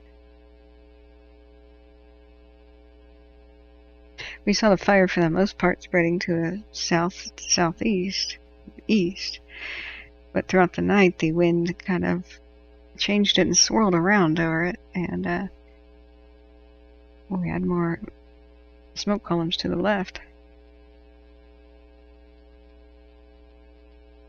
Totally far cry from what we saw last night when it went that way. Having more activity that way. But the wind will change direction and start to blow harder out of the southwest today around 11 or between 11 and 2 p.m. So we'll see if they call in a life flight, and if they do, we'll track it with the air ambulance. Fire, go. We have the one patient major injury. We have one minor patient. Go and start times on extrication, and I'll assume highway IC. I do have construction crews blocking the highway now for LZ to be at speed.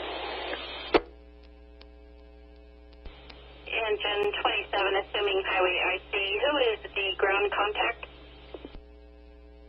We'll make patrol 9 LZ coordinator. It's Firecom, copy 614, break Skylife 3. Did you copy patrol 9 will be your ground contact for LZ at scene? Skylife 3 copies, all info. 614.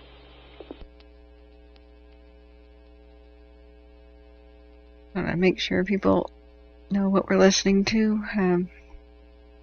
LZ is landing zone, okay. So it looks like they're doing an extraction. The victims entrapped in the sedan, presumably heavily damaged. Patrol 9, 615.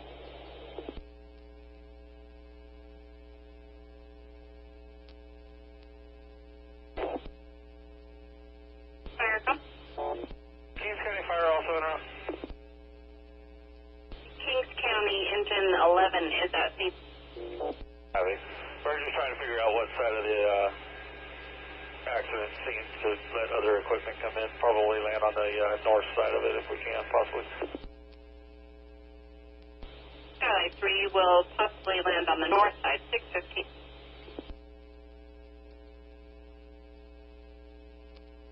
Okay. Alan's story is, my question was, what's the craziest, one of the craziest rescues that you've done? It says, Actually, we just saw CHP headed down 99 from Visalia when we took off.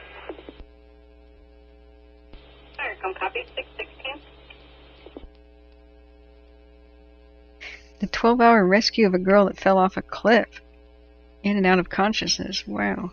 She was on the phone for 5 hours with the 911 dispatcher. We had to call in Coast Guard for night short-haul rescue. She had tingling in her extremities, broken ribs, broken wrist, and started to become hypothermic. Found the sanitary response. Battalion 3616. Took 7 hours to locate her in steep and rugged terrain. Oh my god. Back. What mountain was that?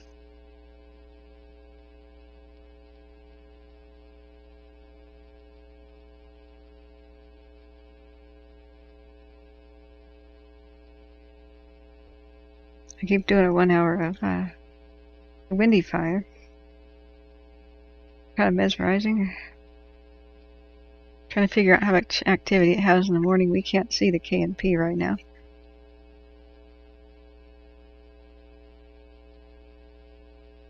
Smitty is teaching me Maidu, mostly bad words. Maidu Indian language.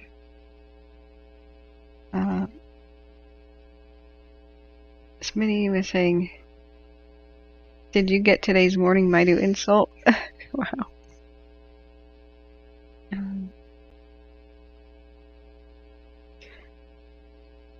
He like the term BS in English. The Maidu term NP from the two words, also has a figurative meaning, not the most bright, effective, or capable person, male. Oh, I see. Okay. So I gotta write down my Maidu language lesson. You should probably teach me something like hello first, before I get to know all the bad words.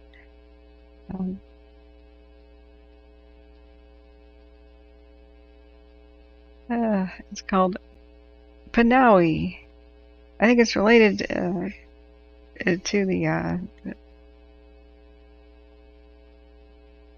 the Jewish insult putz. I think maybe that's a fair translation. But what's hello in Maidu? Because I should probably know something other than bad words. Rob Langsdorff, I remember one medevac that I did. The total mission took 12 minutes from startup to sundown. You mean hours or? Sierra Road, San Jose. Alan says it was Sierra Road, San Jose, Mount Hamilton, Mountain Range, Alum Rock Park. Yikes. Was the victim alone? Or there weren't any friends the victim had that would guide you in? Never go hiking and stuff alone. It's not good. Oh, Rebecca says, Sage, I'm going to return after bad storytelling ends. Okay. Well, unfortunately, we have to keep the radio on. The fire info is peppered in between medical. She was with a boyfriend? Okay.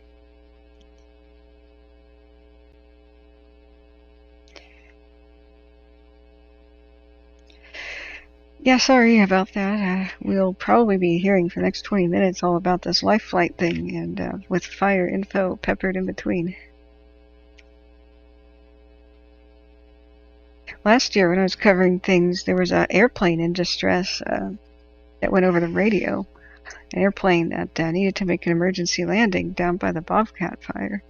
And so we switched to looking at that. It was hairy. It kept circling appropriate airports trying to make it to a new airport. There's some of the wildest stuff that happens.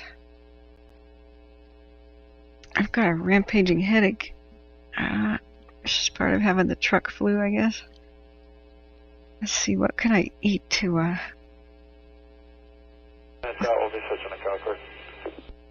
work on this headache? 5-3, 2 minutes out, 6:20. Okay.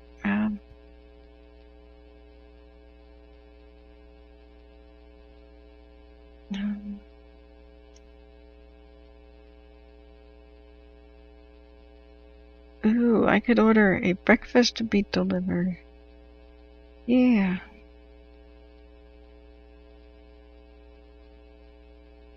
Think that'll be good.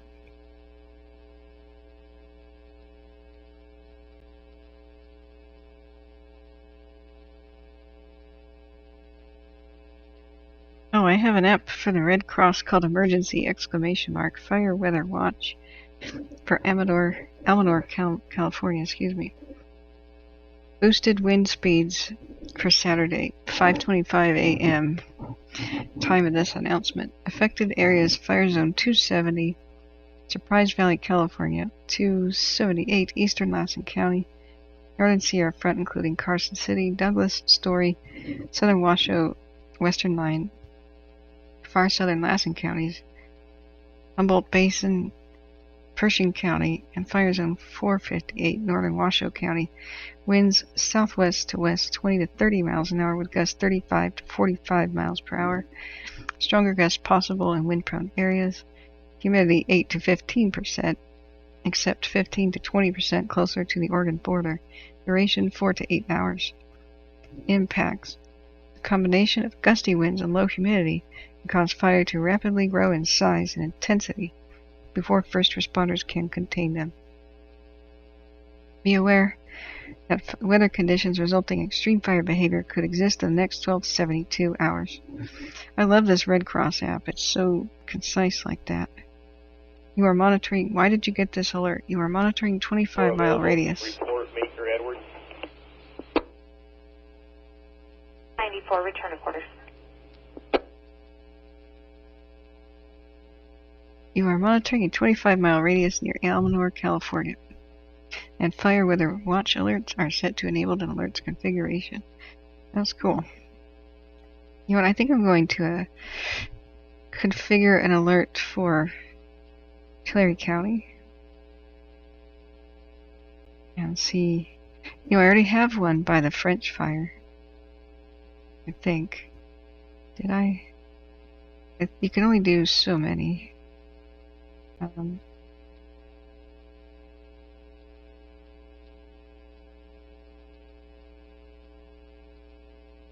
Let's see, how do I make another alert on the map?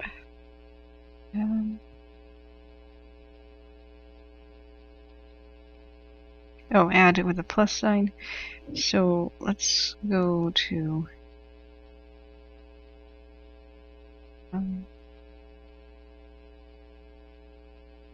enter a place name.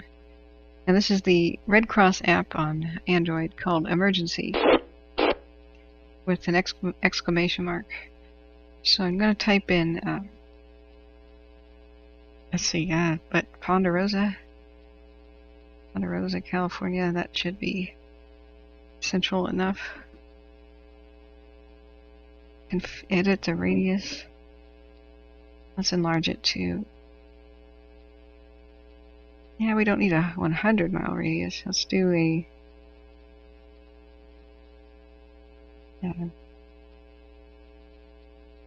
Well, heck, we could do a 90-mile radius. Done. Next.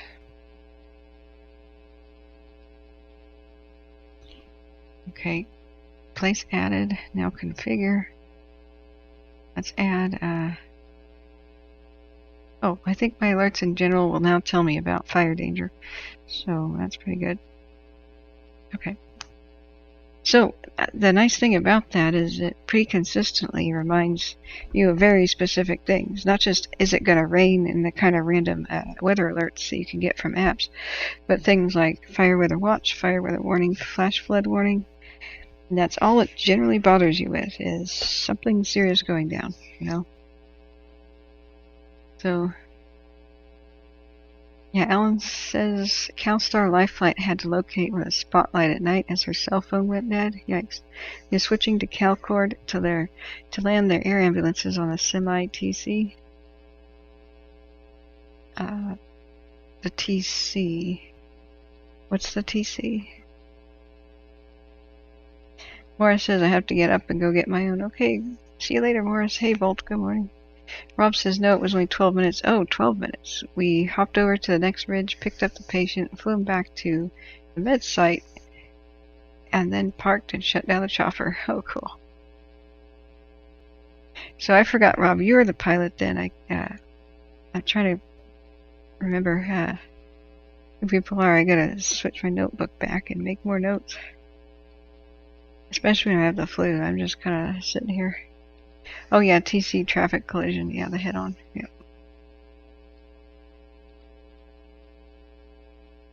Gonna turn down that humming. There we go. Now we've got incredible clarity on the Windy fire down here. It's a far cry from the smoked-in mess that's mostly in the K&P, but that's okay. If the K&P wants to have a smoked-in mess, that's totally cool. Because that will moderate the fire activity. The smoke layer on the Windy is kind of doing that, except the Windy is burning a little bit above it in some places.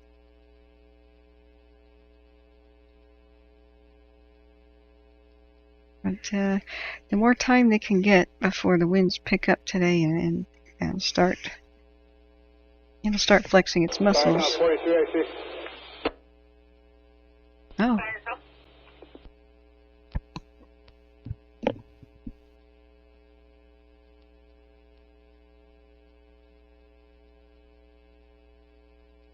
I see Firecom, go ahead.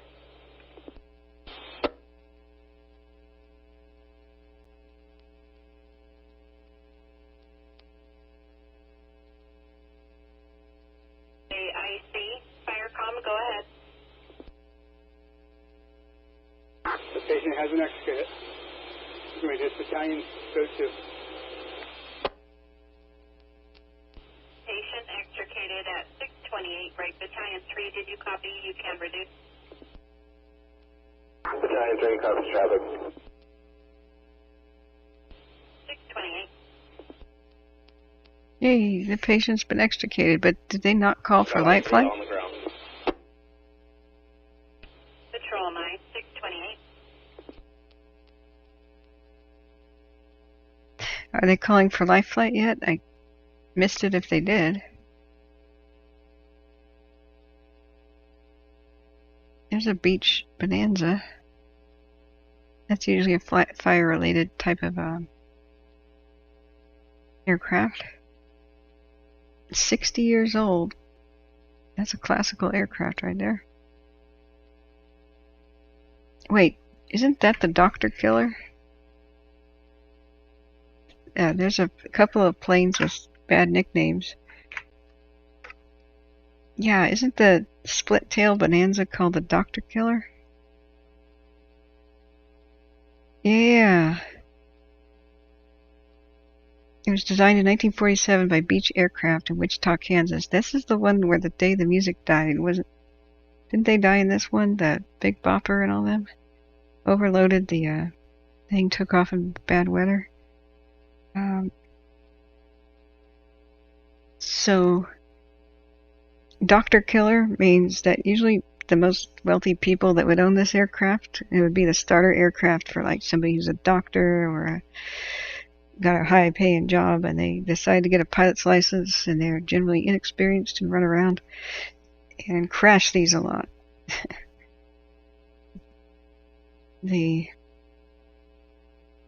My flight was landed on Calicord. Okay. So there's just a couple weird nicknames for some aircraft.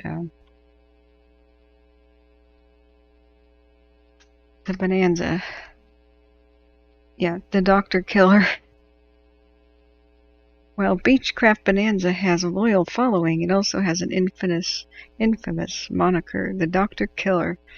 It gained that name decades ago after a spate of high-profile crashes with many of the pilots being doctors. In fact, the spate of accidents was part of the reason for the creation of the Beechcraft Pilot Proficiency Program in 1983 by the American Bonanza Society. The BPPP offers a variety of online training as well as flight instruction designed to make Beechcraft owners safer and more accomplished pilots. But what led to the spate of accidents and what changed? Well, the Bonanza was first introduced in 1947. Most pilots transitioning into the Bonanza were flying an Aeronca Champ or Cessna 140 or something similar, explains Thomas P. Turner, Executive Director of the American Bonanza Society Air Safety Foundation. Oh, I love these ads. There was a huge leap in aircraft capability and intricacy of the systems of the airplane at the time. They became much more complex airplanes, and so there was a lot of accidents initially.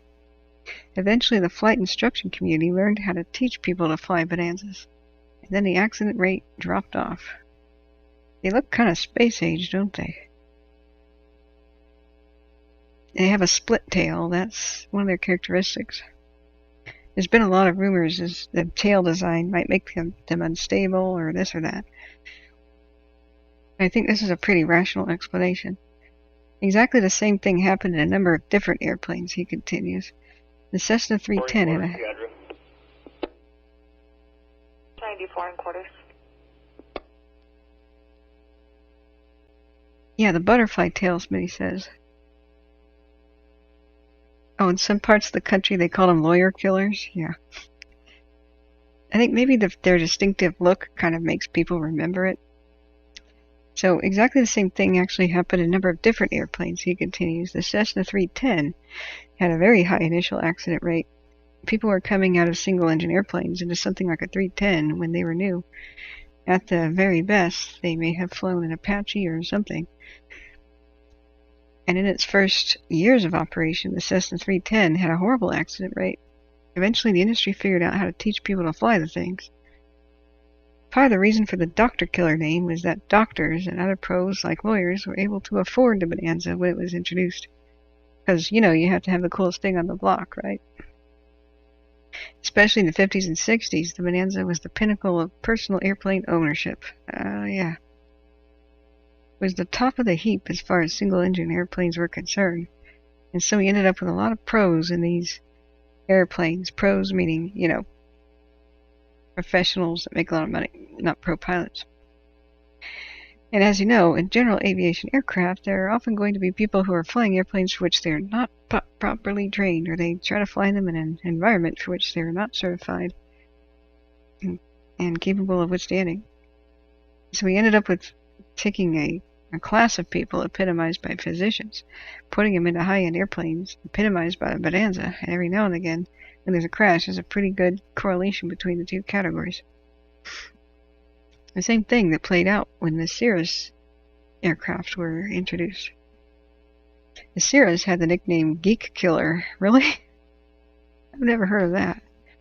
Turner noted, it's just a function of when the airplane came in. The people who were most financially capable to jump into an airplane early in their flying career at the time the Cirrus became a new thing tended to be the dot-com folks. Oh, yeah, I remember a lot of those high-profile ones. Turner notes that planes have evolved, and so has flight training. We know now how to teach people to make the transition from a 172 into a complex airplane, whether it be a Mooney or a Cirrus or something like that. And we don't see nearly the accident rates we saw in the past. Making sure Bonanza pilots are the best they can be is one of the missions of the BPPP. Turner notes about 3% to 5% of ABS members who have participated in actual flight training process. Not as nearly as many as we would like. Yikes. We have a whole lot more participation in our online ground schools, which is extremely encouraging to me because it tells me that our members are actively seeking more info about how to fly these planes. While they may not be going through BPPP, more and more members are flying with instructors who have been trained by the ABS Air Safety Foundation. Our mantra is, no matter where you train, your instructor should have access to what we learned over the 30 years of training beach pilots. If we're going to have a significant positive effect on the accident rates of airplanes, it's much more effective for us to train flight instructors than it is to try to train every individual pilot. Wow. Now that's a cool vintage ad. You save manpower. Man-hour is money with the company owned by Beechcraft Bonanza. Yeah, I imagine that's the way to say that.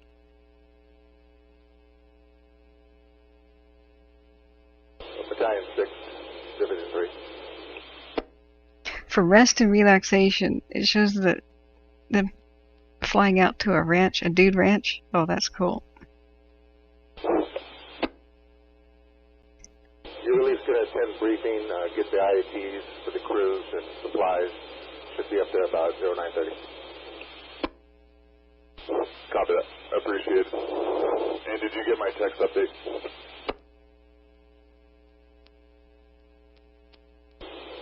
Conditions about the same?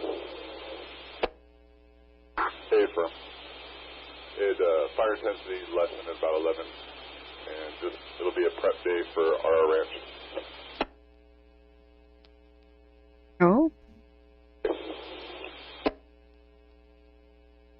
A prep day for our ranch, or? I don't know what he just said. So I'm scanning GOES 17 heat detections. We've got a lot here on the K&P. A little bit on the Windy. So nice. Engine 91, 637. So nice to see very little on the Dixie, almost nothing. For heat detections on a river complex or anything else. Cool. So we're continuing to listen to Tulare County. I think they're talking about flying around 9:30.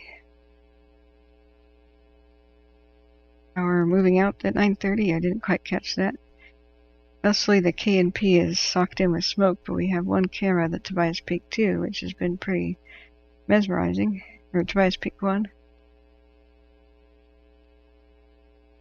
It's like a sea of smoke sunrise.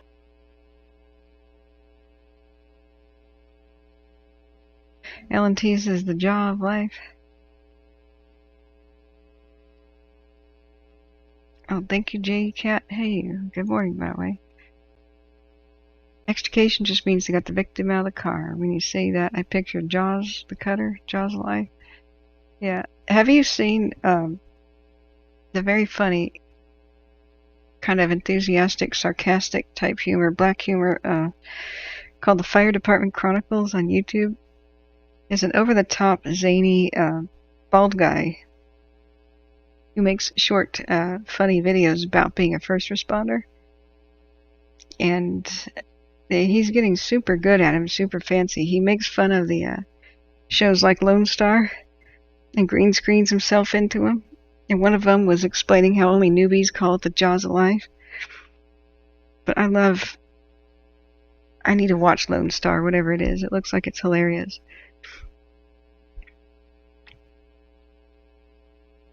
But you have to watch Fire Department Chronicles. Anybody involved with first responder stuff, it's super intense, almost Jim Carrey style of comedy, but not, exactly Jim Carrey.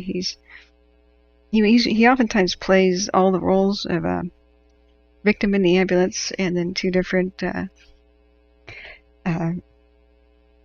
medics in there with him, and plus he plays the driver, and it's just really good. He then sometimes does the kind of videos where he critiques fire response. I want to view a video. I forgot about the monument to see if they have a video update that I missed from yesterday. I wonder what they think about the coming wind event of this weekend. It's either going to be very, very good or very, very bad. For everything north of Tahoe, Caldor and north. If there's wetting rain, it's going to ultimately be good and turn the tide on those fires. But if there's not wetting rain, then the wind is going to blow them up. So, or the middle ground, it'll blow them up and then rain it out. Or rain them, not out, but, get it a bit wetter up there. Excuse me. So, we do have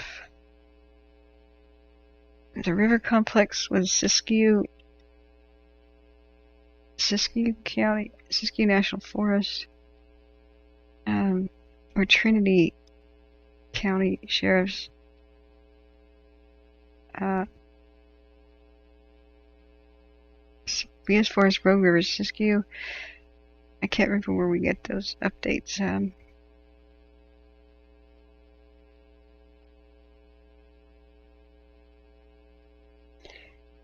Trinity red flag warning has been issued. Yeah, okay, that was a little bit ago. Well, that's Rogue River, Siskiyou. So, wow, look at that.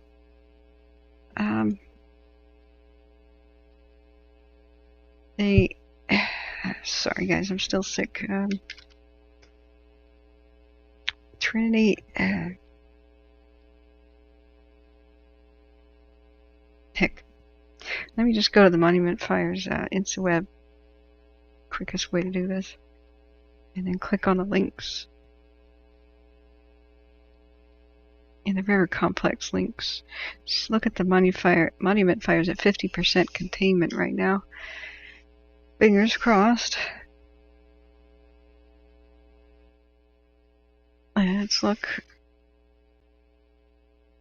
The monument fires, a lightning caused fire, started on the 30th of July. After a series of thunderstorms moved through the area, size of the monument is now 217,120 acres, 1,300 personnel on it, 50% containment. Fuels involved: buckhorn fire footprints, Type 5 converted brush, and heavy dead and down component dominates most areas. All live fuels are cured to levels normally seen in late September. Well, that's what they said in June. The fire generally remains within the 2006 Pigeon Fire and 2015 Happy Fire scars, as well as the 2008 Cedar, Eagle, Miners, and Buckhorn Fire footprints. The planned actions on the monument: secure fire line along Backbone Ridge, contain slop over in Division Lima, implement defensive firing operations. We're on the 3 November 08 road in Division Y. I wonder what Y is. Would that be yellow? I wonder what Y is, like whiskey is W. Continue prepping, firing, and holding along the Denny Road. Continue structure defense and division umbrella. Or uniform, Hold, improve, patrol existing containment lines in Whiskey and Zulu. Weather concerns: sunny and hazy skies with generally lighter winds were reported across the monument fire throughout the day. Areas of smoke were slow to move and continued over the fire throughout the day. The day started out with areas of valley smoke, nearly calm terrain-driven winds. An inversion was in place, as evident by the temps at higher elevations, running 5 to 10 degrees warmer than those at lower. Mostly clear skies with areas of smoke are expected across the fire area tonight through Friday morning, with the inversion expected to persist. Gusty southwest winds will start to affect the higher elevations of the fire by Friday night to continue into Saturday. So let's see where our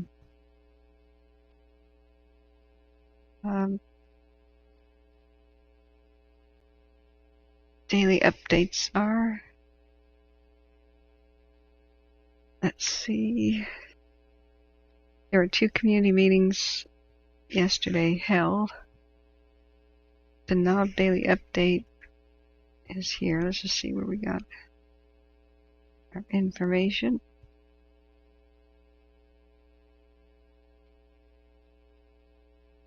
I was hoping Twitter, Shasta Trinity National Forest. Okay, where's the Facebook page? Shasta Trinity.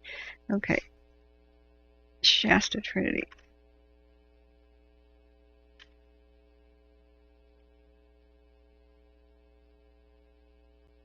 That was it. Okay. For clarification, due to predicted local weather conditions, our forest-wide closure of the Shasta Trinity will remain in effect Friday night. The forest reopens Saturday, except in areas with fire-specific closures: McFarland Monument, River Complex, Salt Lava, and Antelope. Okay.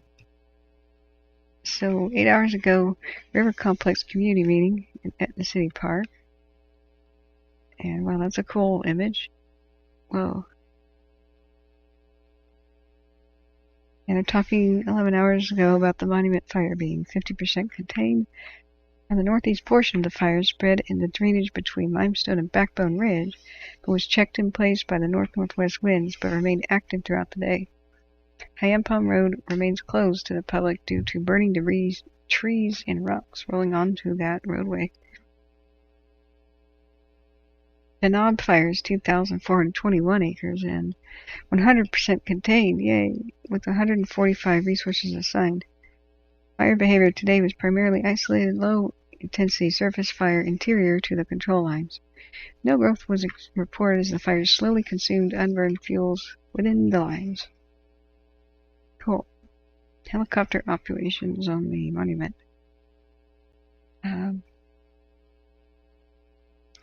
The Monument Fire had multiple community meetings the last 2 days. We appreciate everyone who was able to attend. On the 18th of Saturday, there's a virtual community meeting plan. We hope that you will be able to attend. So here's a 13-hour ago evening fire behavior briefing. Do we have anything fresher? That's a community one. Let's go ahead and watch this. I'm going to try to find... Oh god, that was loud. I'm so sorry. Whoa. Oh my god. Hey, there's Dennis. Okay, that was loud. I'm going to try to grab something from the kitchen. Good afternoon, Dennis Burns, Fire Behavior Analyst for California Interagency Incident Management Team 2 with your September 16th update of the River Complex fire. So starting at the Cronin fire, as I mentioned this morning, all accountable property has been backhauled from this fire. We are leaving an engine on patrol out there through this upcoming funnel passage that we're expecting, just to make sure everything stays put and that we have eyes on the ground. Jumping down into Divisions Union and Kilo in the Cecilville area. Again, we're patrolling this area. The accountable property has been also pulled all from this area, so it's just in a patrol status. Again, keeping eyes on it, at least till we get through this funnel passage. Coming up into Division Lima, you'll notice that we actually have some containment marked on the map now, about halfway through the division. This area, for all intents and purposes, until we get it mopped in, several hundred feet, and the division out there feels comfortable putting black on the map, we're going to leave it on red, but it's really looking good out here. Very little detectable heat on the IR, but with the dry conditions, heat continues to show itself in small pockets, and we have the crews out there in place to go after it. Scooting across the Foxfire and going up towards Sugar Hill at the Lima Mike break to the top, continuing to improve this line. It's now been plumbed. There's some areas where they actually went with dozer, but they couldn't get tight on the fire edge, so they're cutting it out with hand line and then mopping that in. Going across the top over the McKean Divide, fires up against the dozer line and combination of hand line. This has all been plumbed and again being mopped in, kind of going all the way around the horn here is the case. As we come down, headed back south on the south side of Mike here, below Craggy Peak, the team got permission to use a dozer to open up an old red road bed in the wilderness area. The dozer started going down the road bed. It was making pretty decent progress. And just open it up, so it's not doing significant. It's just we're using an old road bed that's actually pretty rocked out. Some fire got active behind them, so they were asked to back out.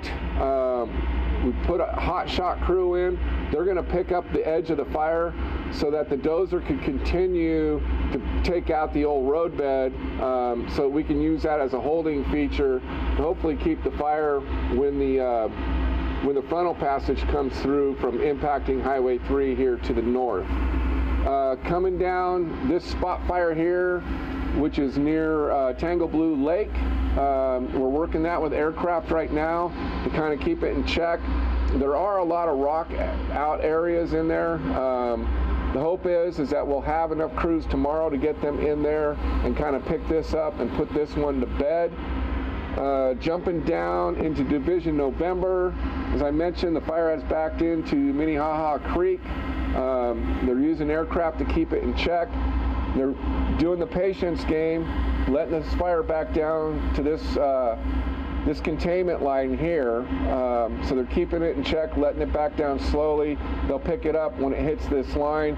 Again, we don't want to do any firing operations or anything that could have an adverse impact when this funnel system comes through. From this line all the way south of Coffee Creek, everything's looking really good. Crews continue to look for sources of heat and go after and destroy them. From drop point 57 up to the trailhead for Boulder Lake, this line is all in place. Combination of hand, dozer, and roads. It's all been plumbed now, and so the crews are going after to mop all this up. I've mentioned before, this area, there's a very large rock face here. This area has the potential to burn in, but especially under a southwest influence, not expecting this fire to really move anywhere. Because of smoke conditions, we did not get a good look at the south and western sides of the fire. You know, we're getting smoke not only from our fire, but we're also being affected by the Monument and the McCash fires. So now, right now, it's the waiting game. We're expecting the final passage to start sometime late afternoon tomorrow around 5 o'clock when the strong southwest winds come in. They should go through the night. What we don't want to see is that the winds basically start fanning this fire, and then that fire goes from a wind-dominated fire and converts to what we call a fuels-dominated fire, because the fuel conditions, both live and dead, are so dry that the power of the fire could actually overpower the wind. And I'll give you more on that tomorrow. So that's your update for September 16th. We love Dennis. He's just one of those understating straight shooters. Wish he was back on the Dixie. He was originally giving us info about the Dixie in the morning, but he was moved away, and by the time that his crew became available again, somebody else was on the Dixie, so he went over to the Monument, which is kind of weird. But you could tell he knew about the Plumas County area pretty intimately when he was giving us detailed reports on the east zone of the Dixie every morning. That was good. So it's cool to have him on the Monument. So that you're talking about the early afternoon to 2 to 5 p.m. is when the 28 report of a traffic accident, Road 160 and Avenue 48. Hang on.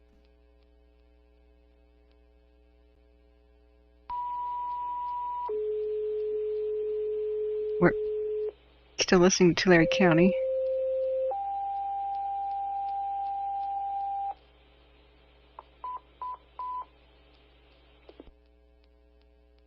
Station 28, Station 26 reported the 3-vehicle traffic accident, Road 160 and Avenue 48. Station 28, Station 26 reported a 3-vehicle traffic accident, Road 160 and Avenue 48. Timeout 0664. So, unfortunately, Tulare County CAL FIRE has fire info and medical. So we have to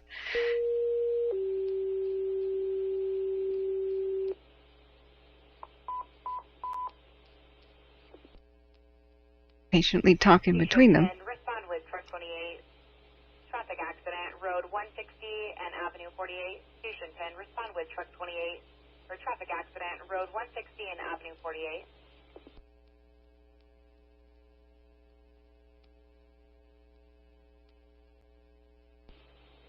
Okay. How many times are you going to repeat that? 26, cancel. Okay. So, the only fire we can see down there in Tulare County right now is, well, the only fire in general that we can see is the Windy. So, it burned pretty actively through the night, calmed down in the morning. The last couple of hours, we had a huge flare-up on the K&P that just suddenly died down. About an hour ago, so we kind of wondered if that was a backfiring thing 0665. or some wind gusts. It was kind of strange. It was just a big poof and then it died down. But this is the current image of the Windy fire. Be advised, there is road blockage.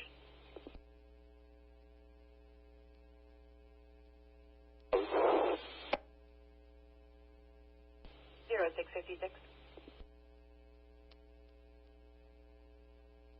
Yeah. Do you know the extent of the injuries?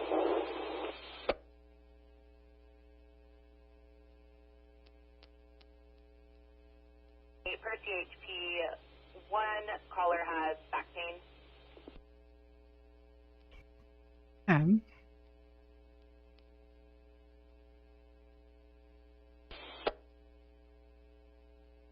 28, 0656.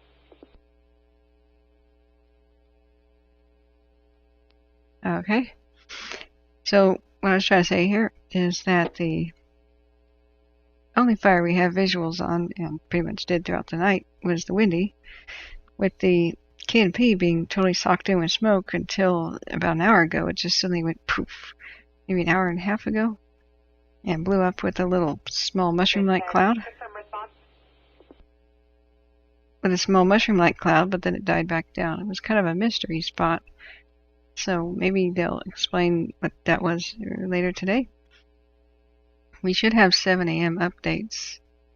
So let's see. There will be a Caldor one.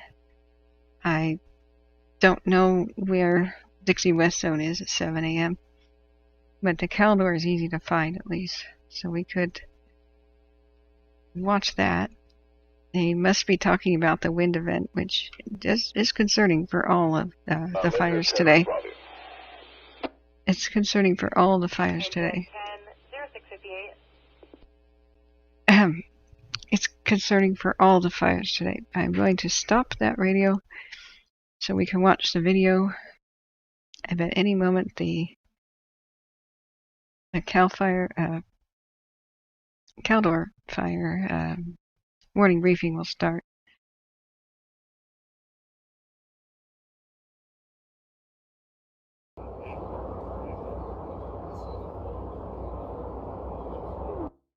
And what we want to know the most about is this weather. The actual fire incident meteorologists will be here doing their presentation. That'll be quite important. The Caldor is the fire that may get rain, and the Monument and the river and the Dixie are much more likely to, and that might really turn the tide in the favor of the firefighters. However, the Caldor may or may not, and may get some pretty serious mega winds from 50-mile-an-hour wind gusts coming down the pipes. Let's see.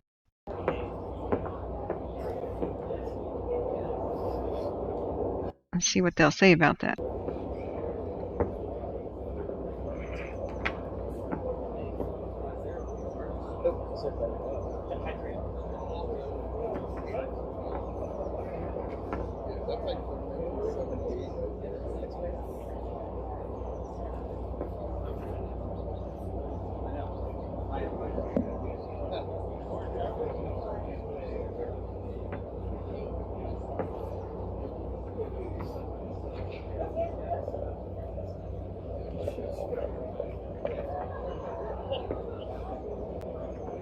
All right, good morning, ladies and gentlemen. It's show 7 o'clock. We can have everybody kind of form around the briefing area here. Once again, a reminder, we are still dealing with a pandemic, so if we can please wear a mask in the briefing area, I would appreciate it. If they could have everybody turn their cell phones off to vibrate, radios down, and inside conversations outside of the briefing area, I'd appreciate it. Good morning, my name is Nick Pimlott. I'm the Plan Section Chief from the Amador El Dorado Unit for the AEU Caldor support. A little change this morning from what we've had for the last 4 weeks. This briefing is for the Amador El Dorado Unit support of the Caldor incident on the state responsibility area. So if you are not assigned to that, you are in the wrong spot. And we'll go over that at the end of briefing. So first, to establish a situational update, night operations. Okay, thanks, Nick. Good morning, folks. Brian Mack with Night Operations. Really not a lot to report this morning. We had a contingent of engines out there for the last 24 hours. Through the evening hours, calls for service were limited, and they were just patrolling and mopping up where any hot spots were needed, but those were limited as well. Thank you. Perfect. Thanks, Chief. All right, we're going to go over our management and control objectives. Management objectives. Provide for emergency personnel and public safety at all times. Ensure COVID-19 precaution and best practices are met at all times. Protect property, improvements, and infrastructure. Ensure coordinated, timely, and accurate release of public information. Foster and maintain relationships with all cooperators and stakeholders. Protect economic, natural, cultural, and heritage resources. Maintain fiscal accountability and keep costs commensurate with values at risk. And answer calls for service and assist the public in a professional manner. Control objectives, we're going to keep the fire within the established control lines. Next we have a weather and fire behavior update. Good morning, Colony. I'll be going over weather. A trough of low pressure off the Canadian coast will bring increased southwest winds today and Saturday. Moisture will increase slightly today and more so on Saturday. Today, sky weather, mostly sunny with a thick haze from area fires in the morning with less haze in the afternoon. Max temperature 70 to 75, minimum humidity 23 to 28%. We have a near critical fire weather conditions will be possible on Saturday due to strong winds and dry fuels. Continued smoldering and creeping fire behavior should be expected, and continued consumption of stumps and heavy down fuels. Needle cast and leaf drop in areas has led to a fuel layer that may allow creeping fire to spread from a heat source. Live and dead fuels throughout the fire area are critically dry and will remain receptive to ignition until significant precipitation is received. Probability of ignition up to 75%, spotting distance up to a half mile. Perfect, thanks, Kyle. Next up, we'll have safety. Good morning, Randy North with safety. First of all, obviously it's a pretty big incident, and depending on where I'm at, I may or may not be able to have good communications. So I'd like to give you my cell phone number right now. That's 916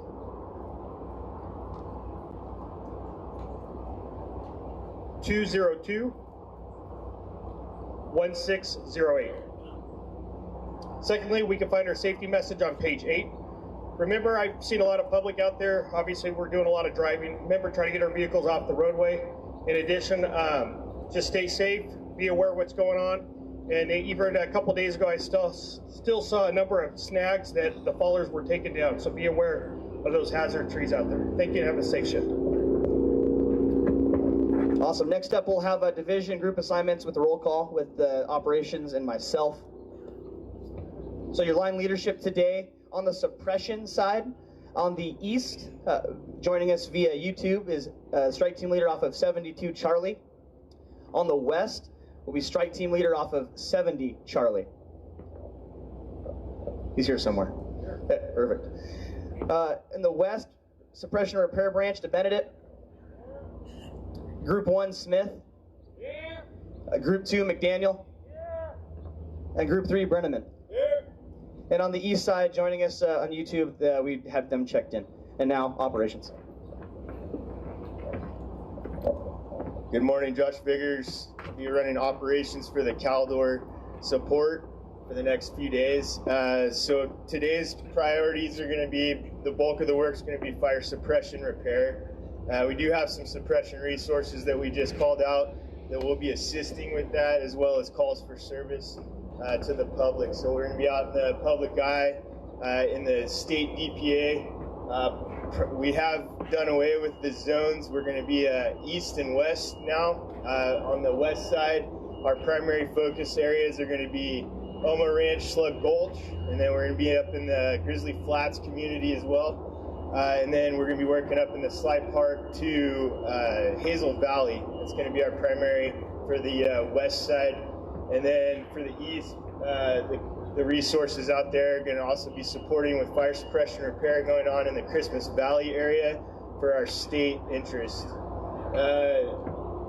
We will be available, the suppression resources will be available to the unit today for any IA, as well as if the Team 12 on the east side needs any support with another incident or expanding incident on their side, we will remain available for them, and that will be going through command through me. As far as the fire right now, all the state DPA interest has been holding. Everything looks really good. We're going to focus on mop up and patrol 500 feet. There is still some concern in the eastern portion of the fire. We are expecting a wind event. We'll go over here in a minute on Sunday that they still have some concern for. So we're going to remain in place and be available for that if anything happens. For division breakouts, we'll be meeting here at the stage for suppression resources, and then fire suppression repair will be meeting with the Benedict. Thank you. All right, next up we have communications. Morning. John McCormick, Communication Unit Leader. If I can have you turn to page 23 in your IEP, we'll go over your AEU support 205. So today at 8 o'clock, we're going to separate from the NIFC command system and we're moving over to our state mobile repeaters. So for the west lower zone down here, we're going to be running on CDF Command 10, Tone 14.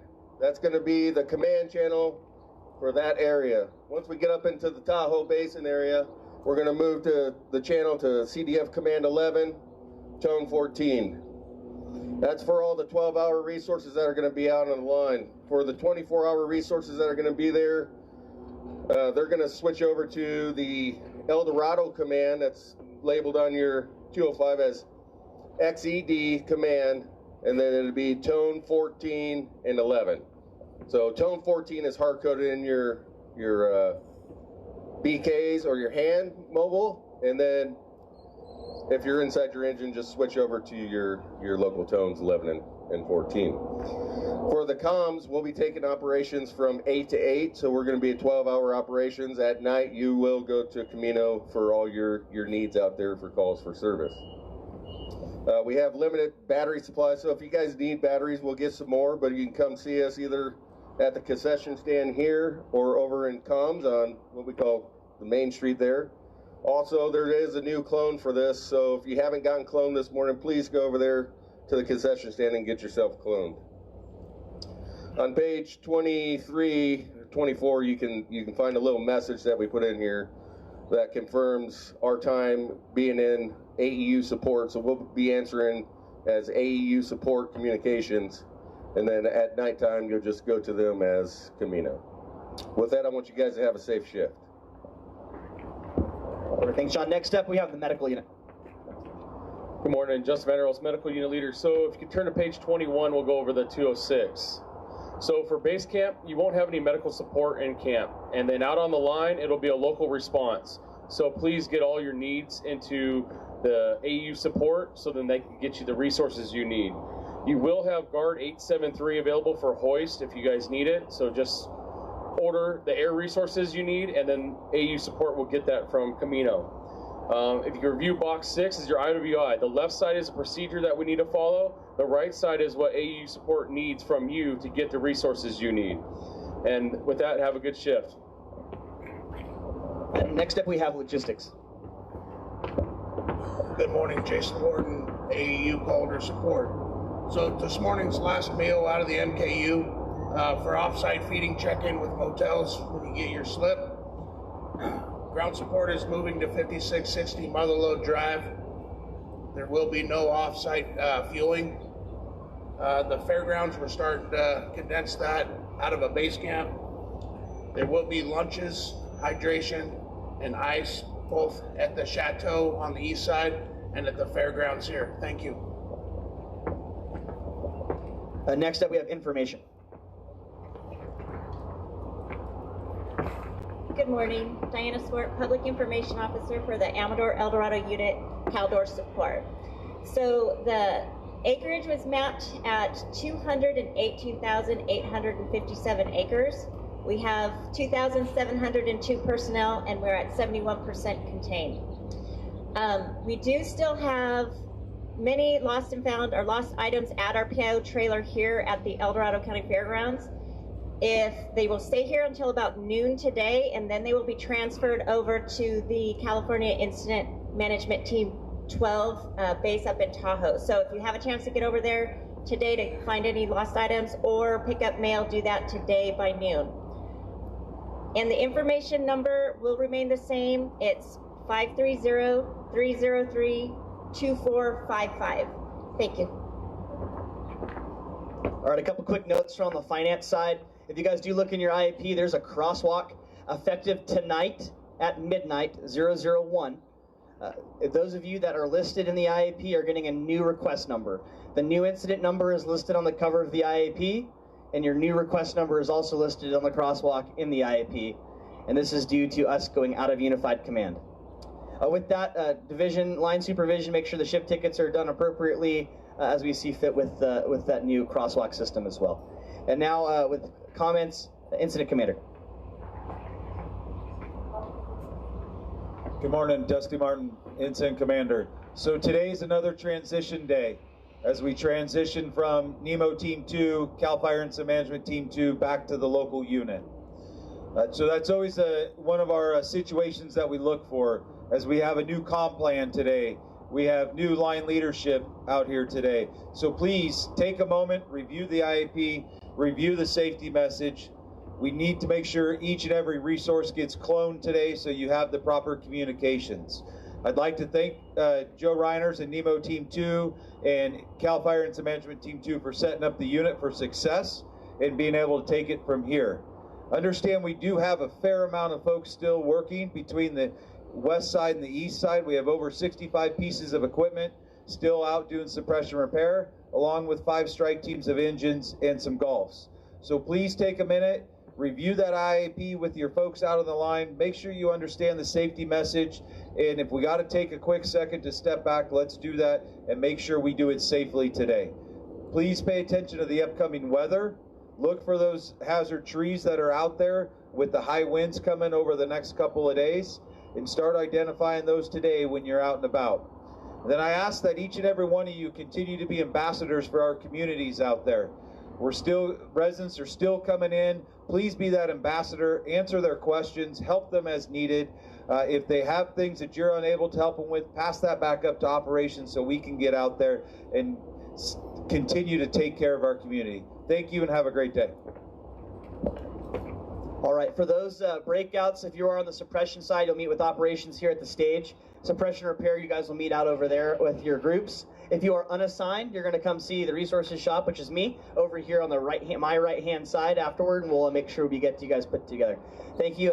Next operational briefing tomorrow morning, 0700, right here. Thanks.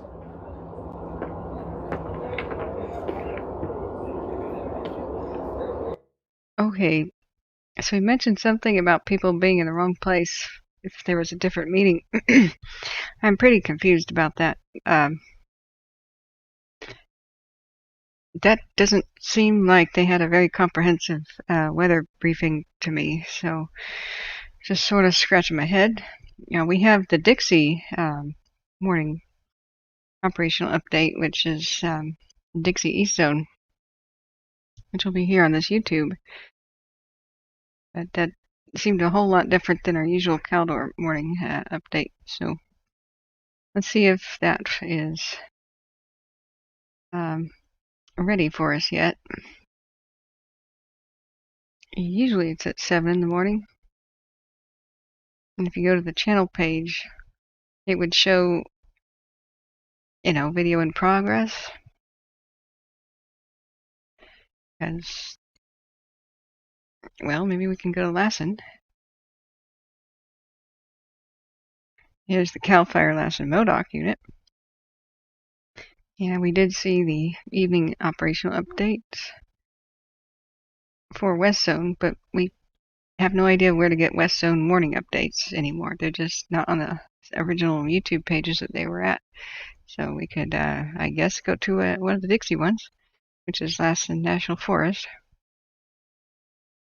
That's usually live at 7 in the morning, but that one's 11 hours ago. So we could go to videos. It may take a while to post it here, but that one should be in progress. They would usually wait to post it, but I thought we would catch it in progress right here, so I'm kind of scratching my head. Bob says, how's about those foil firefighting suits that they used at airports? Love the flamingo and gnome editions. Oh, and metallics Christmas tree. I want one of those. So I'm a little bit scratching my head as to where to find the morning East Zone update for Dixie. Maybe that usually was 7 in the morning as well. But we got the ones from 11 hours ago. So Excuse me.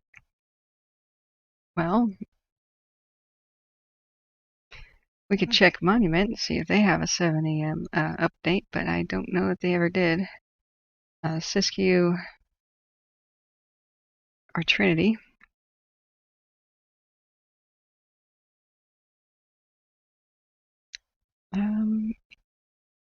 As we were looking at Monument right before we peeled away here. So we have Shasta Trinity National Forest. We can refresh it.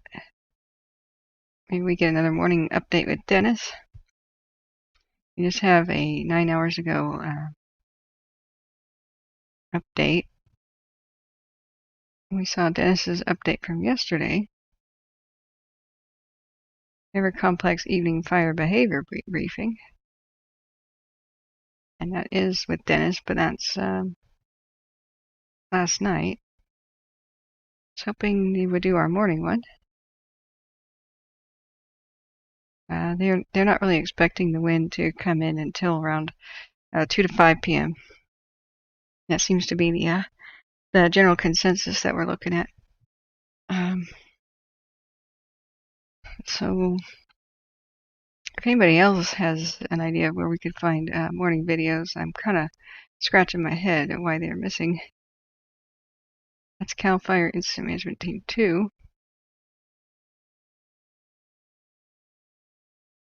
And their videos are like unlisted.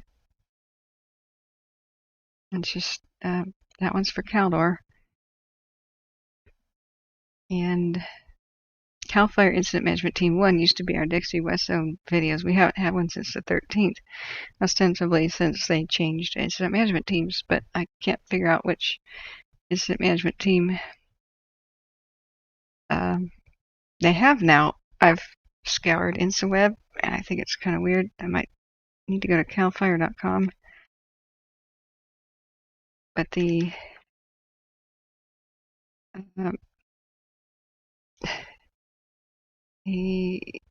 link that we had off of InstaWeb, I already looked at, and we were trying to get to it. If you go to InstaWeb for Dixie Fire, it says here's the website, ca2mt1 ca2mt1.information basically is what it is, and that should be where our video is, but it's not here. So head scratcher.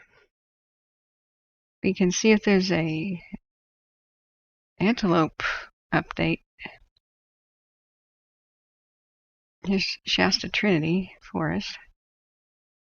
We have the meetings from last night.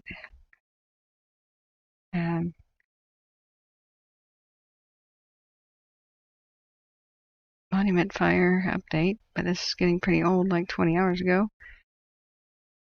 River Complex meeting. Fire behavior briefing with Dennis. He's a fire behavior analyst. I was hoping Dennis would go live right now. These seem to be directly uploaded to Facebook. They don't seem to be Good morning, Dennis. Linked from YouTube or anything like that. So I'm a little bit perplexed, and I still have a fever, but if anybody knows where to get the other videos, that would be great. So we can go to Trinity County. Oh yeah, Shasta Trinity, that's where we're at already. So there's a different Shasta for the Antelope Fire page. The K&P SQF. Okay, we can go look at the cams for a moment while I try to refer back to my notes. So we still have almost no visibility on the K&P, but down here it's still chugging away. I don't know which time the winds will arrive. It'll probably be between 2 and 5 p.m. Maybe as early as 11, just depending on when this fire will get cooking. And when we do 6-hour time lapses, it's kind of spooky. The whole sea of smoke thing sizzling in the valleys has been pretty interesting. So looking back at chat, looks like you guys are having good conversation between yourselves. And J.E. Cat says, yesterday I saw them wrapping the generals in structure wrap. It was cool to see. They stress that they have done many prescribed burns since the 60s, and the forest is not a stranger to fire. Yeah, it doesn't see a whole lot of mega drought forest fires, though. It doesn't see mega fires. So that's one of the few times that these giant sequoias are able to be killed. Last year, when it saw this fire, when it saw the castle fire, it was one of the most destructive ever, killing like 10% of sequoias, like of the entire species, or some crazy statistic like that. It was huge and devastating. So that's a nice rosy, the forest is not a stranger to fire. Yeah, but the ones of the last few years have done more damage than the past 100 years combined. They kind of forgot to mention that. The mega drought and the mega fires have been no joke, mostly because in the past the forests were healthier. They were not invaded by invasive beetles. They were not experiencing mega drought. The rest of the 20th century was pretty wet. They were not assaulted by these new fungal diseases that are spreading because the trees are weakened by drought, and etc. So they're at a special vulnerability point. Nevertheless, a lot of the trees will survive, but many just don't. So this is our time lapse, and we're kind of watching the windy because there's not much else to watch right now. Let me turn on the radios again. We were mostly hearing medical calls from Tulare County. Let's see, let me grab my notebook. Hey, Kim says, hi all, just popping off to the Reno air race. Have a good day. Hey, cool, take some pictures for us. Let me look at my notebook. Bear with me, guys. I still have the flu. I started making notes on where we see these at. Which Facebook channels has which fire, now that we have so many to keep track of. I was hoping that there would just be one. Why don't they make one Facebook page for each fire? That would be nice. So, yeah, the Dixie East Zone are Zoom and Facebook, Last National Forest, and YouTube C2MT1. So I was in the right place with that one. The Caldor fires are Cal Fire Amador El Dorado Unit Facebook, which we just saw. And so the K&P is at Sequoia. Sequoia. Okay, hang on a second, guys. The radio's on, just nobody is saying anything. I'm going to mute myself for a second so I can sharpen a pencil. One moment.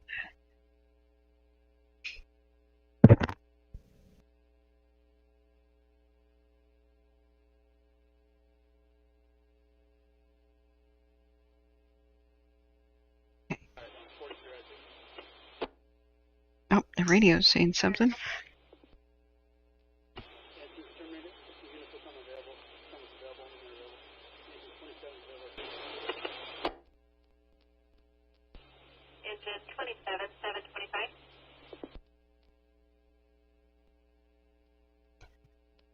Okay. The radio's working. Oh, yeah, the radio's working. Battalion 3725.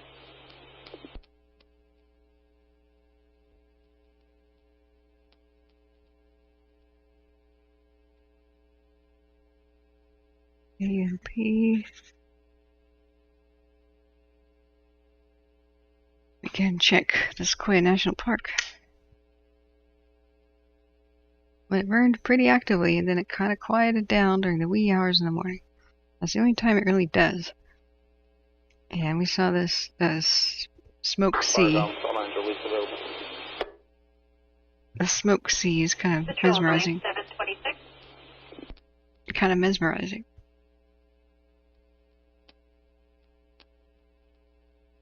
But the winds should really start picking up somewhere between 2 and 5 proper, which is typical. And then the games begin, so to speak. It's looking pretty bad for the two fires down here, the K&P and the Windy. This is how active they are without wind, and so adding wind, we'll finally see what they are capable of today. And hopefully they had enough time to make their good preps for the towns, structures, the trees. But we will see. They had minimal staff, and hopefully they can pull off miracles. The poor town of Ponderosa is right in the way. So is Johnsondale, although the winds will be out of the southwest today. The Avenue 100 Giants, the General Sherman, and the other general trees. Many other little communities. Mostly the wind will be out of the southwest the next coming days, but then it will be out of the north, blowing it to the south and to the southwest, endangering the Three Rivers by possibly on Sunday, Monday, or Tuesday. The same thing with anything in south or southwest. So what initially might be spared by today and today's southwest winds in the weekends, well, eventually it'll start blowing to the south. The big concern with the windy is we don't want it under any circumstance to reach the burn scar here of the last year's 2020 SQF, which is known as the Sequoia fire complex, after the Castle fire merged with some others, and that would be like the trail of gunpowder leading to the barrel and the boom. So can they keep it out of there? It's right at the doorstep, but hopefully right here is where they have some old dozer lines or something. Because the community of Ponderosa is directly in the path of the southwest winds. Take an aim for it today or that direction, depending on how it goes. And there's so much dead, heavy fuels here, like a dead forest from last year's fire, that would be explosive potentially, especially with the wind going. Eventually, the wind might push it away. If they can hold it, something like this, eventually the north wind might push it back away, whenever that comes, Sunday or Monday or whatnot. So, yeah, L&T's is the land of the giants. My dad took me there as a kid. Yeah. So, the fingers crossed, but by 2 to 5 p.m. we might get a really serious situation with the windy there. And the K&P, of course, southwest winds will blow it up Marble Creek drainage and up towards the north and the east. And it wants to keep going to the north, and there's not as many things there, but when the winds blow from the north to the southwest, that's when Three Rivers might be impacted or threatened. And the north wind blowing over by Mineral King and Silver City and such, whichever day that happens, Sunday or Monday, that would be pretty bad. So we'll just have to watch and see what the southwest winds do. Today, under immediate threat is the giants here in General's Grove. Yeah, we've seen some heat detections kind of overlap this, but until they give us an update, we don't really know if it's in there yet. They are cautiously optimistic about being able to protect the trees. They're wrapping the bases of them. I think the trees are most vulnerable from the top, from crown fires, if a pyrocumulus got established. And so we'll just see. We'll just see how things go. We had a update here in the morning of yesterday, but I just don't see one for today yet. So we'll see. I was hoping for a series of morning update videos here. Unless anybody else knows, yeah, that's it. It's wearing a diaper. Me says they wrapped the General Sherman in fire retardant aluminum. Oh, see, it's wearing its little diaper, or bib, whatever you want to call that, apron. I think it's cute. Hopefully it'll make it. It's the largest living creature on Earth. 36.5 foot diameter, or 11 meter diameter. Just pretty nuts. So, it's pretty huge. Nothing prepares you for it. There's no photograph that can kind of capture it. When you just walk up to it, you're just like, wow. Wow, wow, wow. So here's Sequoia National Park's photos. I don't know if they had another video for us to watch. They had an update that I read. We watched that video. There's some other, meetings we had seen. Fire call. What unit do we have coming to the accident on 160? Now we can go. Sequoia National Park. Sequoia, National Forest.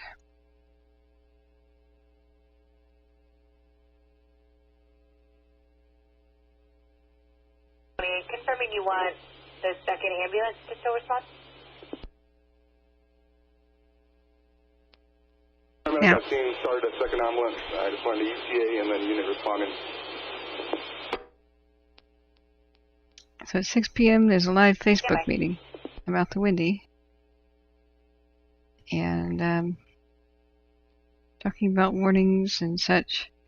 There's an awesome call 211 for information on evacuations in Tulare County, and they also had a really cool phone number for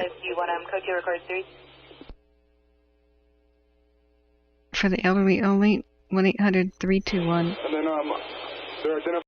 321 2462. It's totally awesome. I'm very impressed by this county's fire response and community help. It's really cool. So, my gosh, we don't have any updates, and they're barely saying anything on the radio. It's hard to I've already read everything from InSweb. It's hard to know where we get new info other than tonight's meeting. The Windy Fire's still chugging away. Me says it doesn't look like a lot of help, but crossing fingers, it actually is. The bark's pretty fireproof. That's the thing about sequoias and redwoods. They have pretty bug-proof and fireproof bark. It's just where it's been breached and fallen off. That's where the tree's vulnerable. Can you confirm the nature for a code 3 response? They're covering it where the bark fell off. And that's all they need to do. Yeah, a lot of the thing about that wrap is for houses. Can we just get the unit identifier?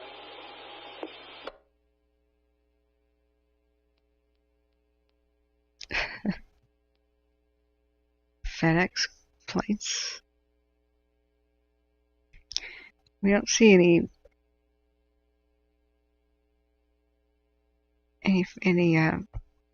aircraft, but that's unusual. They talked about rolling out at 9:30 in the morning. 757 is responding, and they're north of Tipton.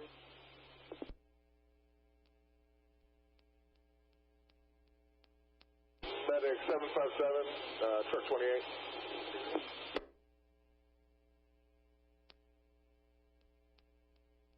So I don't know if that was like ground crews talking about when they would assemble, or if it was air.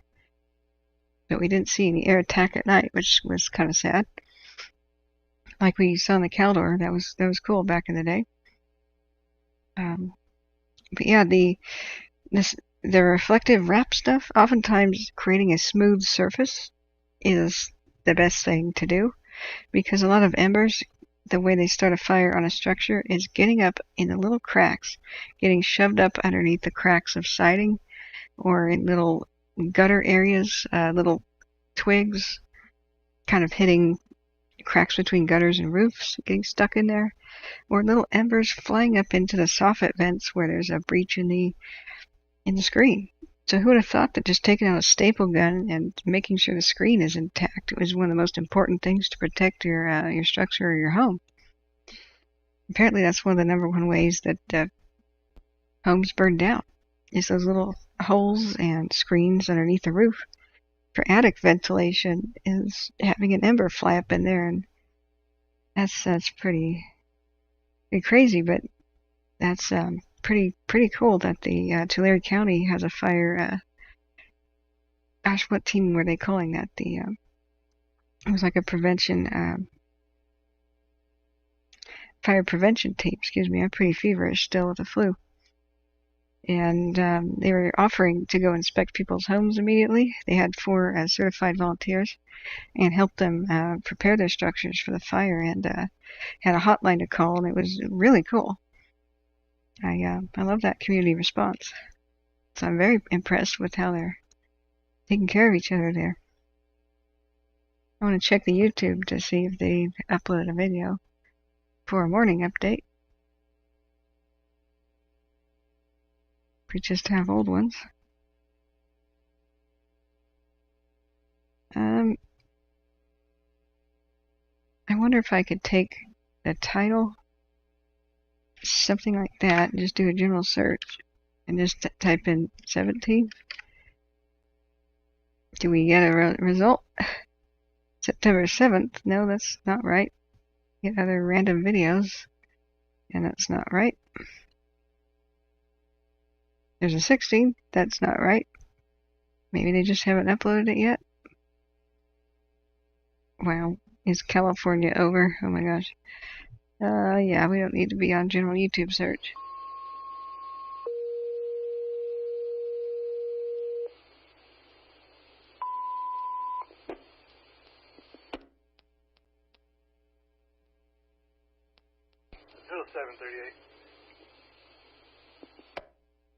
So all these cams are live with the K&P at the top. Like that's Buck Road 2. Excuse me. Buck Rock. Say a test only. 0738.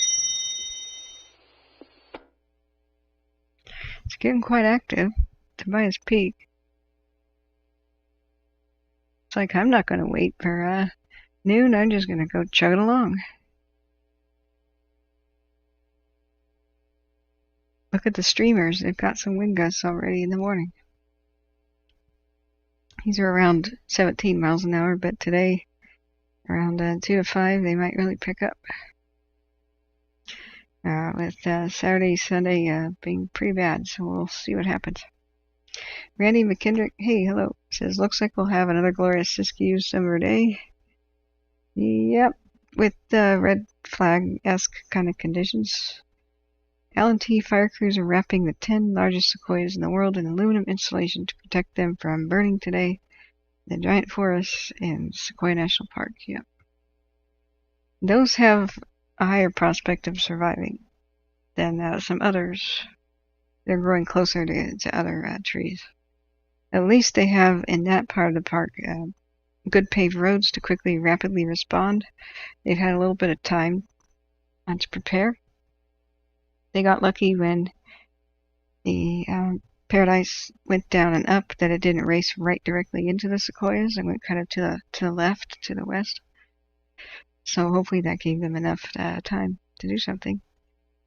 So, yeah, looking back up at the chat, it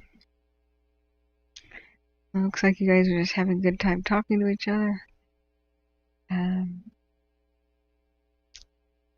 There's a list of Tulare County fire stations. Cool. So, I don't know which crews are rolling out at 9:30 somewhere in Tulare County, but somewhere they are. That's kind of one of the frustrating things. Oh, I forgot to put the donation list up there. So, if you could hit the like button, that'll help me reach people, especially in Tulare County, because as you saw, looking for fire info on YouTube, you'll get weird results like, is California over? When you're looking for simple fire info. And I want people to find me down here, and if the video goes trending, or the channel goes trending, then that really helps out. And I appreciate that. YouTube should probably just connect people with keywords, but it doesn't really. It mostly connects people with a video that's already popular. So we just have to go with roll with what's the way it works, not the way we want it to work. And then 27741. So look at that little streamer going. There's some wind gusts. But we ain't seen nothing yet. Show starts around 2 to 5, possibly 11. It just kind of depends. Every one of these little canyons is like a microclimate and can have more wind going through it than, say, something on the other side. So, yeah, I'm hoping there's some rain, Bob. The rain most likely is over Monument and River Complex with top end of the Dixie, but it really might get out of hand, as they were warning us on the Dixie update video that it could jump the lines northeast, in the northeast section of Dixie, northeast of Old Station, where it's not black yet, and then jump around. But then as the north wind comes, it'll blow it back down towards itself, limiting spread theoretically, and then have a wetting rain. So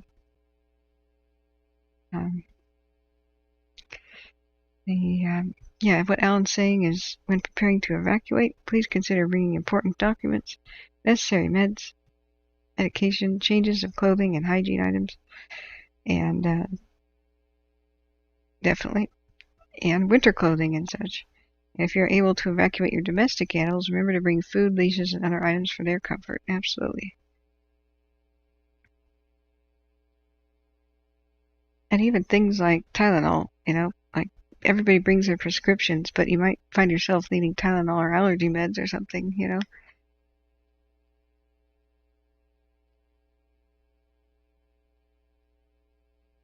Okay. So that's our last image of Tobias Peak 1. Windy Fire is pretty much the only fire that we have good visual on.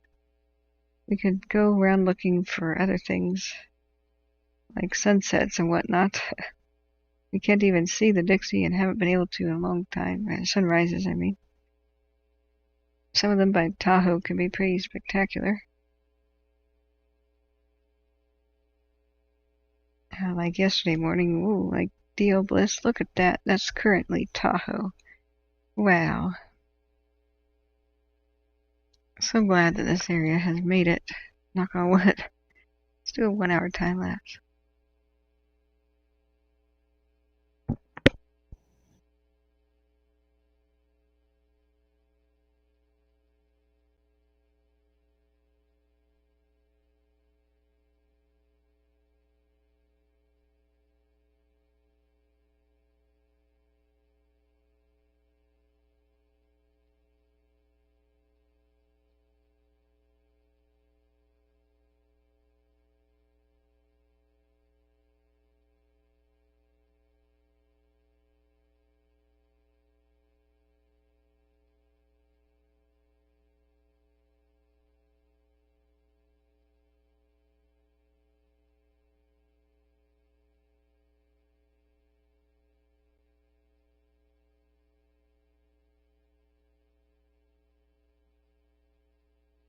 I just had to watch that again.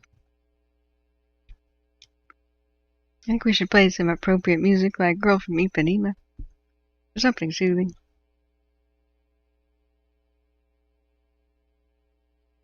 So they defined wetting rain as 1/10 of an inch at least.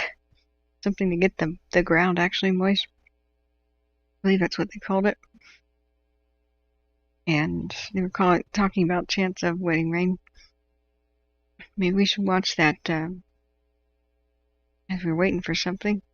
We had the AEU Caldor support operational briefing, but where is the morning Caldor operational briefing?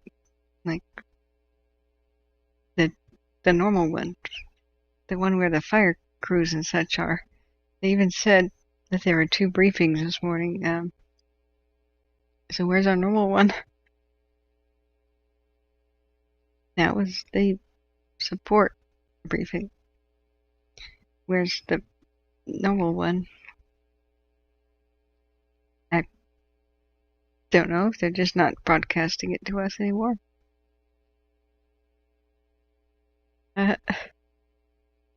Girl Scout camp, warm fuzzy gram to the Caldor fire crew. Oh, that was heartwarming how everybody cheered on the firefighters.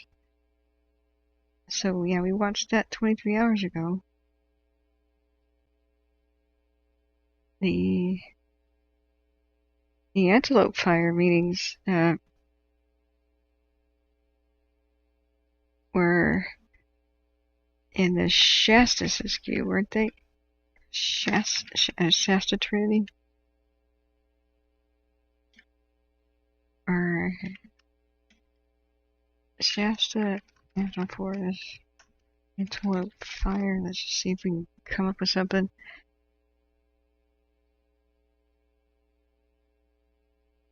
Monument Antelope. Oh, Klamath. That's right, guys. It's Klamath. There, I found it. Got a fever. Bear with me. Okay. So 10 hours ago, there was a River Complex community meeting. Evening fire behavior briefing. We already watched that. In the cache, I believe we watched that. I was hoping there'd be something for the morning. And I don't see one. But Dennis in the morning with the River Complex. You'd think that the video would show up right about now.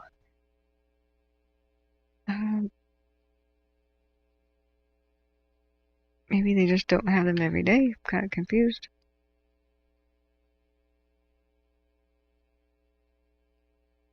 Huh. Well, anyway, if somebody finds one for me, we'll play it. Yeah. Bob Fraser says they are all perking along, but this rain event should put the lid on them for the season. Rain predicted is over 2 inches now. Hope to get it right. Where at, Bob? That would be awesome. The bullfire, I hope, gets rained out today in the Cascades of Oregon. That would be really nice. Oregon's going to get some pretty serious downpours and kind of windstorm stuff all the way up to Washington. When we were watching Windy, it was pretty intense. We're hoping that the Windy animation is correct. We're hoping that there's not as bad wind down here at the Windy fire, which is ironically named. Did I close that window? I thought it was. There it is. If you play it, yeah, we can put the little flag east of Fresno Porterville. This is about in between the two Windy and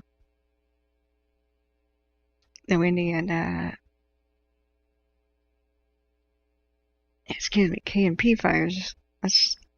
I have it on wind gusts, mind you. Red and pink is around 50, 45, 50-ish miles an hour. Beyond 50 is a blue in the center of the pink. Don't ask me why. So let's play it. That's Friday, 3 a.m., 4 a.m. It's now 8 a.m., which is about now. See it come in from the ocean.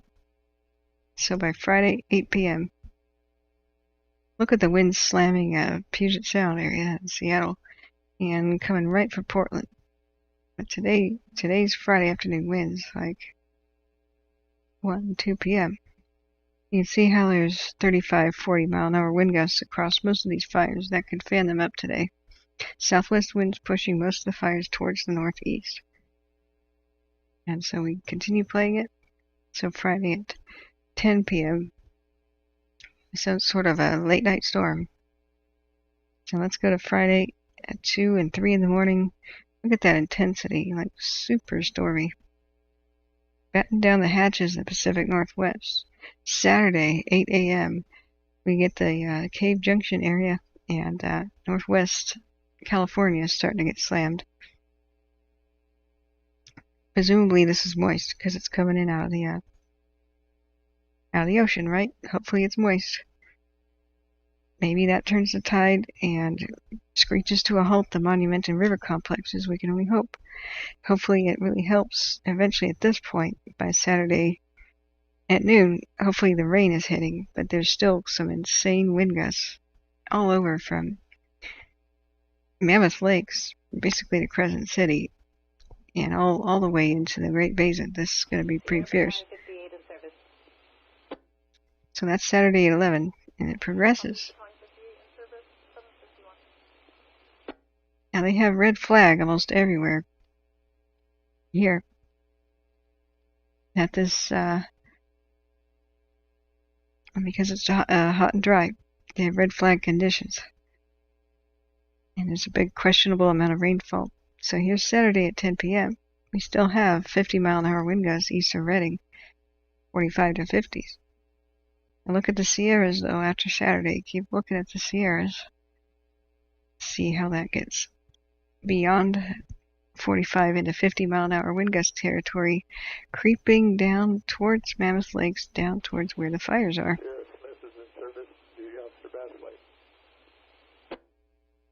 So it's questionable where it's 35, 40-mile-an-hour wind gusts.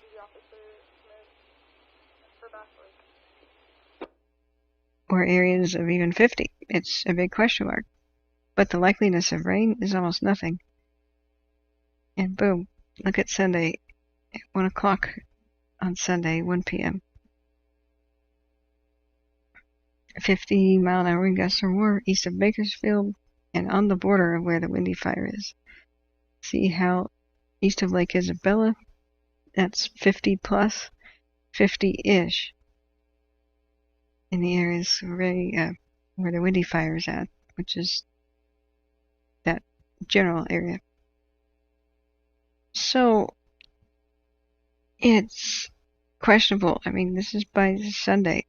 Every day that goes by, this will become more accurate as a prediction about whether or not, predictive services will say whether or not they get the crazy wind. But it's just looking like south of Tahoe, there's not going to have much chance of rain.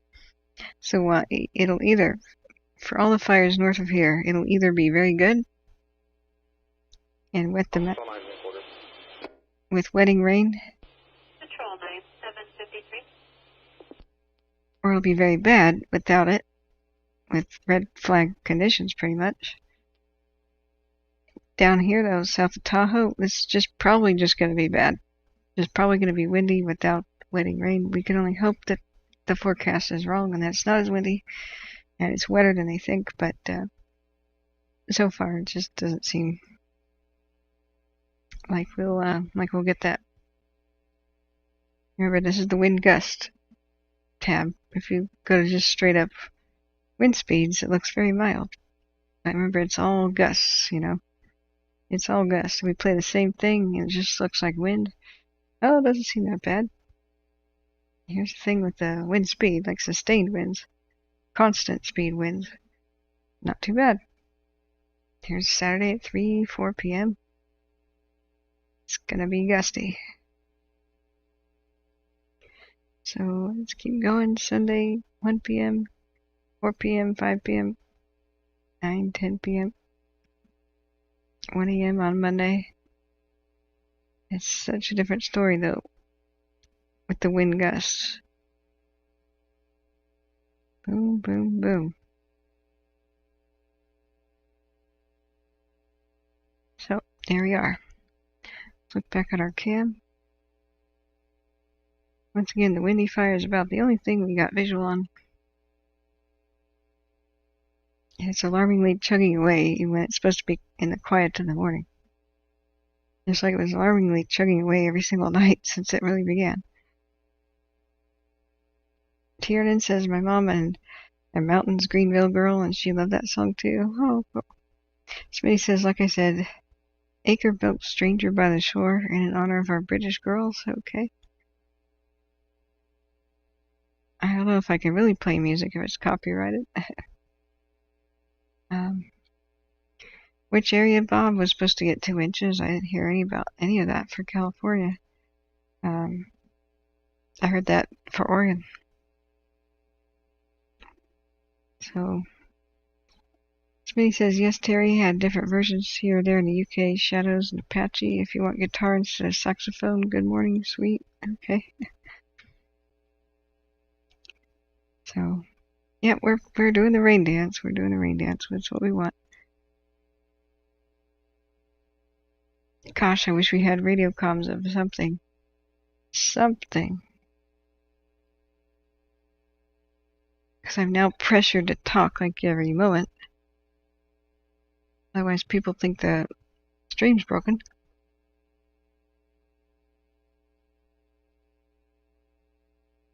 But you know, if we don't have any videos, we don't have any radio, I'm not sure what to do here. We could keep it going. And I could rest. And then take a nap and come back when the winds pick up around 1 or so. 5-hour nap, maybe a 6. I think that would do me pretty good. I could do something like put on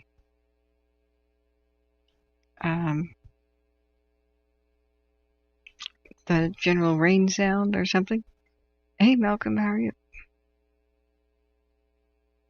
Because I'm sick with the flu still and I really could use another rest.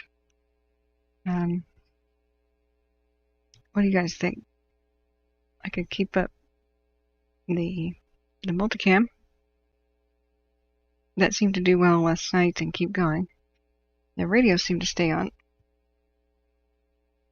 We've got Cal Fire Artillery and Sequoia and Kings Canyon National Park.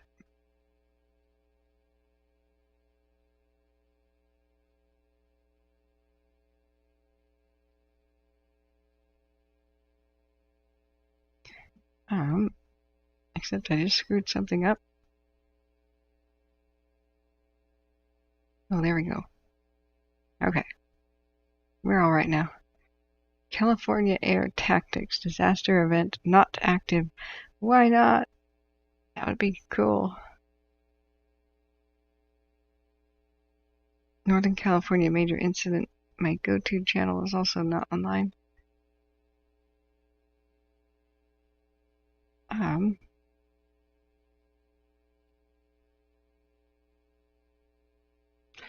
Let's duplicate. I wonder if Caldor Fire Ops. I mean, there's only 5 listeners. We hear almost no pilot activity on the Caldor these days either.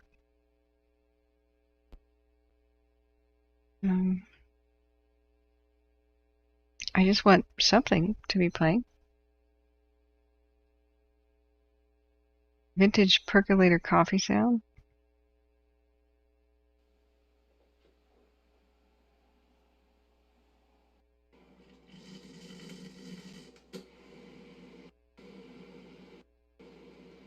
Is that what old coffees used to sound like?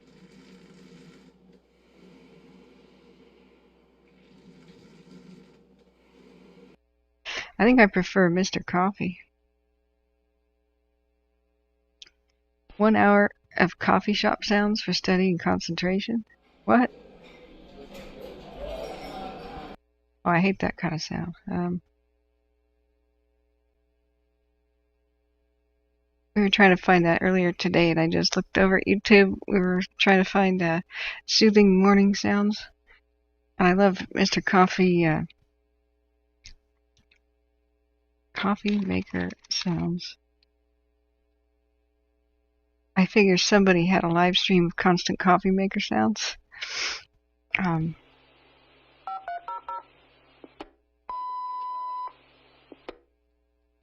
Fresno Kings Unit. The duty coverage for today is as follows. Unit Duty Chief, Division 4305, ECC Duty Officer Captain Pumarejo. Unit Investigator, Prevention 4321. Battalion Coverage, Battalion 4312 with 11, 12, and 13. Battalion 4316 with 14 and 15. Battalion 4318 with 17 and 18. Designated strike team for today, 9430 Charlie. Strike team leader, Battalion 4318 with engine 4364, engine 4371, engine 4383, engine 4368, engine 4352, and alternate engine, engine 4354. This concludes morning stopping, KC 9041, 0801. Okay, let's try this. Mr. Coffee Machine Brewing.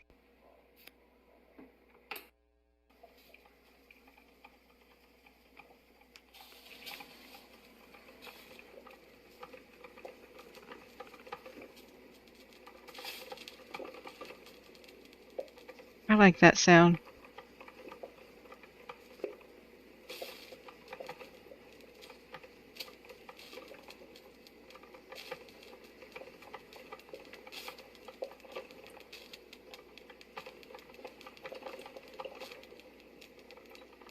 Hey guys, the coffee's almost ready.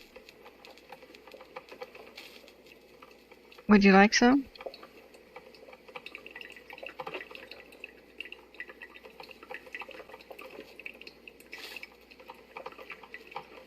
Do you take sugar?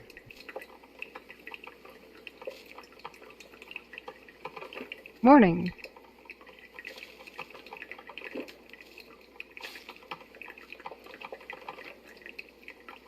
Hey, Malcolm.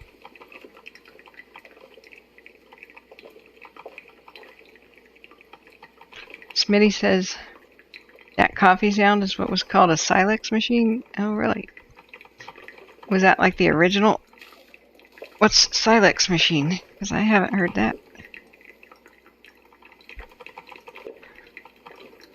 Hey, Nicole. I can't find other videos.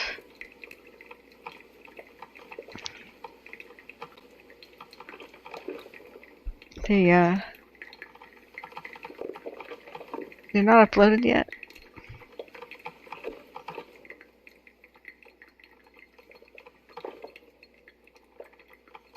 So I have to have a sound effect or something, so I have to talk constantly. But we're trying to figure out where we can get morning updates. See if they haven't been uploaded yet. Just sort of waiting. We watched one of the Caldors.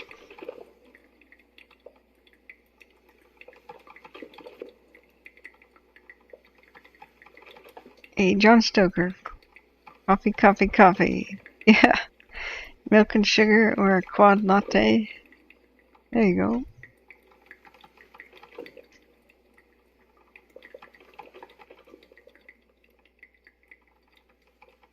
I can listen to that all day. I can almost smell it. Donuts are ready, guys. Would you like one? We got little powder donuts. Maybe a cream filled.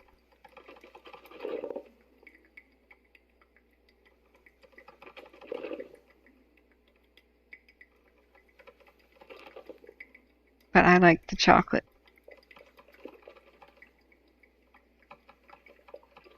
Bear Country Project. Open to comment.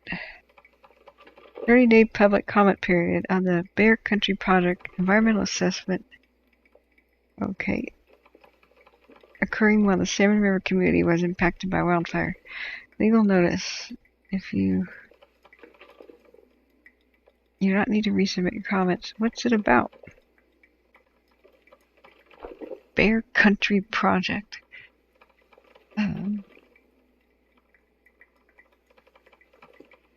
Okay, but what is the project?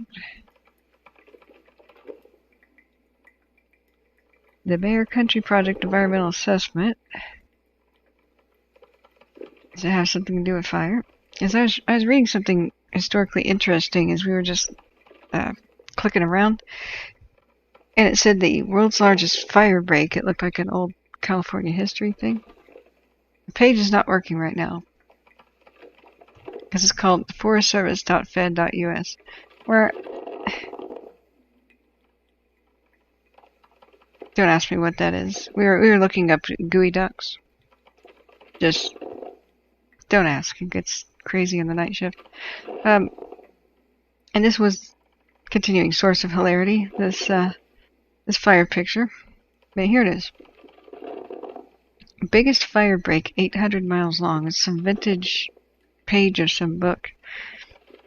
It says black lines on this map shows location of the 800-mile fire break now being constructed in mountains of California.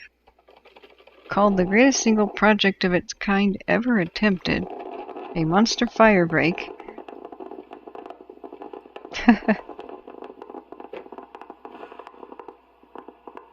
That sound is upstaging me.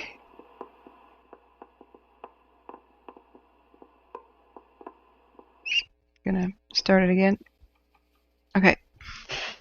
Called the greatest single project of its kind ever attempted, a monster fire break 800 miles long is being constructed on the western slope of the Sierra Nevada mountains of California by the U.S. Forest Service. I don't know.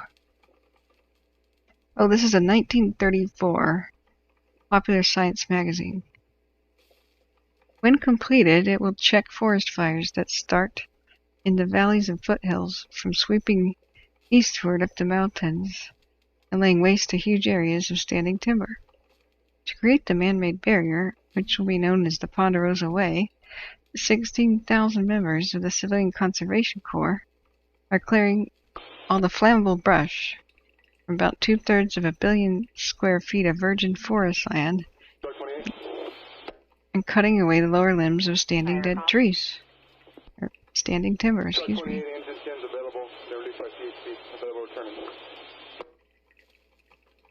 Huh. 0807. Huh.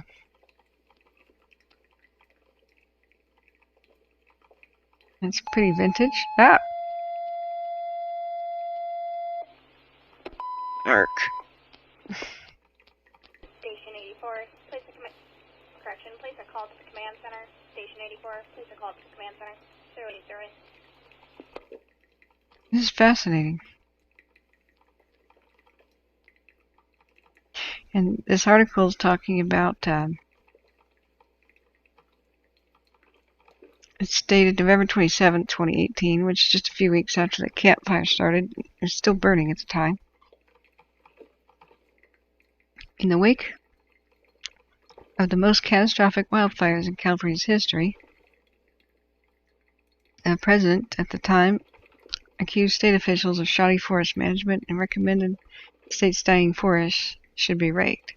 Very important, he said, to take care of the forest floor. Oddly enough, the New Deal's enemies accused WPA workers of raking the forests as a synonym of boondoggling the taxpayers' hard-earned cash. One engine from Squaw Valley, move up and cover Sand Creek. One engine from Squaw Valley, move up and cover Sand Creek. 0809.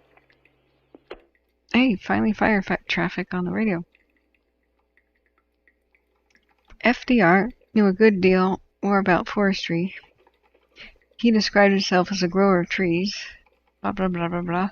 I want to know about this line thing.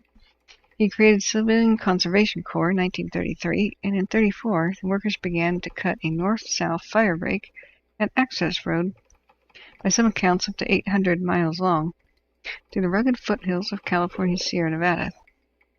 The Ponderosa Way project employed 16,000 CCC men, building bridges, laying culverts, and grading the road to create a barrier to keep wildfires in scrubby lower elevations from reaching the timber in mid-elevations. It was the largest project of California for the CCC.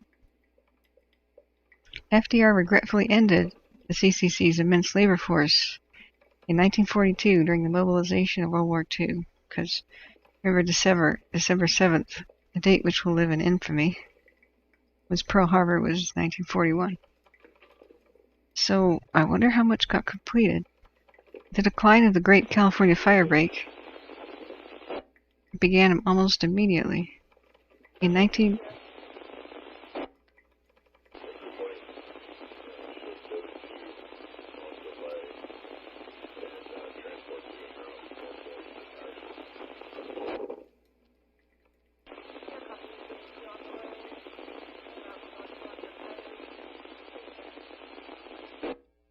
That's real.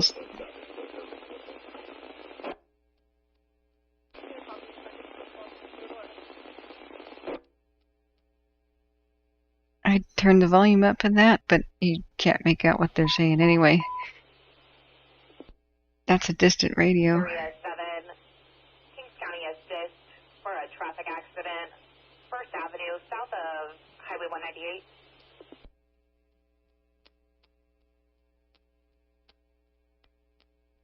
Okay. Hopefully I'm not interrupted again constantly by traffic accidents like before. This is fascinating. I guess it was partly completed. It sounds very smart, honestly.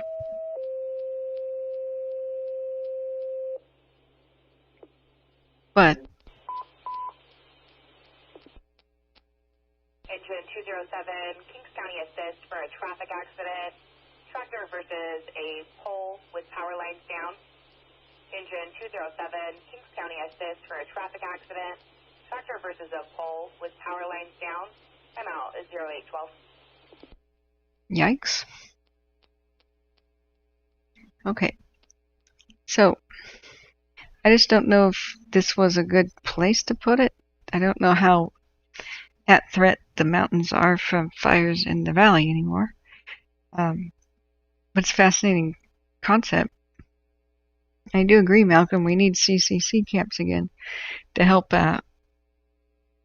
rehabilitate our landscape and help restore the environment.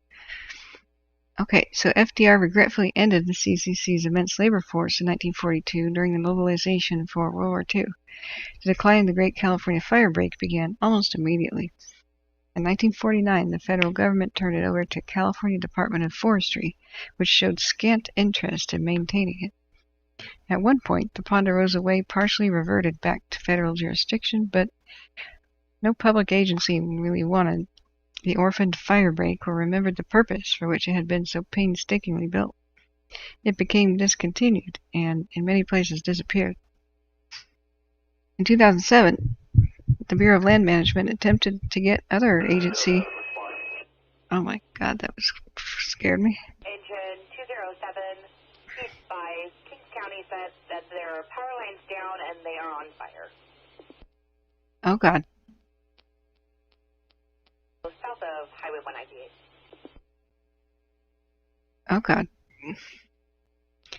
Maybe the... Maybe... 0813. Maybe it's showing up on the cams. That's all we need is fires to start in a terrible wind day. I hope the poor...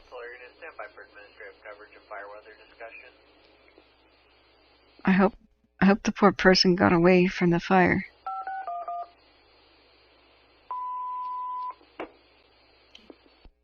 Where's King County? Stations administrative coverage for Friday, September 17th, 2021.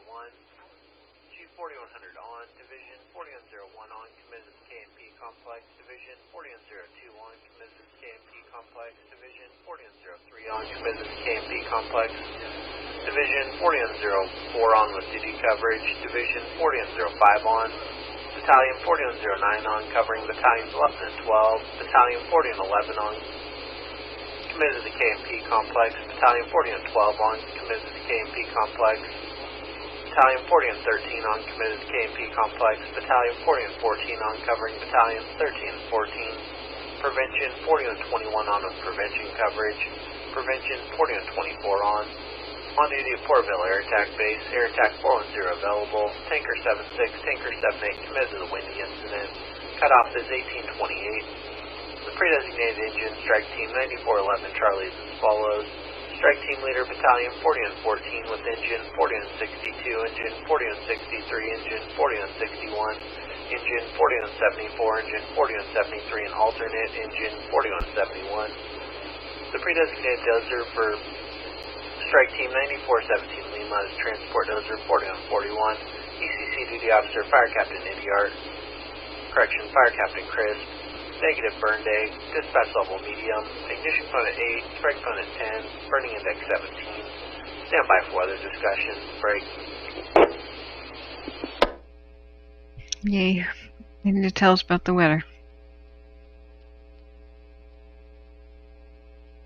Weather discussion. A weak low pressure off the SoCal coast will continue to produce strong southerly winds through the evening in Tulare and Kern counties.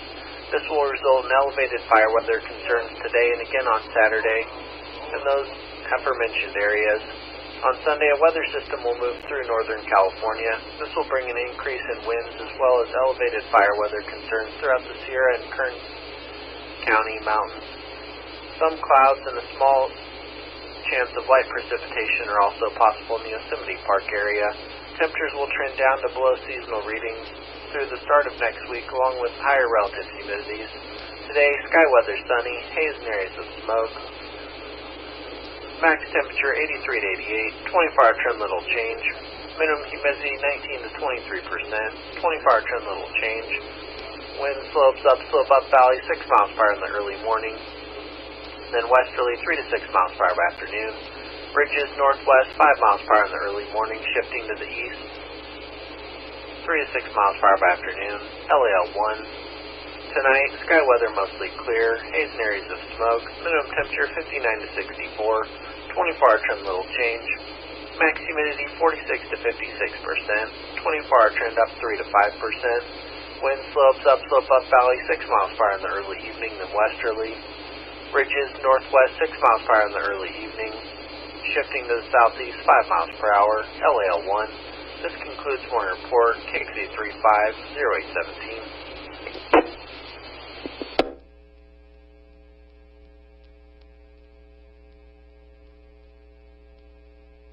They're talking about it being pretty mild today. However, that's not what it shows around 4 p.m. The wind gusts being 35 to 45 miles per hour by 4 p.m. today-ish, 2 to 4. And gusts possibly, just kind of depends where the K&P and Windy are at.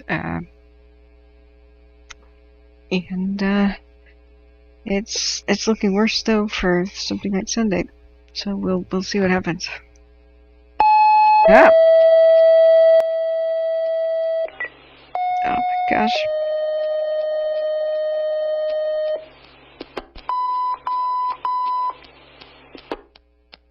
Oh, that scared me. Firemen are standby for power lines down. Engine 83, company 131. Dinuba, cross of Lackjack. Power lines down. Dinuba and Lackjack. Timeout 0819. That's where the fire has started, with the tractor into a pole. Do they mean tractor trailer or like a tractor? Dinuba and... Did he say Lapjack or Lackjack?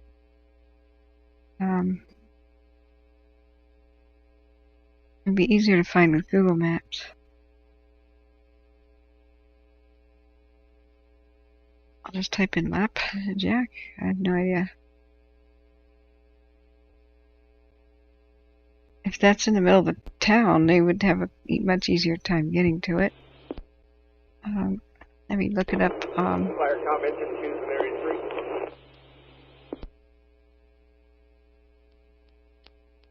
3. Dinuba. I thought I said Lackjack. Larry County, California.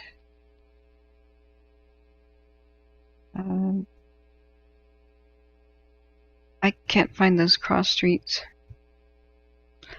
Maybe Lapjack? No, Google can't find it either. So, I have no idea. I mean, Dinuba is a town, but it could be a road name.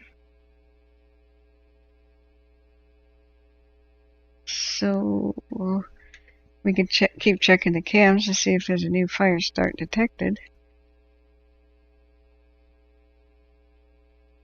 But I didn't see anything. Could look down and we could try this.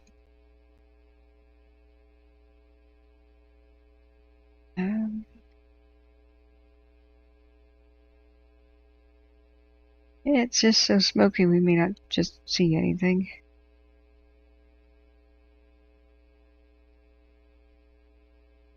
Probably.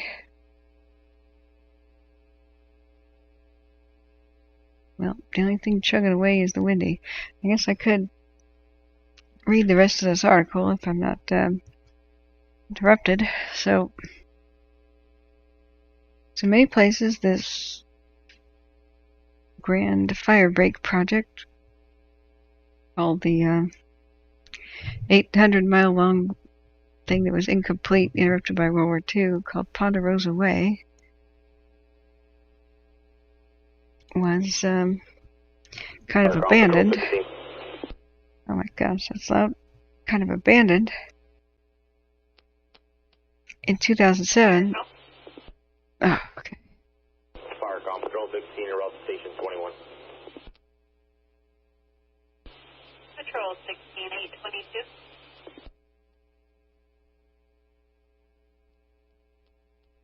Coming to 207. Okay, in 2007, the Bureau of Land.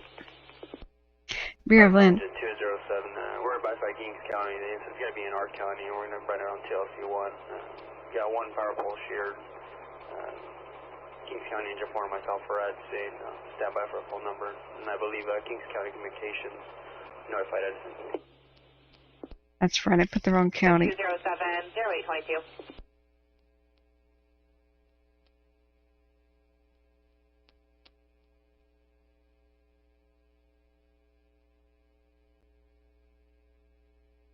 It wasn't Kings County. That's too Larry right there.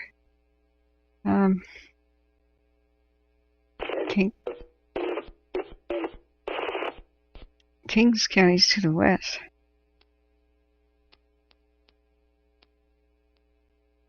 Okay.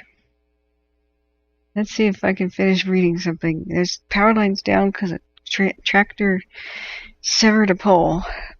And I hope that person's okay. And they said fire had erupted wherever that is. So we'll continue listening. At least it's in the still of the morning before the big winds hit. So in 2007, Federal Bureau of Land Management, BLM, attempted to get some other agency. Engine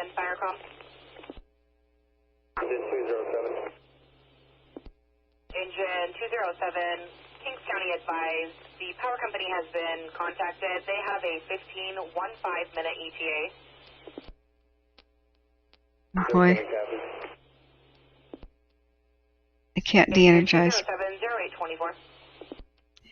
They can't de-energize the lines or put water on it until the lines are shut down. In 2007, the Federal Bureau of Land Management attempted to get some other agency to take responsibility for it. Kings County Engine 4, Engine 207, switch to B523.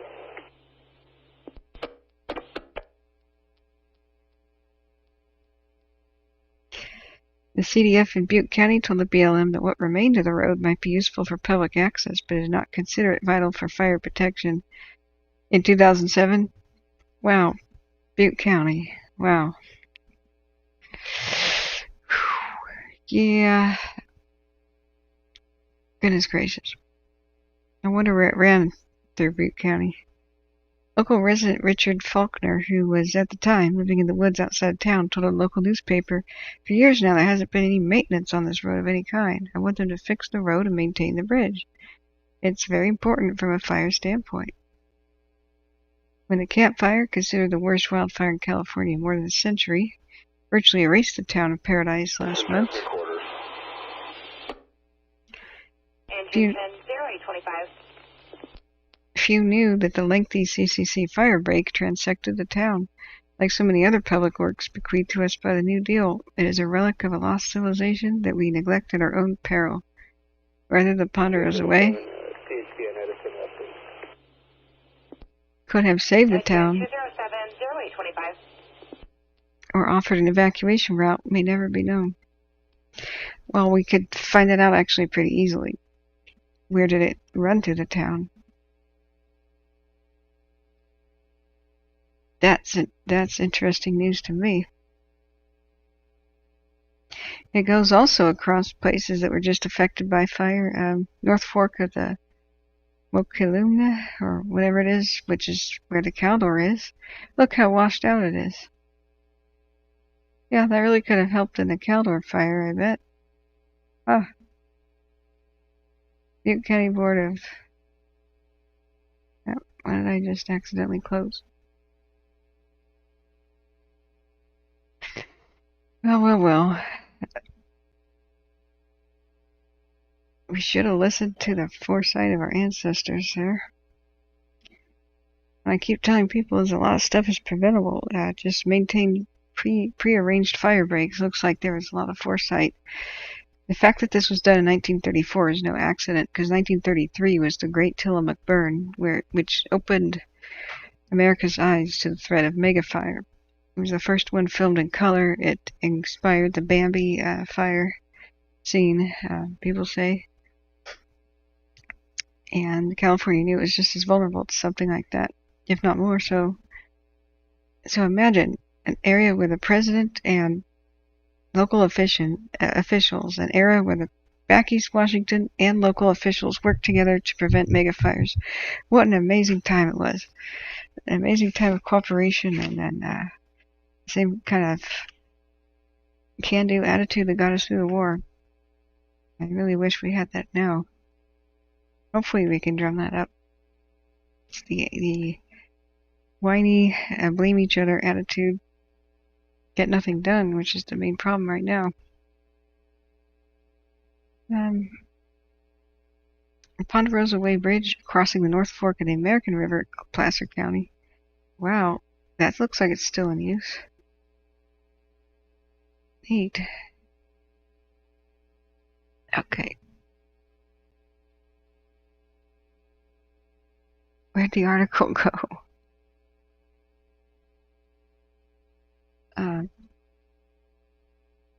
Hang on, too many tabs. There's no back button. The heck? Oh, it's a pop-up, okay. So the Pony Trust Bridge, built in 1935, still open to traffic.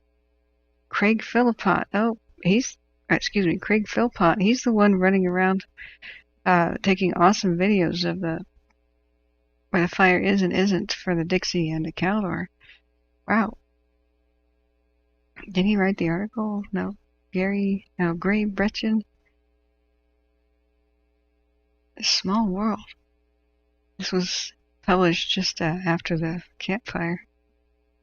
Now I want to know everything about this thing. The Ponderosa Way over the North Fork of the Calaveras River. Built in 1935, the deck was destroyed by the Butte Fire in 2015 and never repaired.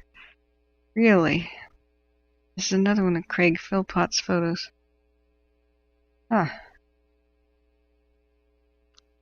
did we let this go to waste? Wow. Yeah, a lot of people commenting, wow, it's a very powerful and important story. The irony of it, Paradise Lost has left a deep impression on me, and I'll be writing in the future about it. Wow. I have to figure out where was it supposed to run. Here's the Butte County Board of Supervisors agenda. Bureau of Land Management proposal to relinquish or abandon 2 bridges on Old Ponderosa Way. If that could have helped evacuate Paradise, how many lives could have been saved? Unreal. 2 associated bridges on Butte Creek and Middle Fork of the Feather River. Letters asking the county if the roads and bridges are still needed, and if they are, what the county plans are for long-term maintenance. Wow.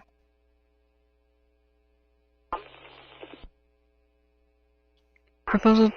Can you advise county roads for a hard road closure of Road 44? I wonder if that fire is spreading the power line fire in Kings County. That's maybe what they're asking for. 207, confirming south to 280. Hi, Barbara. Speak of the devil. Between Highway 198 and Avenue 280. At both of them. Here's the article, guys. Engine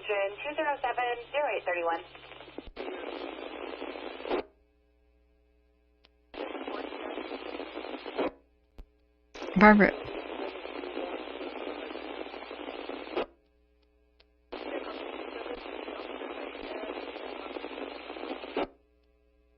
Barbara is saying the CAL FIRE MMU unit here in Mariposa has a comprehensive fuel break belt plan contiguous across Mariposa and Madera counties. Our grant just awarded it for phase 1. Awesome. Awesome. Have you heard of this? The Ponderosa Way? That's fascinating.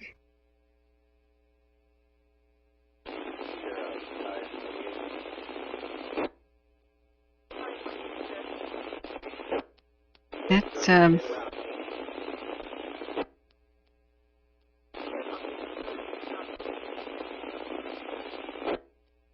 look at the condition it's in here, but we can rebuild that.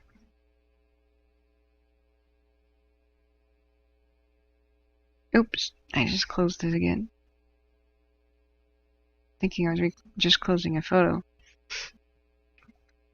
I think I've been there. I think we went boating over here. The projects of the 30s are holding up pretty well in California. They were generally built pretty dang tough. Same thing in Oregon and Washington. They were pretty quality work. They gave men some real job skills in construction and forest management. So, yeah, you know a bit about it. Ponderosa Way. Have been a few sections on it in the MMU. Interesting. I'd love to know all about that.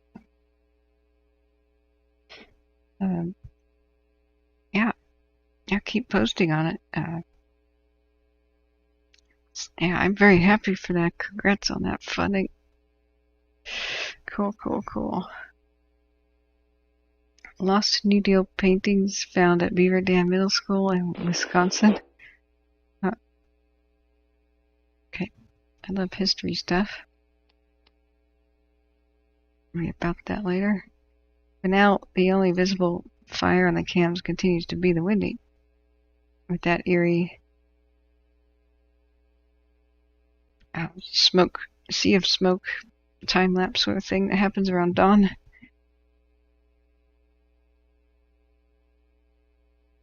And it's chugging away, but by 2 o'clock there might be some real crazy stuff going on. So what I think I should do is go take a nap and plan to come back around 1 or 2 p.m. There's really nothing else to report on, no more videos to watch, except we just have to wait until what happens when the winds pick up on all the fires. They should all be going pretty, not crazy, but pretty intensely by 2 p.m. So, but I'm still sick with the flu. It's time for me to get a nap in. I think what I should do is probably put this image on, like we did before. And put it on the refresh.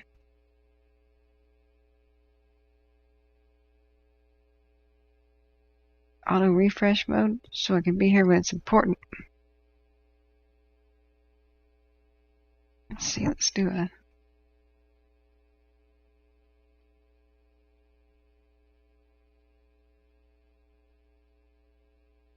see if the refresh button works. Okay, it does. Sticking on 810. I've been broadcasting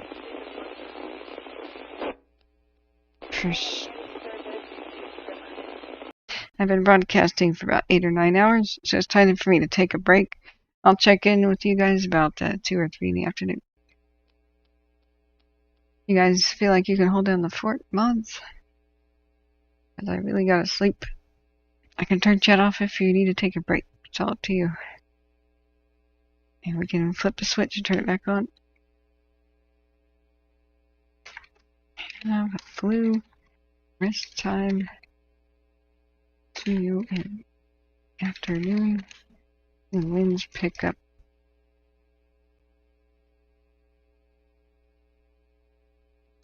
I'll set my alarm for out. Let's see, what is it? Almost 9. 2 o'clock. I'll just try to check in at 2:30. Smitty says, okay, looks bad, but not as angry as yesterday. Windy plume cloud. Well, Smitty, it's going to be worse. I mean,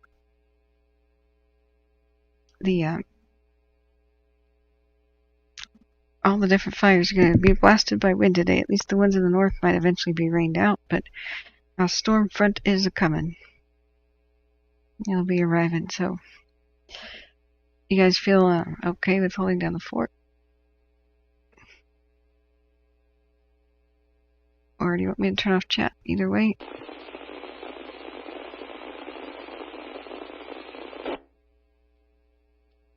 How do you guys feel about that?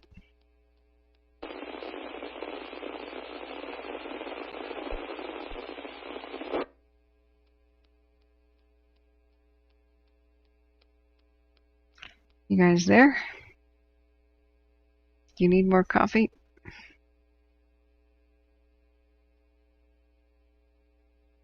Hello? You mods there?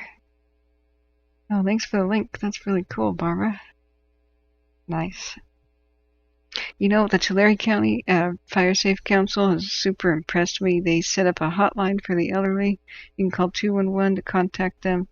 And they have 4 certified agents to run around helping people prepare their homes right now. And they have some of the most fire-educated citizens in the community meetings that I've ever seen. Have you seen those meetings? Have you seen those meetings, Barb?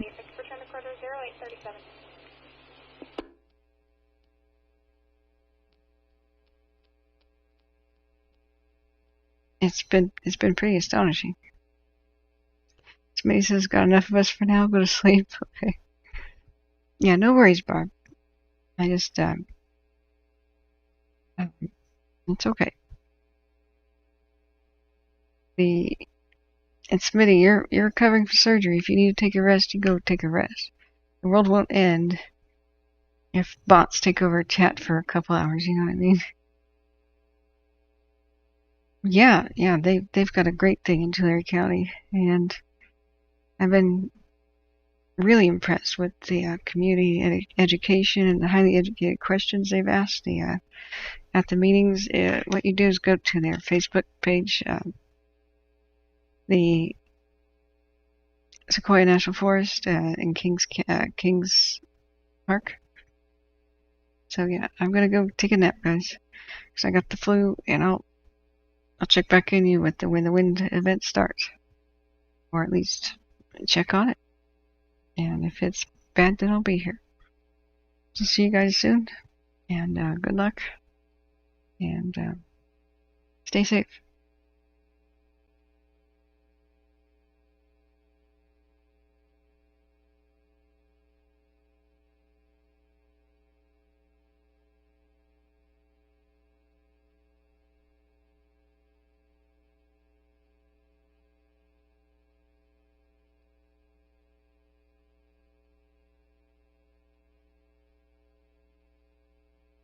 Quarters. 331 in quarter 0839.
Caldor Crew 2 en route to work project, Mount Homestead Forest.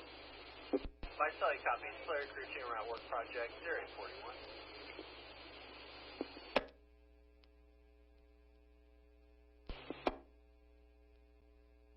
43 Alpha en route project 0841.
Waits en route to station 1 for equipment loss.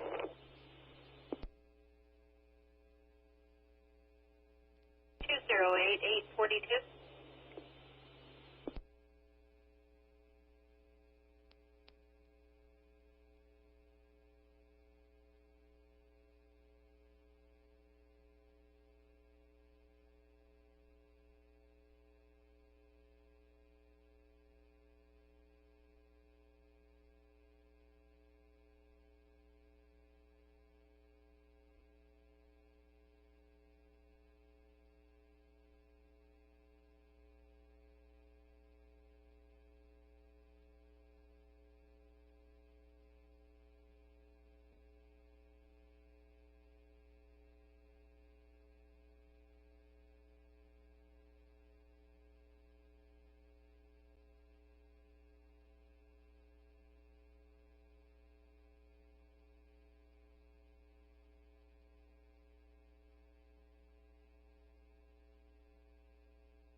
Division 4302, I'm at the gate.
K&P Hello Base. Morning, Ashbound K&P Hello Base is in service.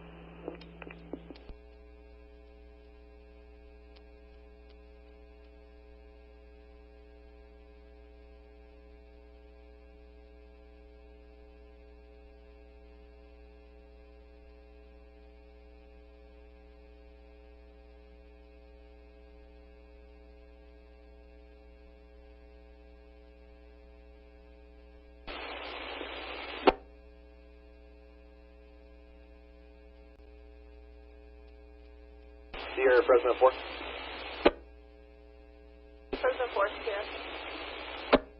You can show Fresno 4 in service, Osmond Lust 18 en route Patterson. Sure, copy, Osmond 18 en route Patterson, 849. Sierra, transport 2.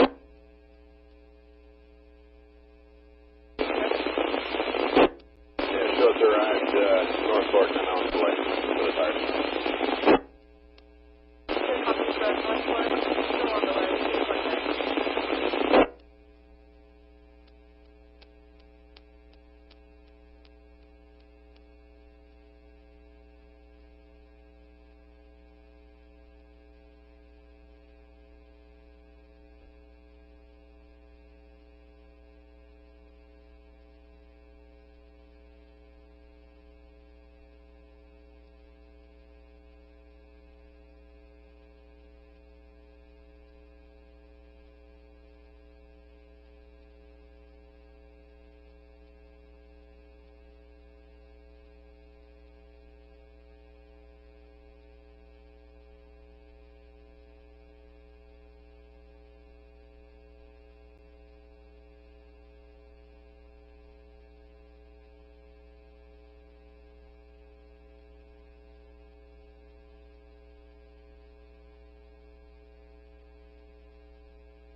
Lexi copies engine 40 and 73, 0853.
I kind of flip broke out there, can you repeat? Hey, how do you copy now? A little better.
Arson Patrol 16 at Station 21.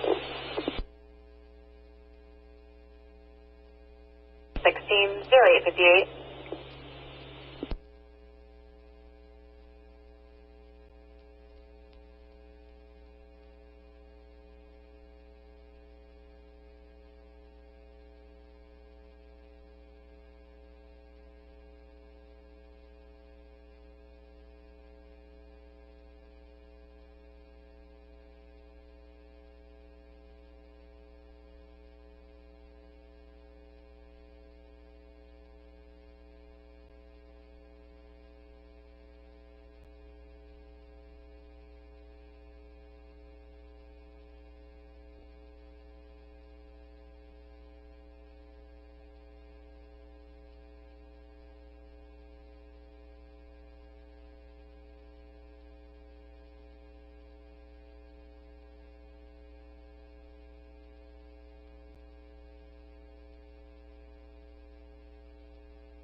Medical Aid Company 101 5th between Fresno and Vine. Diabetic problems 326 South 5th. Timeout 0901.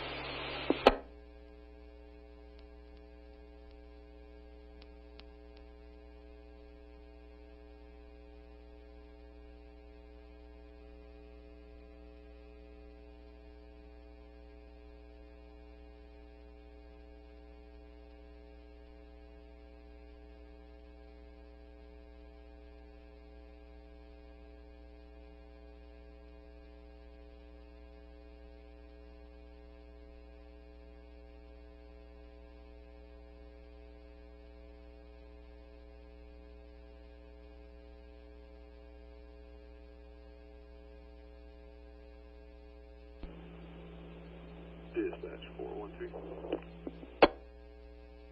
Vicelli, Mono for en route, Vicelli headquarters.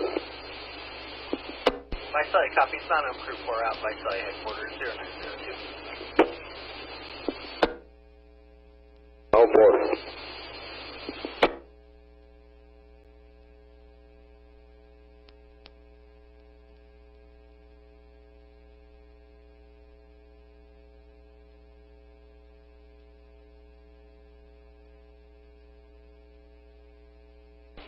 Sierra, shut-eye in service. Sierra, copies in service 0902.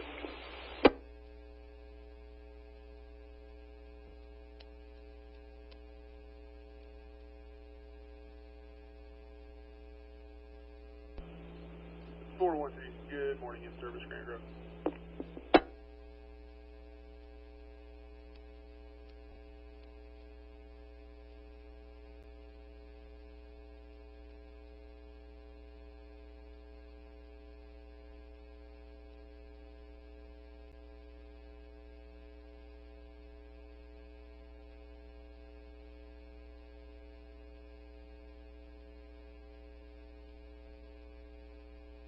Signal service.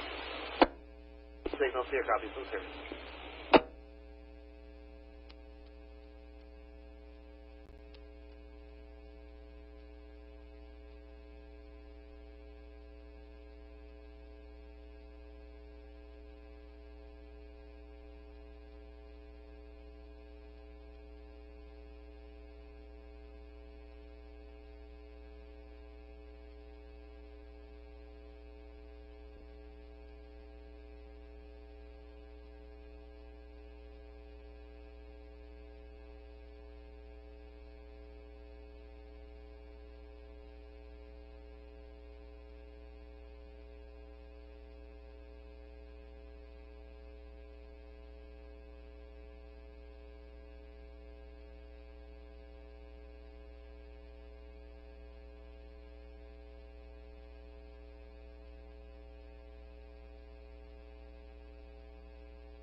CNA 43 Charlie en route project, Ross Crossing.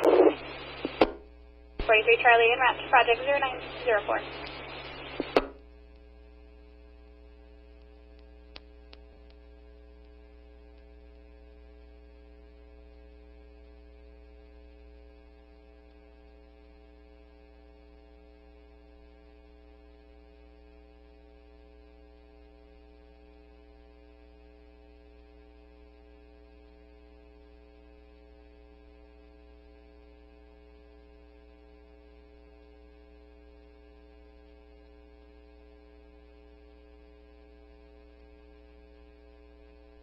En route.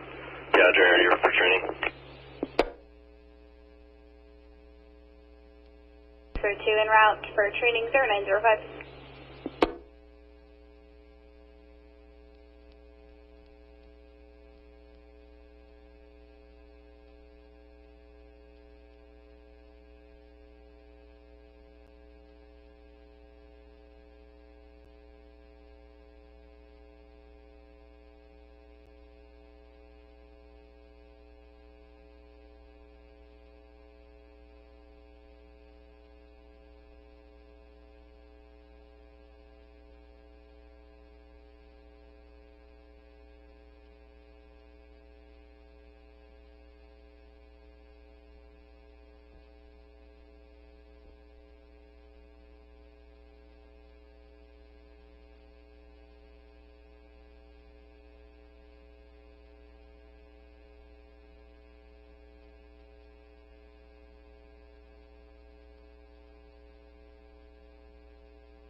That's between Jefferson and Lincoln. Fall 5553 South Greenwood. Timeout 0911.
Porterville, Control 32, Channel 4, 1012.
on Fresno between J and K. Vegetation fire in the alleyway behind 682 Fresno. Timeout 0915.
Kings County Engine 4.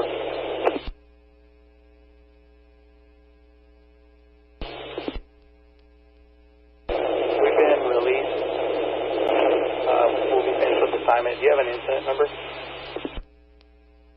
County Engine 4, available on County Incident 10371.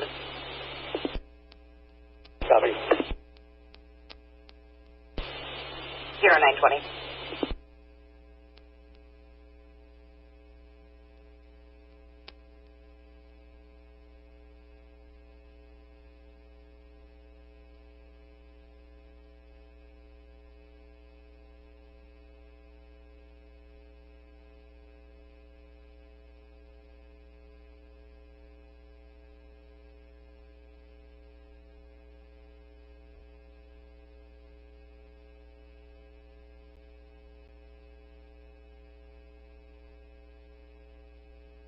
Fresno Engine 4383 and quarter Sand Creek. Sand Creek 0920.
Prevention 4321, contact Division 4302 via cell phone. Prevention 4321, contact Division 4302, 0923.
Water tender for AFBO 331. AFBO 331. Location change, trimmer, and out of service. 449 on Larry Local 14. Unable to get out on the Vancouver.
Fresno Patrol 101 available. 101, return to quarter 0927.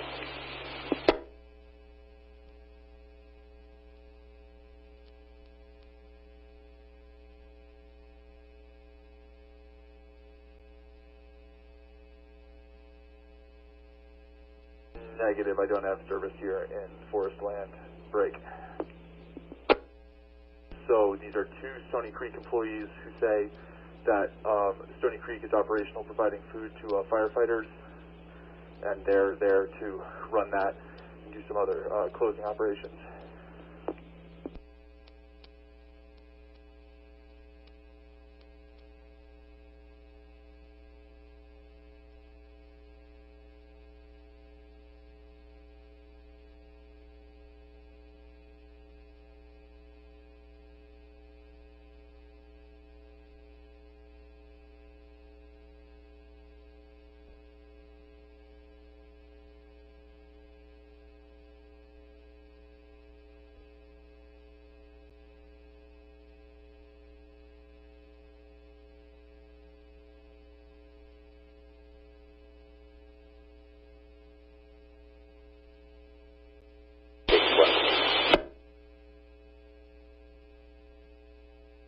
winds are 15, 0928.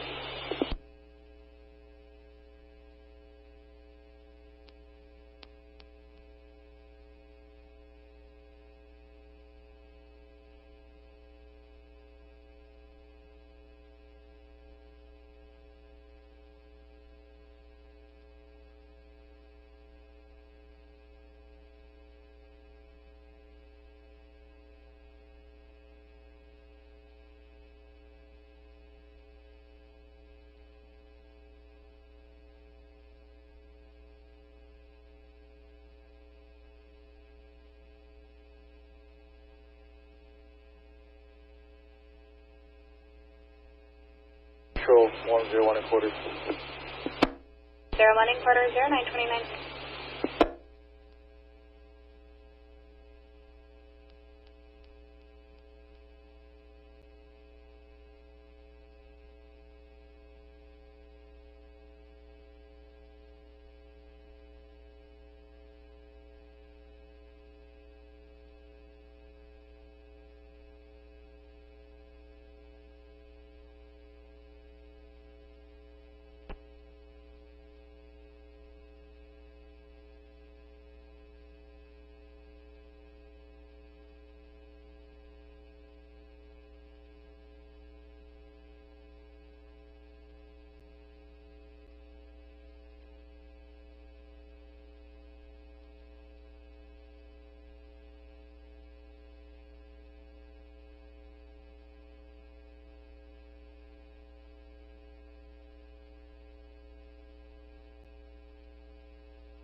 Available. Back up. 92, return to quarters, 0931.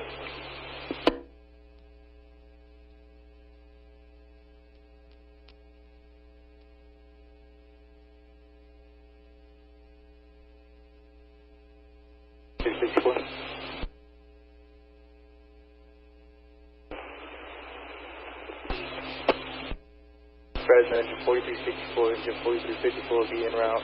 Fire 2198 for training, request intact channel.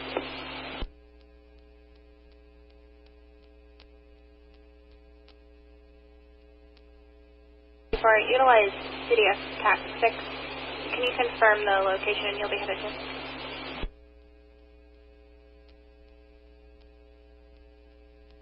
Stone and 198.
Compton area, be advised of alert tone.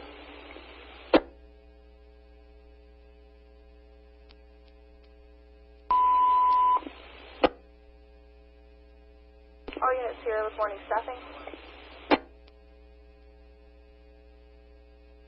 11. Give me 11 in service, what units plus 4. Here, copy, what units plus 4. Engine 312. Morning, Sierra. Engine 3 will be stopped, Clawson plus 4. Here, copy, Clawson plus 4.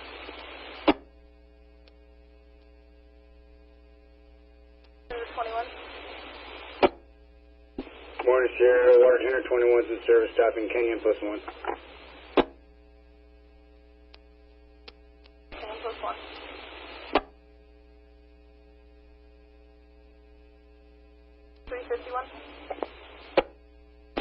In service, Patterson at 3. Here, copies Patterson and 3. Engine 353. Sierra, engine 353 will be staffed, Rodriguez plus 5. Here, copies Rodriguez plus 5.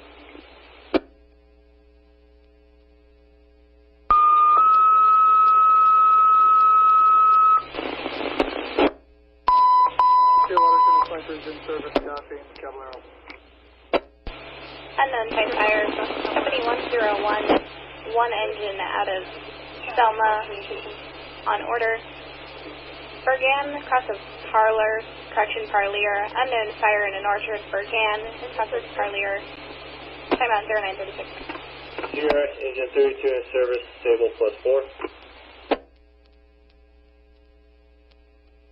Stable plus 4. Engine 341. Sierra, engine 341 in service, staffing Savannah plus 4.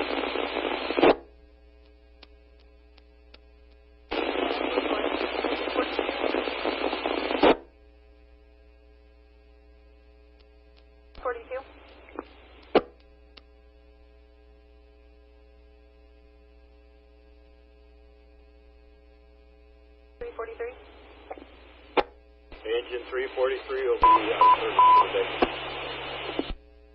Sierra, copies out of service for the day. And 9, Kings County assist for smoke in a residence. 1726 Hale, cross of Bainham and Corcoran.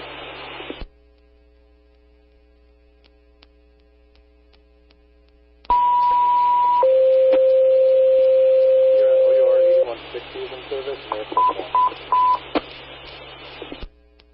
Copies Mayor plus 1. In Kings County assist for smoke in a residence in Corcoran. Address 1726 Hale, cross of Bainham. Station 9, Kings County assist for smoke in a residence in Corcoran. 1726 Hale, cross of Bainham. Timeout 938.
Patrol 9, Kings County just called back requesting you code 2 for smoke in an attic.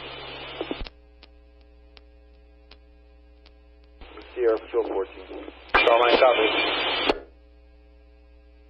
939. In service. Here, copies. 2111. 111 switches District 2.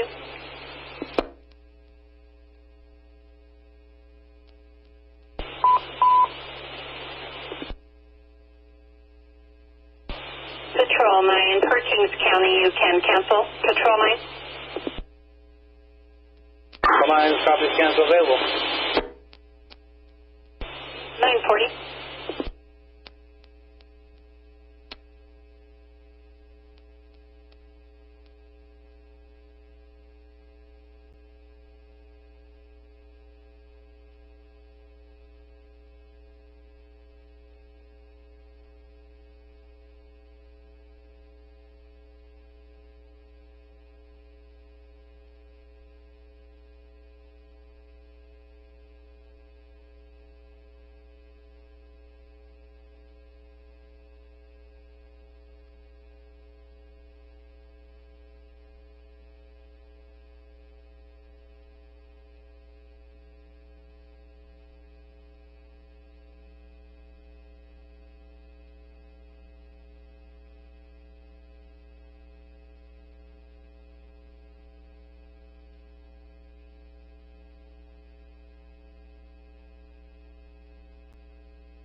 Fresno IC, Fresno.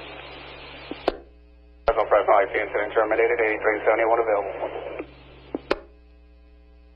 Fresno copies. Do you have a total acre of burns? Those appear to be about 10 by 10 spots. No copies. Units return to quarters 0942.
recorder 0945.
Available. Report maker wit.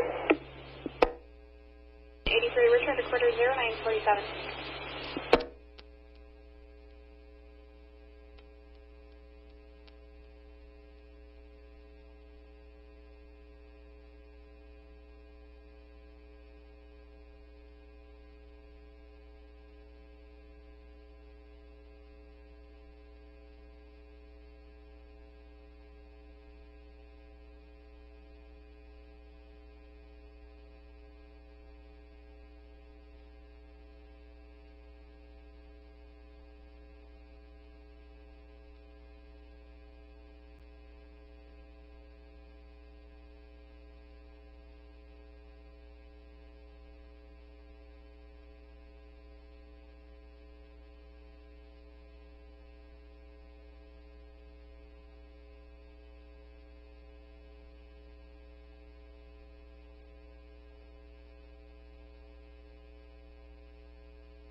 I hear a couple things change around. Do you still want my chase rig up past Redford looking down on the colony fire?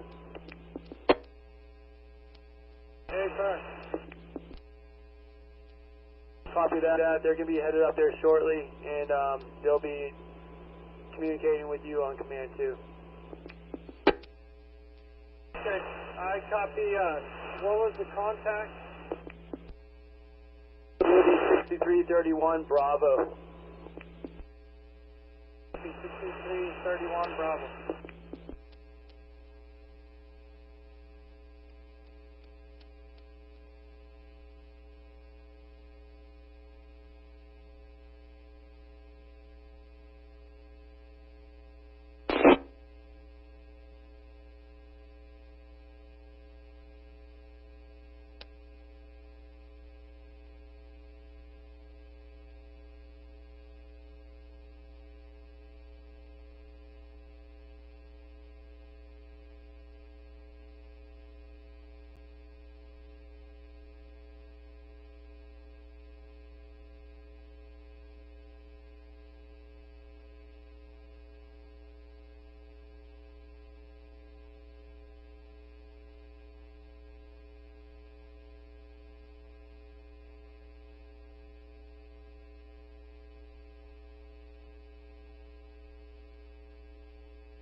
Channel 4, Channel 2.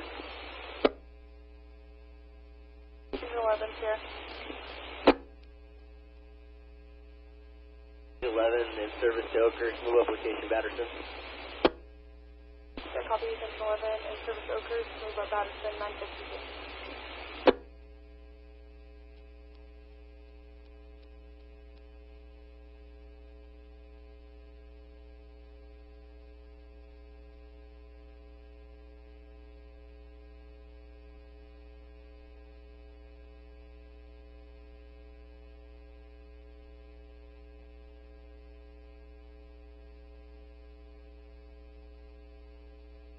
Released by K&P and Windy, available. Engine 207, 0952.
Shell Scoop Portable.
Coming in 207 in quarters.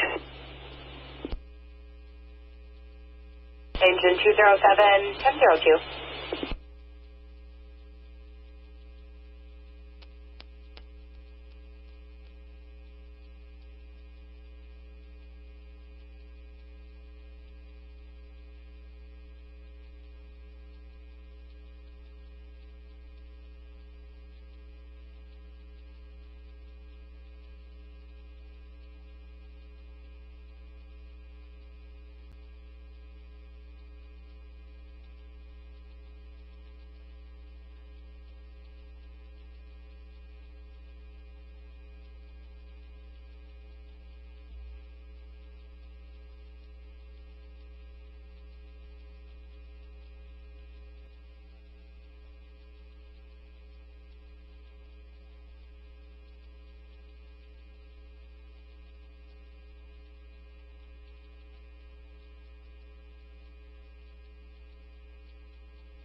101 and quarters.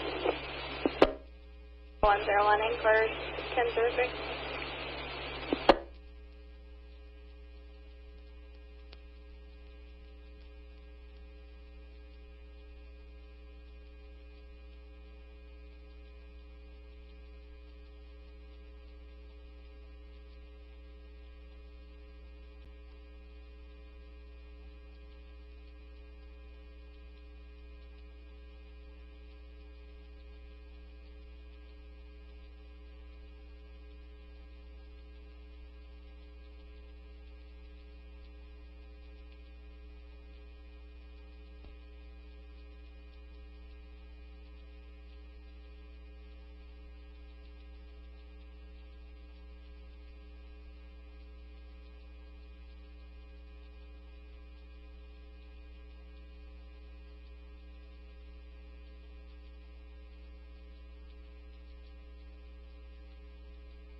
Stations, Fresno Kings unit, stand by for the morning weather and information.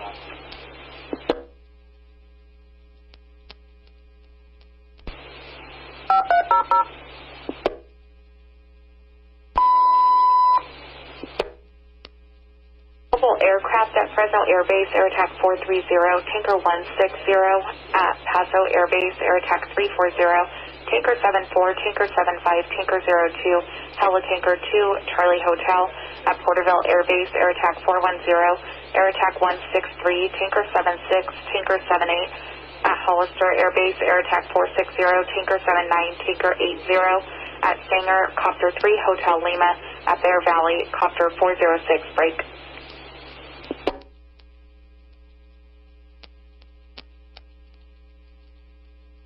Current weather for today on the west side, temperature 73 degrees, relative humidity 40%, ignition component 16, spread component 27, burning index 19, response level medium.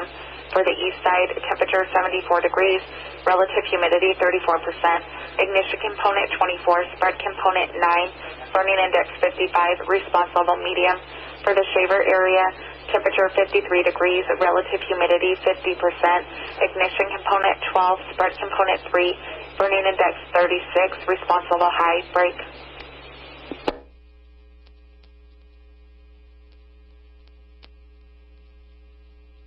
Monday, a weather system will move through Northern California. This will bring an increase in winds as well as elevated fire weather concerns throughout the Sierra. Temperatures will trend down to below seasonal readings through the start of next week, along with higher relative humidities. Break.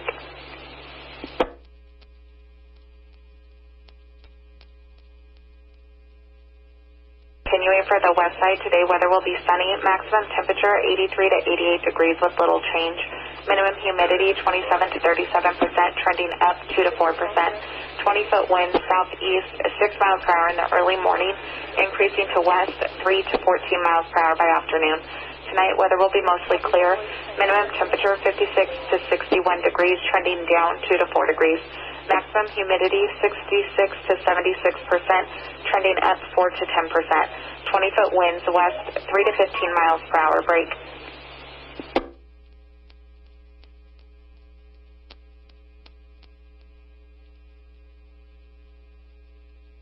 For the east side, today weather will be sunny with areas of smoke in the morning and haze.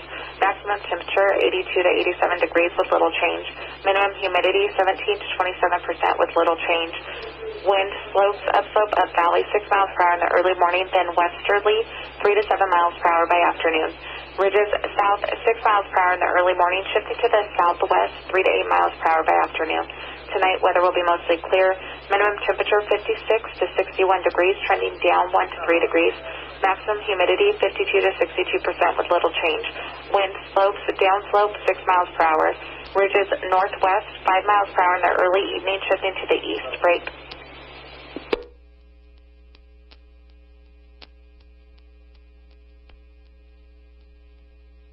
Shaver area, area. Today weather will be sunny with areas of smoke and haze in the afternoon. Maximum temperature 72 to 77 degrees with little change. Minimum humidity 18 to 24%, trending down 5 to 11%. Wind slopes downslope 10 miles per hour in the early morning, shifting to upslope, up valley 3 to 12 miles per hour by afternoon. Ridges southeast 12 miles per hour in the early morning, shifting to the southwest 3 to 13 miles per hour by afternoon. Tonight, weather will be mostly clear with haze and areas of smoke. Minimum temperature 53 to 58 degrees with little change. Maximum humidity 40 to 50%, trending up 3 to 5%. Wind slopes downslope 7 miles per hour. Ridges southeast 9 miles per hour in the early evening, shifting to the south 3 to 8 miles per hour. This concludes morning weather and information. K39041.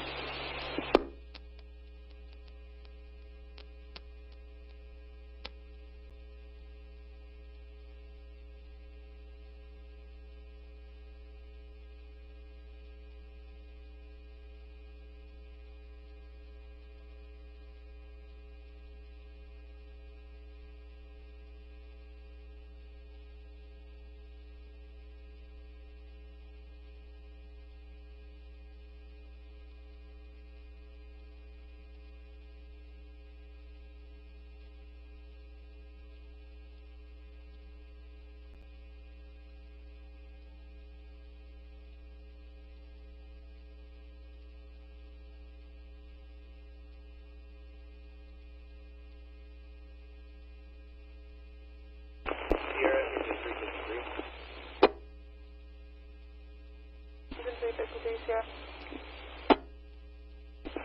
Sierra, show engine 353, change staffing,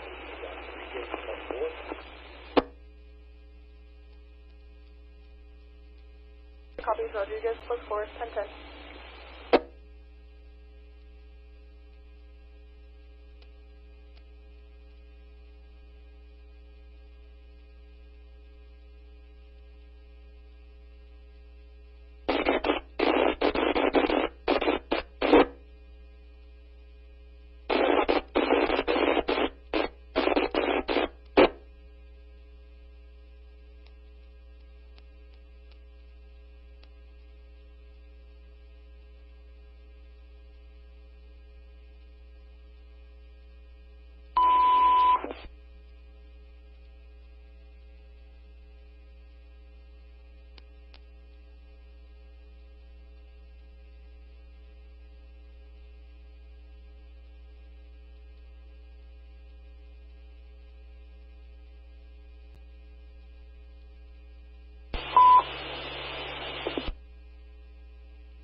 Report of power lines down in front of 31319 Road 132.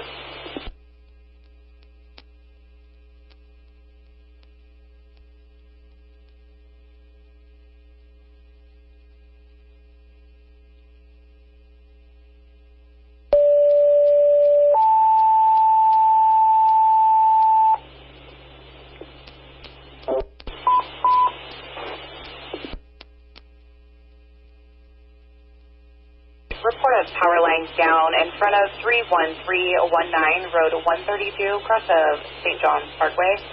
Station 8, report of power lines down in front of 31319 Road 132, cross of St. John's Parkway. Come out 1012.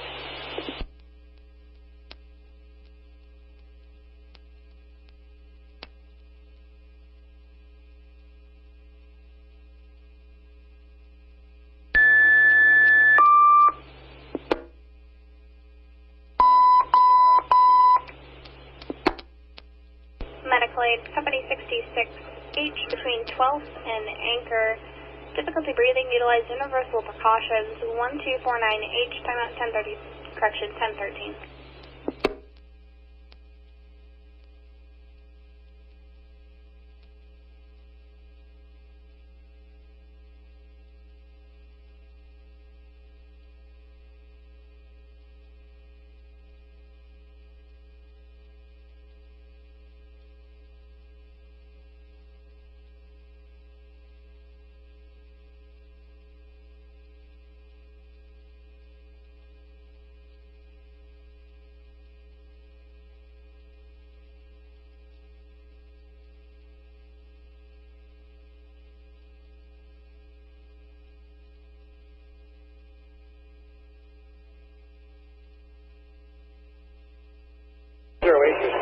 confirming code 2 or code 3? 08. The RP advised the lines were across the roadway. There was no sparks or no fire. Continue code 2 or code 3 at your discretion. 208 copies, responding from station 3. Can you repeat the location? Engine 208, this is going to be in front of 31319 Road 132, cross of St. John's Parkway.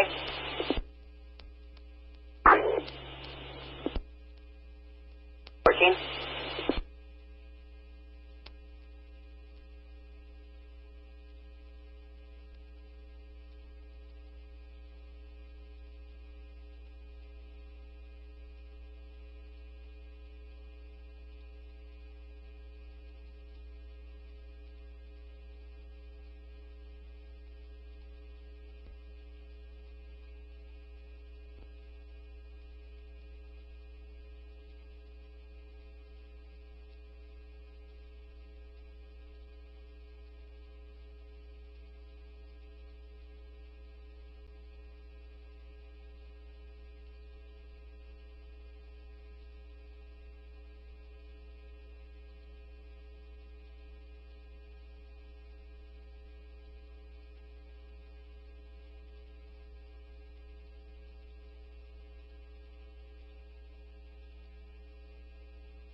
Fire comm engine 2, like to utilize Fire 23 training.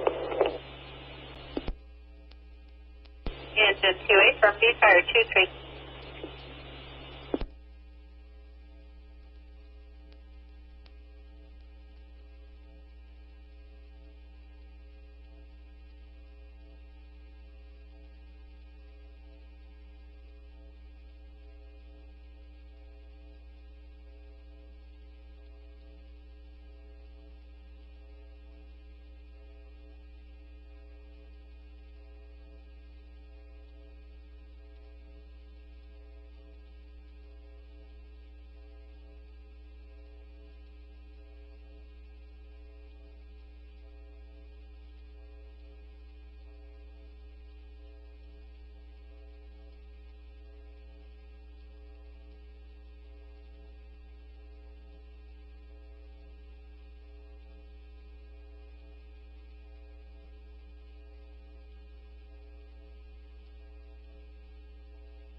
Support will continue with daily staffing for organized crews.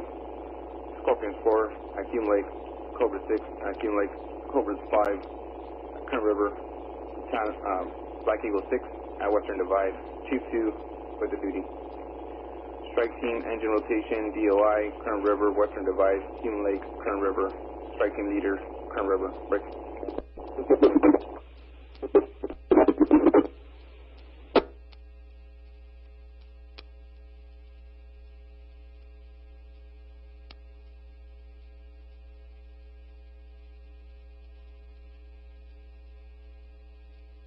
Engine 4.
Engine 66, release by EMS available. 66, return to quarters, 1024.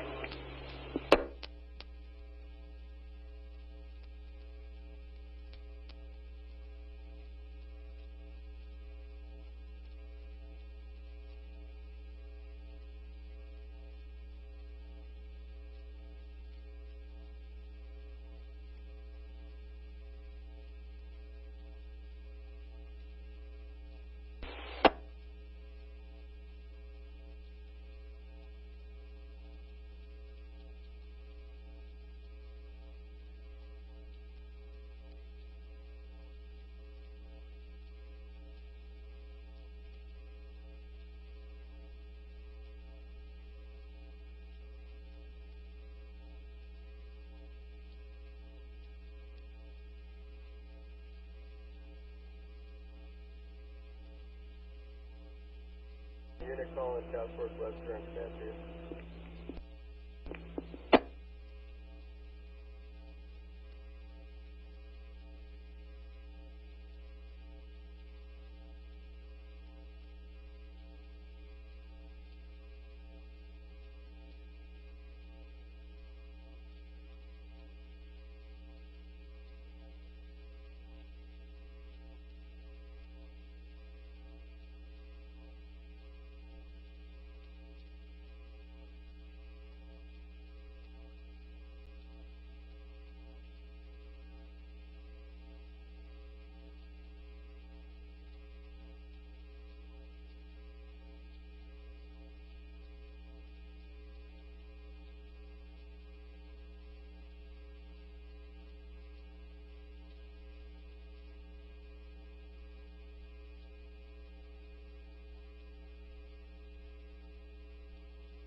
66 and quarters.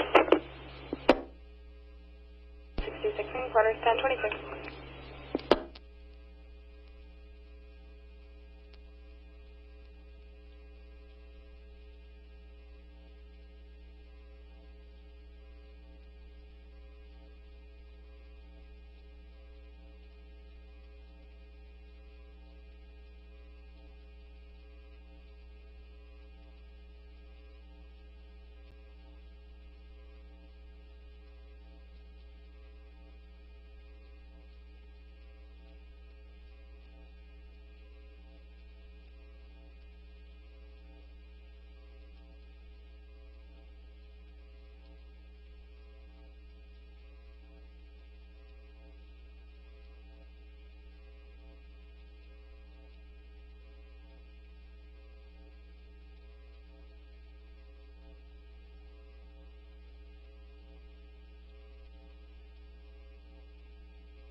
Fresno 4 has arrived, Patterson. Here, copy, Fresno 4 arrived, Patterson, 1031.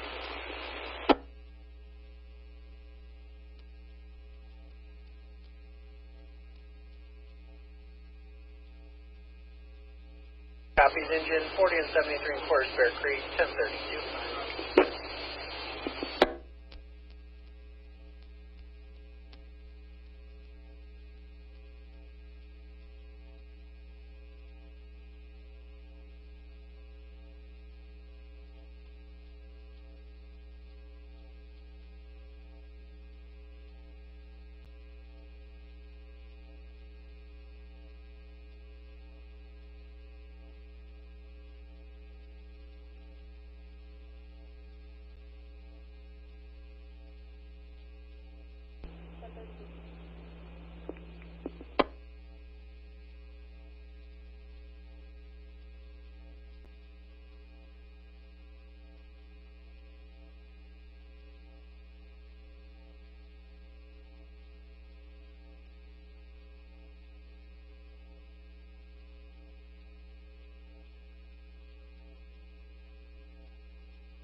Ashbound Fire, go for K&B, elevate.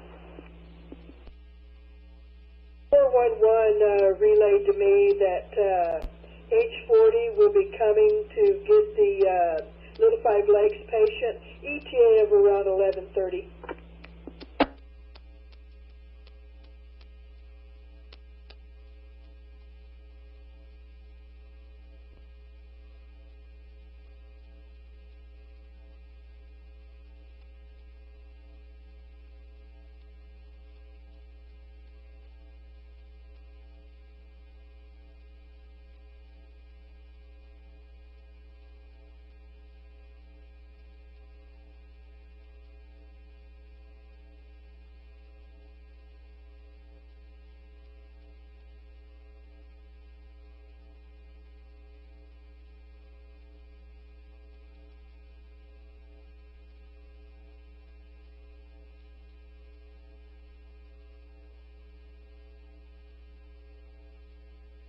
Engine 208 arrived at scene. Addison already mitigated the issue. I'm available, returning to Area 3. Engine 208, 1038.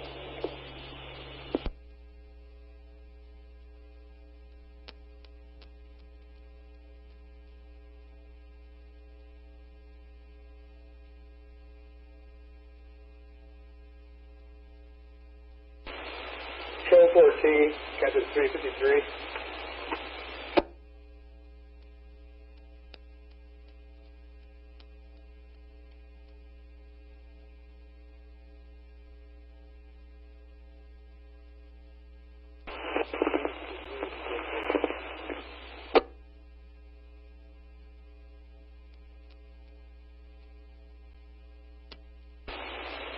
Control 14, Captain 353.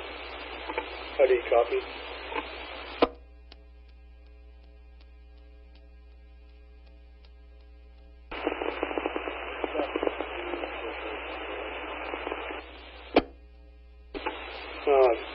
Very unreadable, but I was wondering, give me a call myself if you have a chance.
Ambulance 771.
Fresno, engine 4381 in service, blasting game. Battalion's been advised.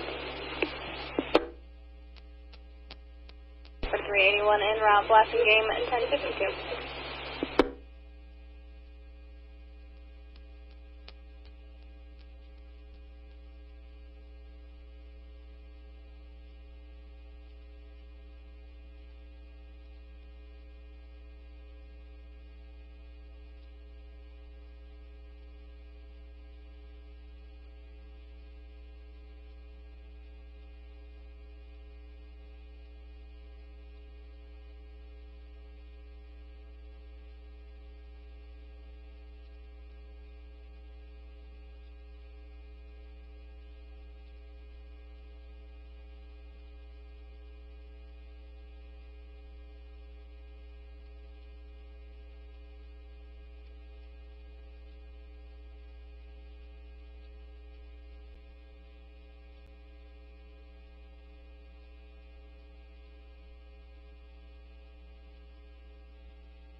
Cops in the area be advised of alert tone.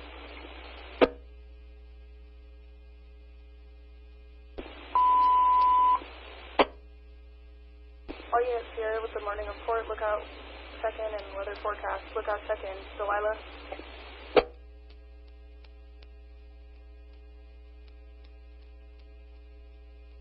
Delilah, lookout, check-in. Bye. Shut it. Signal. Signal. All lookouts reporting loud and clear with the exception of Delilah. Here continuing with the morning report.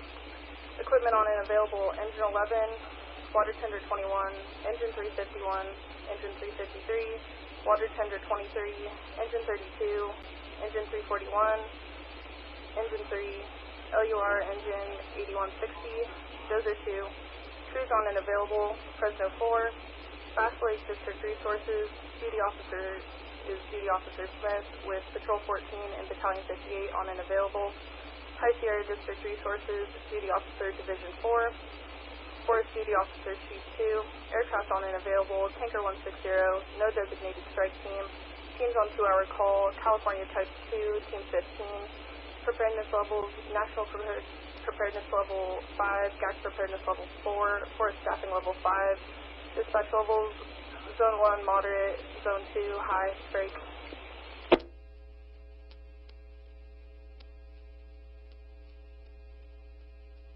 We are continuing with weather discussion. A weak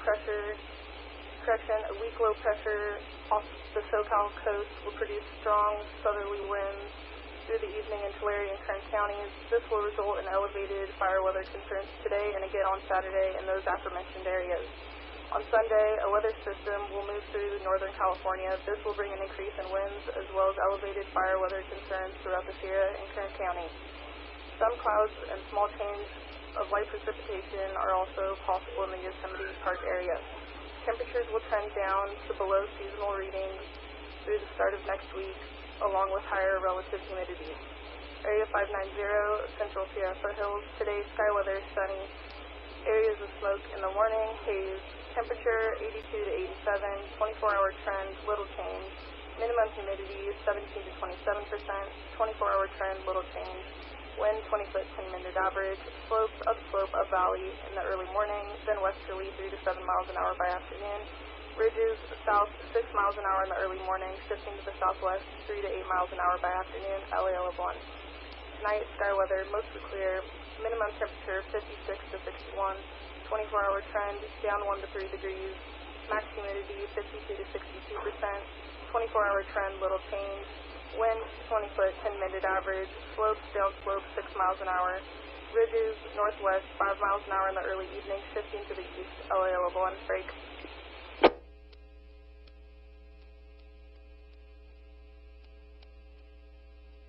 We are continuing with Area 592, Central Sierra. Today, sky weather, sunny, haze in areas of smoke. Max temperature 5,000 feet, 74 to 79, 8,000 feet, 63 to 68. 24-hour trend, little change. Minimum humidity 5,000 feet, 14 to 24%, 8,000 feet, 10 to 20%.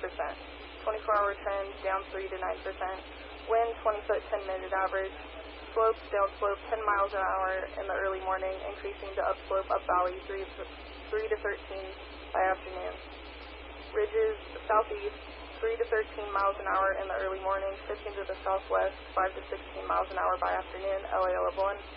Tonight, sky weather mostly clear, haze in areas of smoke. Minimum temperature 5,000 feet, 52 to 57, 8,000 feet, 41 to 46. 24-hour trend, little change. Max humidity 5,000 feet, 43 to 53%, 8,000 feet, 47 to 57%. 24-hour trend, little change. Wind 20 foot 10 minute average. Slopes, upslope, up valley 9 miles an hour in the early evening, decreasing to 6 miles an hour. Ridges south 12 miles an hour in the early evening, decreasing to 9 miles an hour, LAL of 1, break.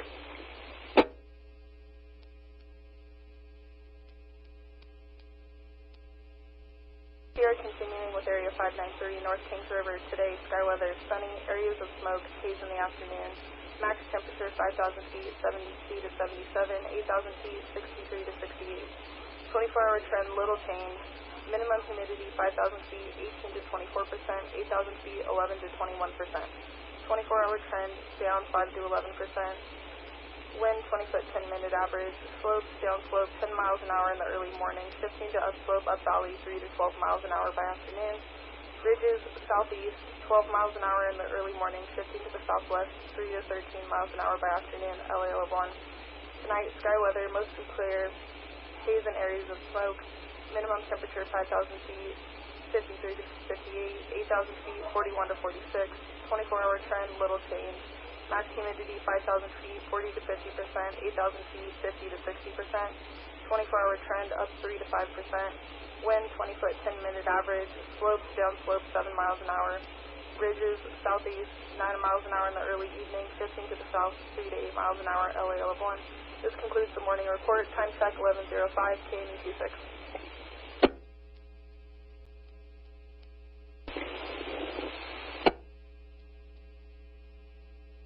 Sierra Edge 11, available Batterson.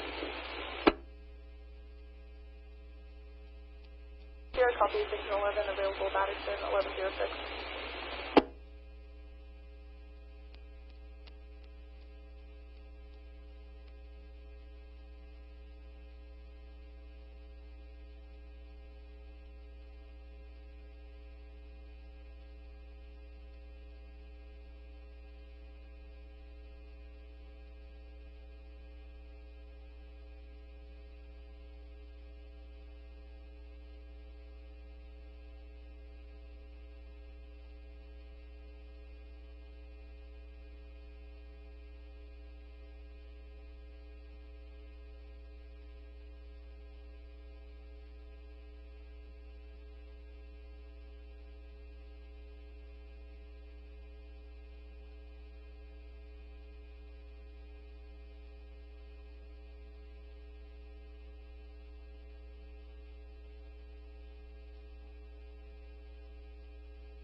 Sequoia Protection Group, K&P Hello Base, on command 2.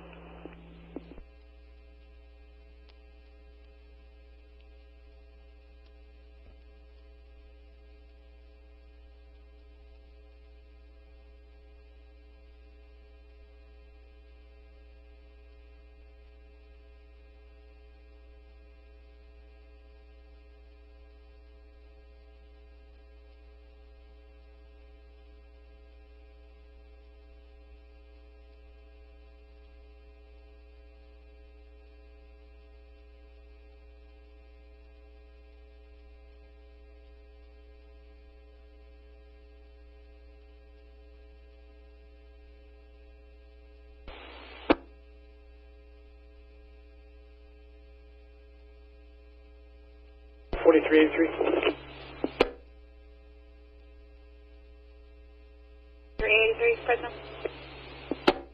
4383 en route, Manning and Button Willow for subsistence. Battalion's been advised. 4383, 1114.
5.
On TLC 1, tow 9.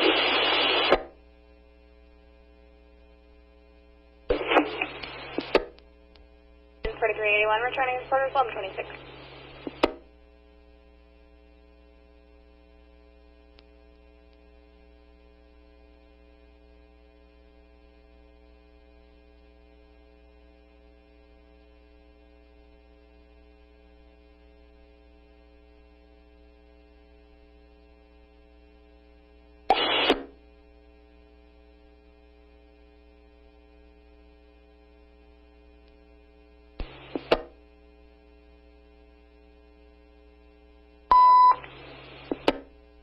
Public assist engine 4353, Ruth Hill, cross of George Smith. Public assist 30874, Ruth Hill, time out 1127.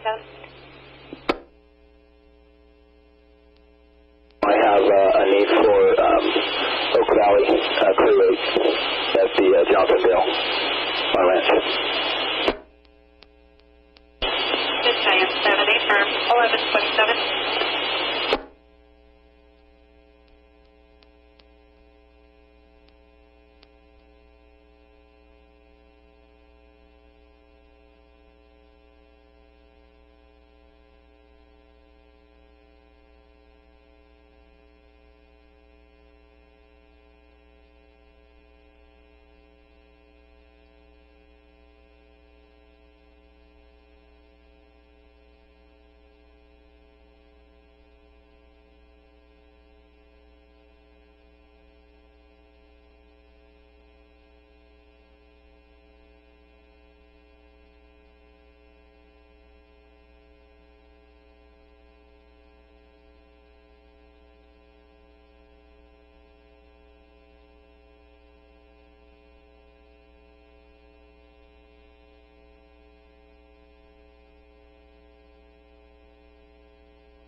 Area 26, medical aid, Avenue 167 and Road 112.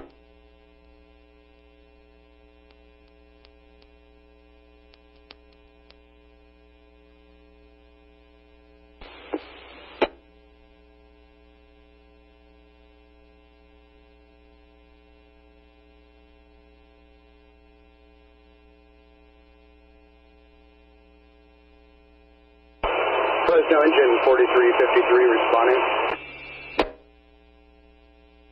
Engine 4353 responding. Public assist will be for cutting off a ring 30874 Ruth Hill. Incident 14967.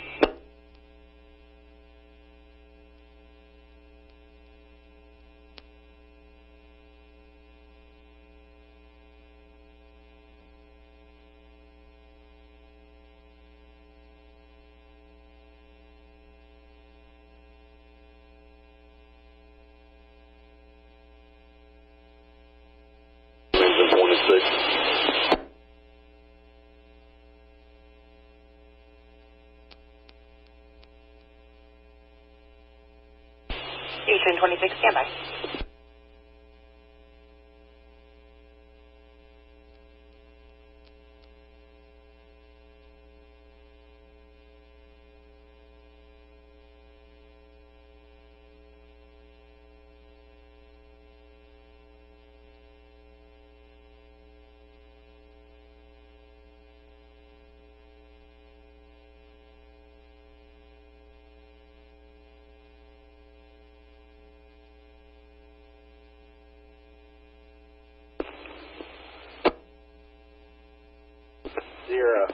4948, location change, Shaver.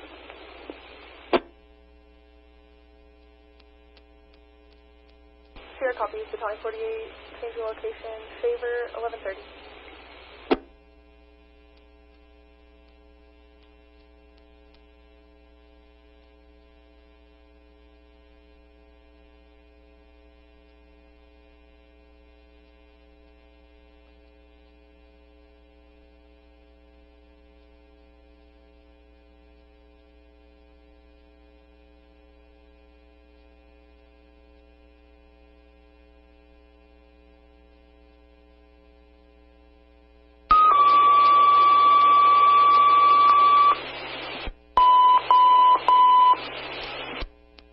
Engine 171, Fisher between Halliburton and Hazelhurst, unconscious, 200, Fisher, same at 1131.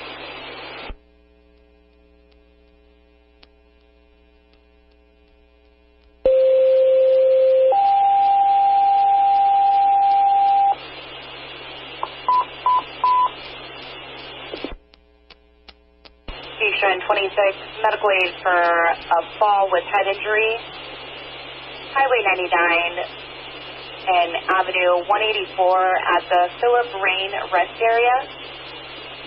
Station 26, medical aid, head or injury with fall.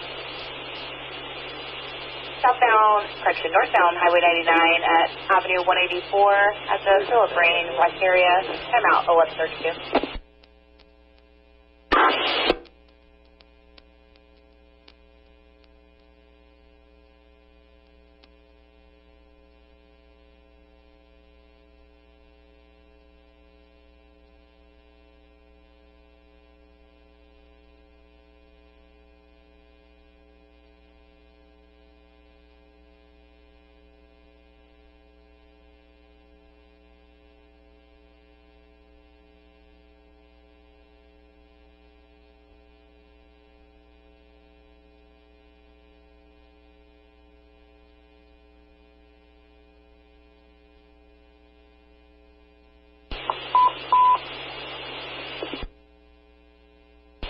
Station 26, cancel, call downgraded. Priority 3, Station 26.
Testing with Station 26 on zone 9. Any copy?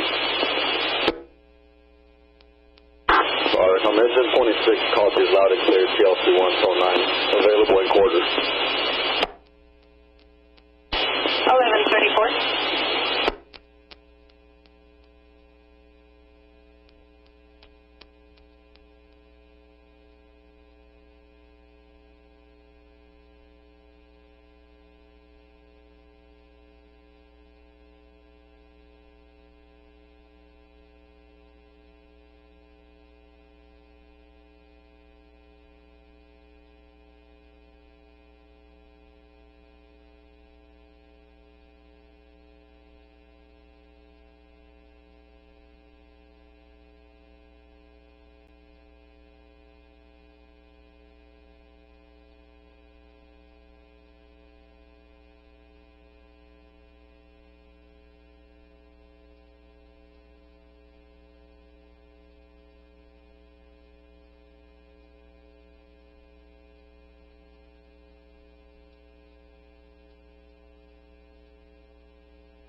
Flare Crew 2 arrived at work project.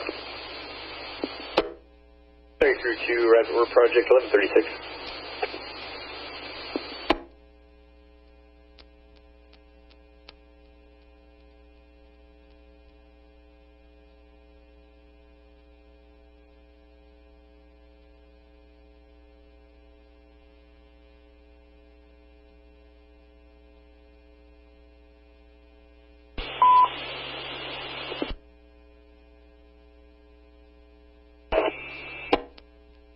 It's 4353 at scene, 1137.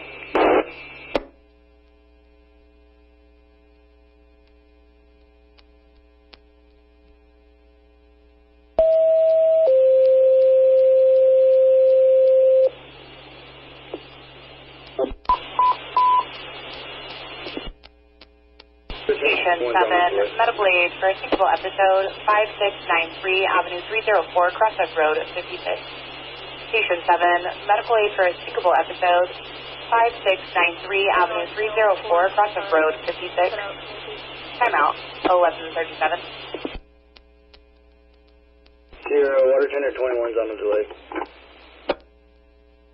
Sierra copies water tender 21 on a delay, 1137.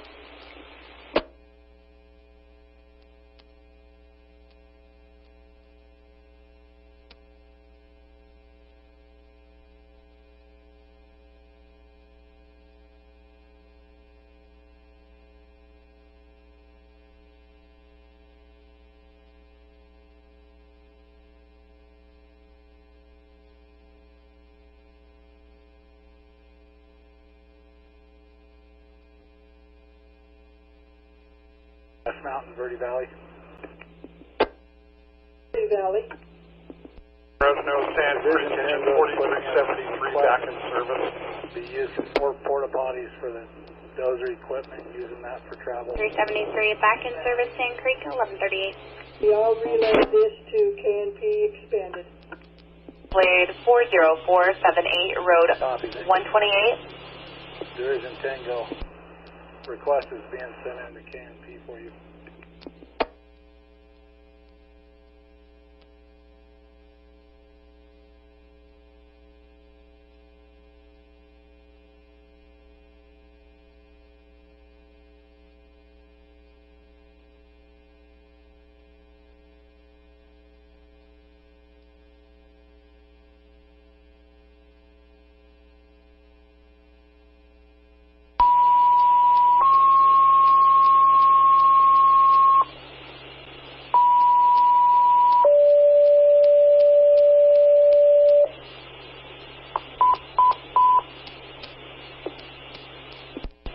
Station 4, Station 2, medical aid, difficulty breathing, 40478, Road 128, cross of school. Utilize universal precautions. Station 4, Station 2, medical aid, difficulty breathing, 40478, Road 128, cross of school. Utilize universal precautions. Timeout 1139. 207 responding. Engine 207, 1140.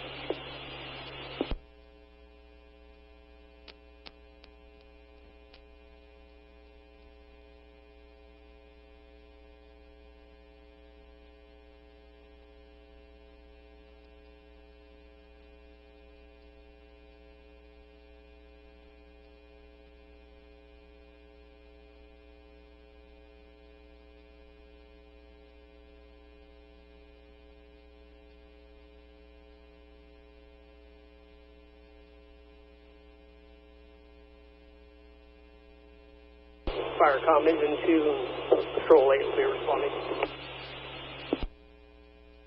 Engine 2, 1140.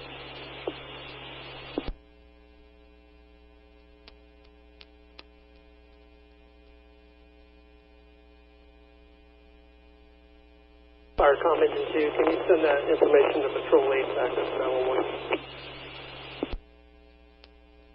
Engine 2, that's affirmative.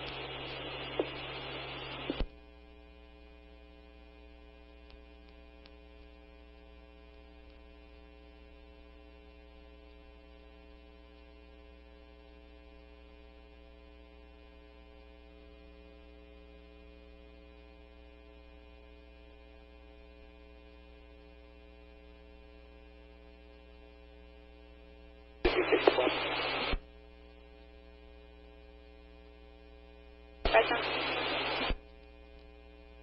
Engine 4364, engine 4364, completed training, releasing PDF tax today.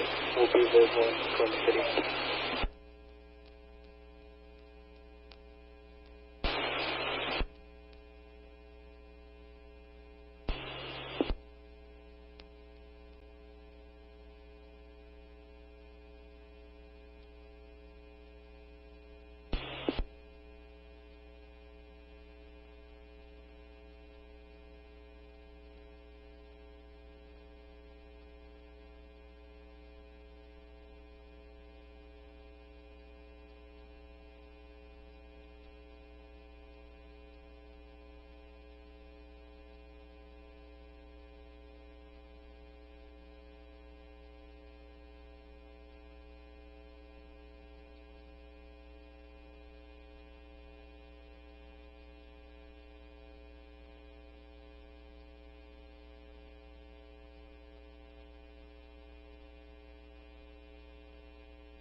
Confirm response. Firecom engine 2 will be responding in place of engine 1. Engine 2, 1143.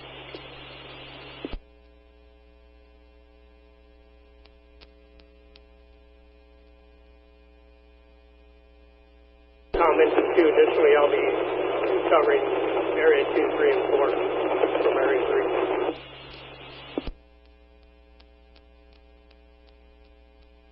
.44.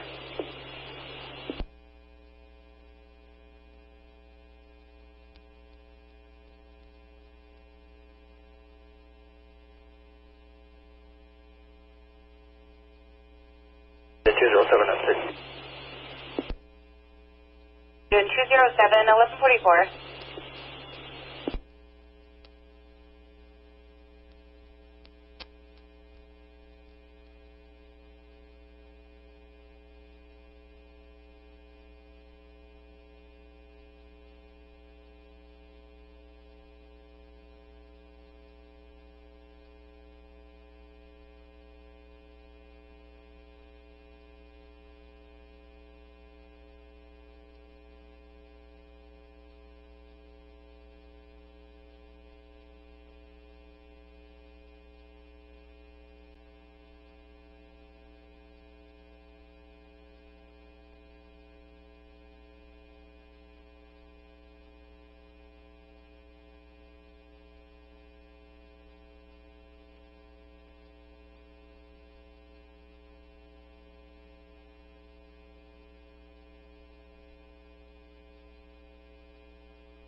171 cleared scene, be available on radio.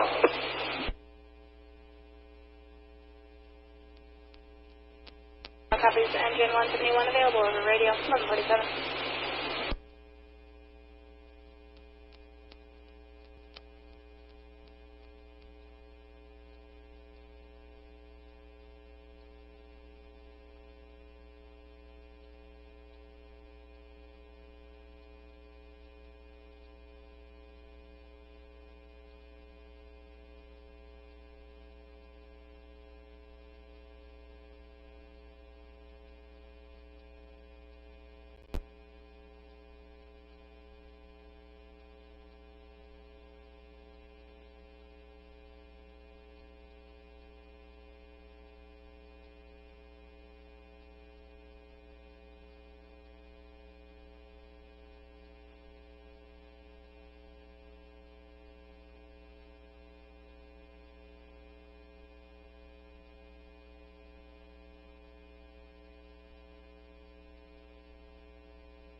Patrol 17, 1149.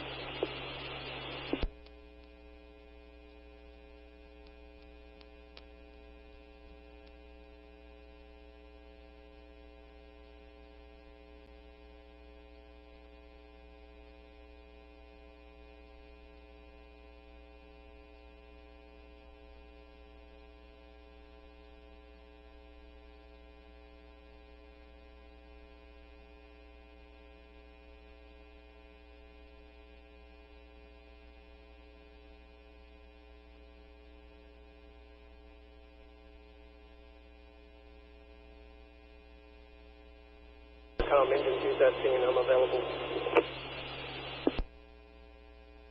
Yes, it's 21149.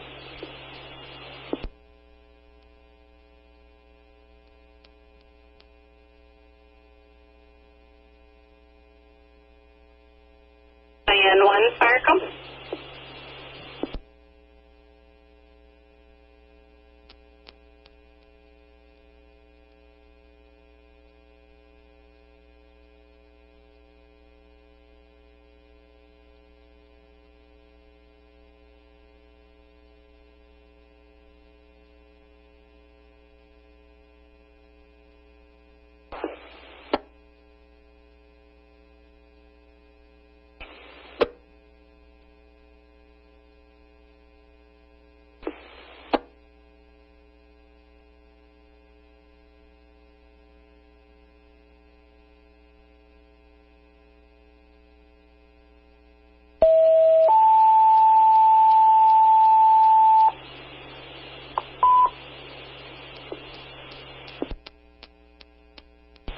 Battalion 1, place a call to Firecom. Battalion 1, place a call to Firecom. K&H 519-1151.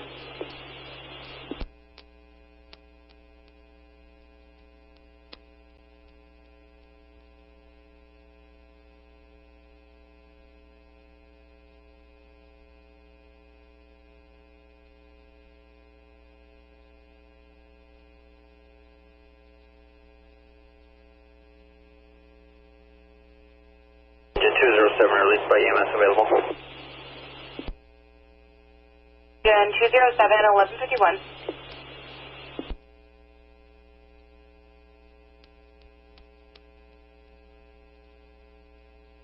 Patrol 17 available. Patrol 17, 1151. Break engine 2, fire call. Engine 2. Engine 2, you can cancel. 2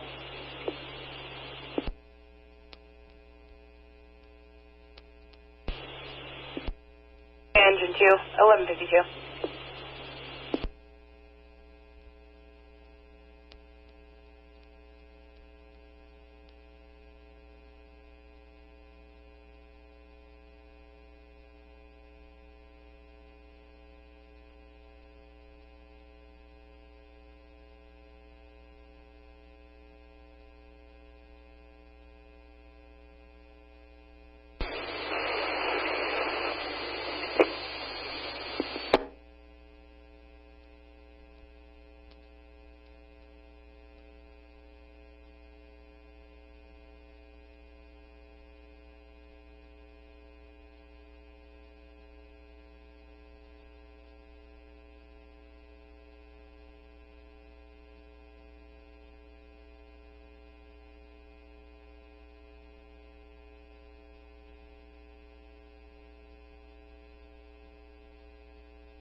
Action 4134, Battalion 4113 on low.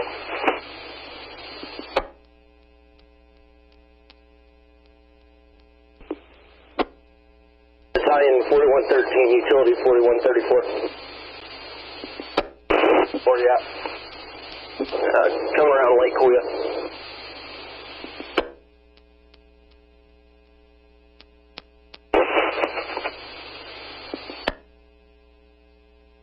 Uh, 4134, you were broken.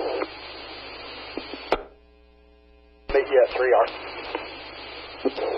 4134, copy.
Available. Hold.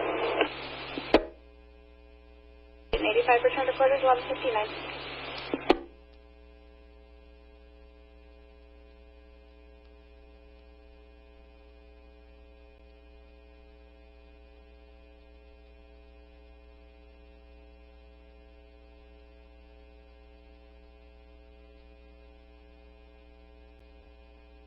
Money Crew 2, en route to the Millerton area, project orientation.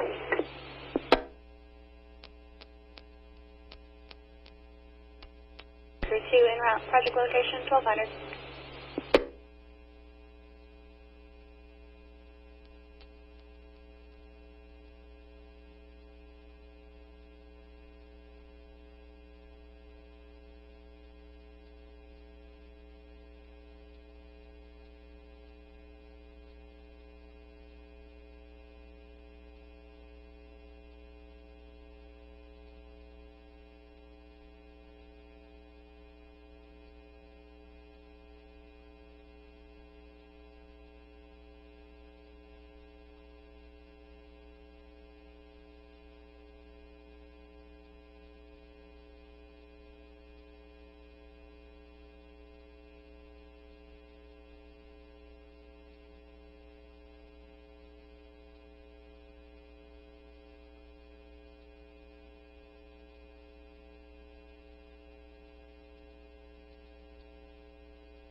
Doris, crosses Highway 198. Unknown medical staging required at the Motel 6, 25008 West Doris, same at 1213.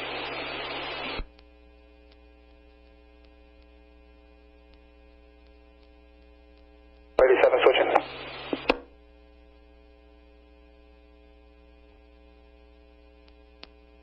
Fire combination 14 is available. 03.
is available. Return to quarters. 4353, return to quarters 1204.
For route work project.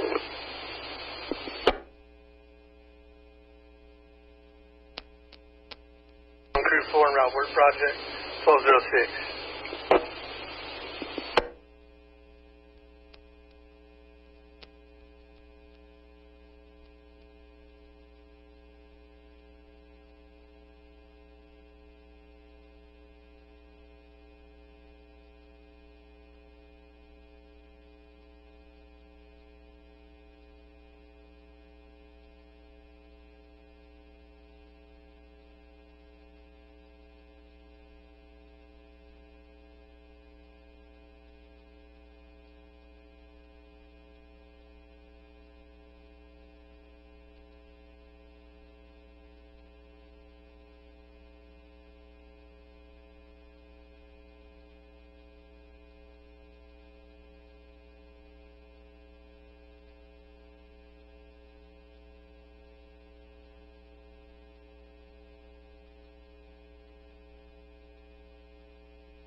Squad 87 is available. Reyes with the report.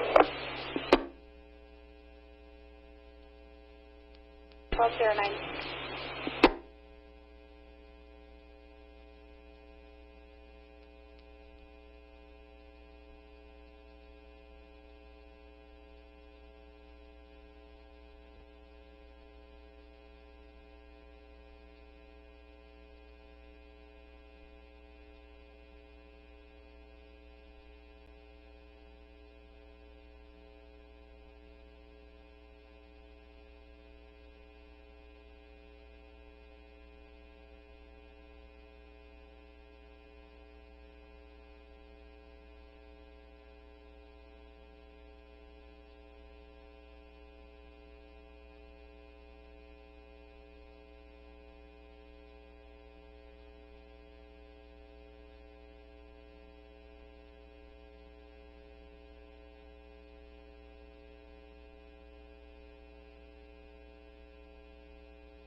Battalion 7, TLC 109.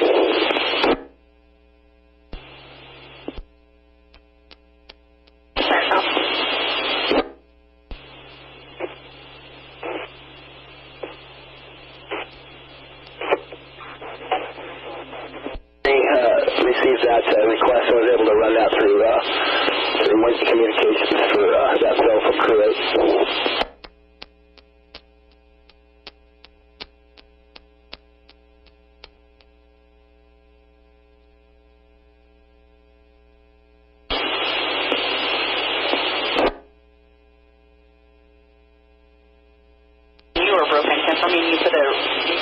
For the request for Crew 8? I reached out to Division 3. I wasn't able to get a hold of him by cell phone. Put a request for the Tulare County Crew, Oak Valley Crew 8, to respond to the incident when they're available. Fire. Yeah, copy that. I got some bad intel this morning, and I was thinking they were in the county. But, thank you. No problem. We'll double check on that, though. We'll advise if anything changes. I'll place the call to Division 6. Okay, our intel is that they will be available tomorrow at 2100.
207 quarters. Sierra, show engine 312 off delay, back on normal response. Sierra, copy, off delay, back on normal response. Close them. 1217.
Turn 1 local 2.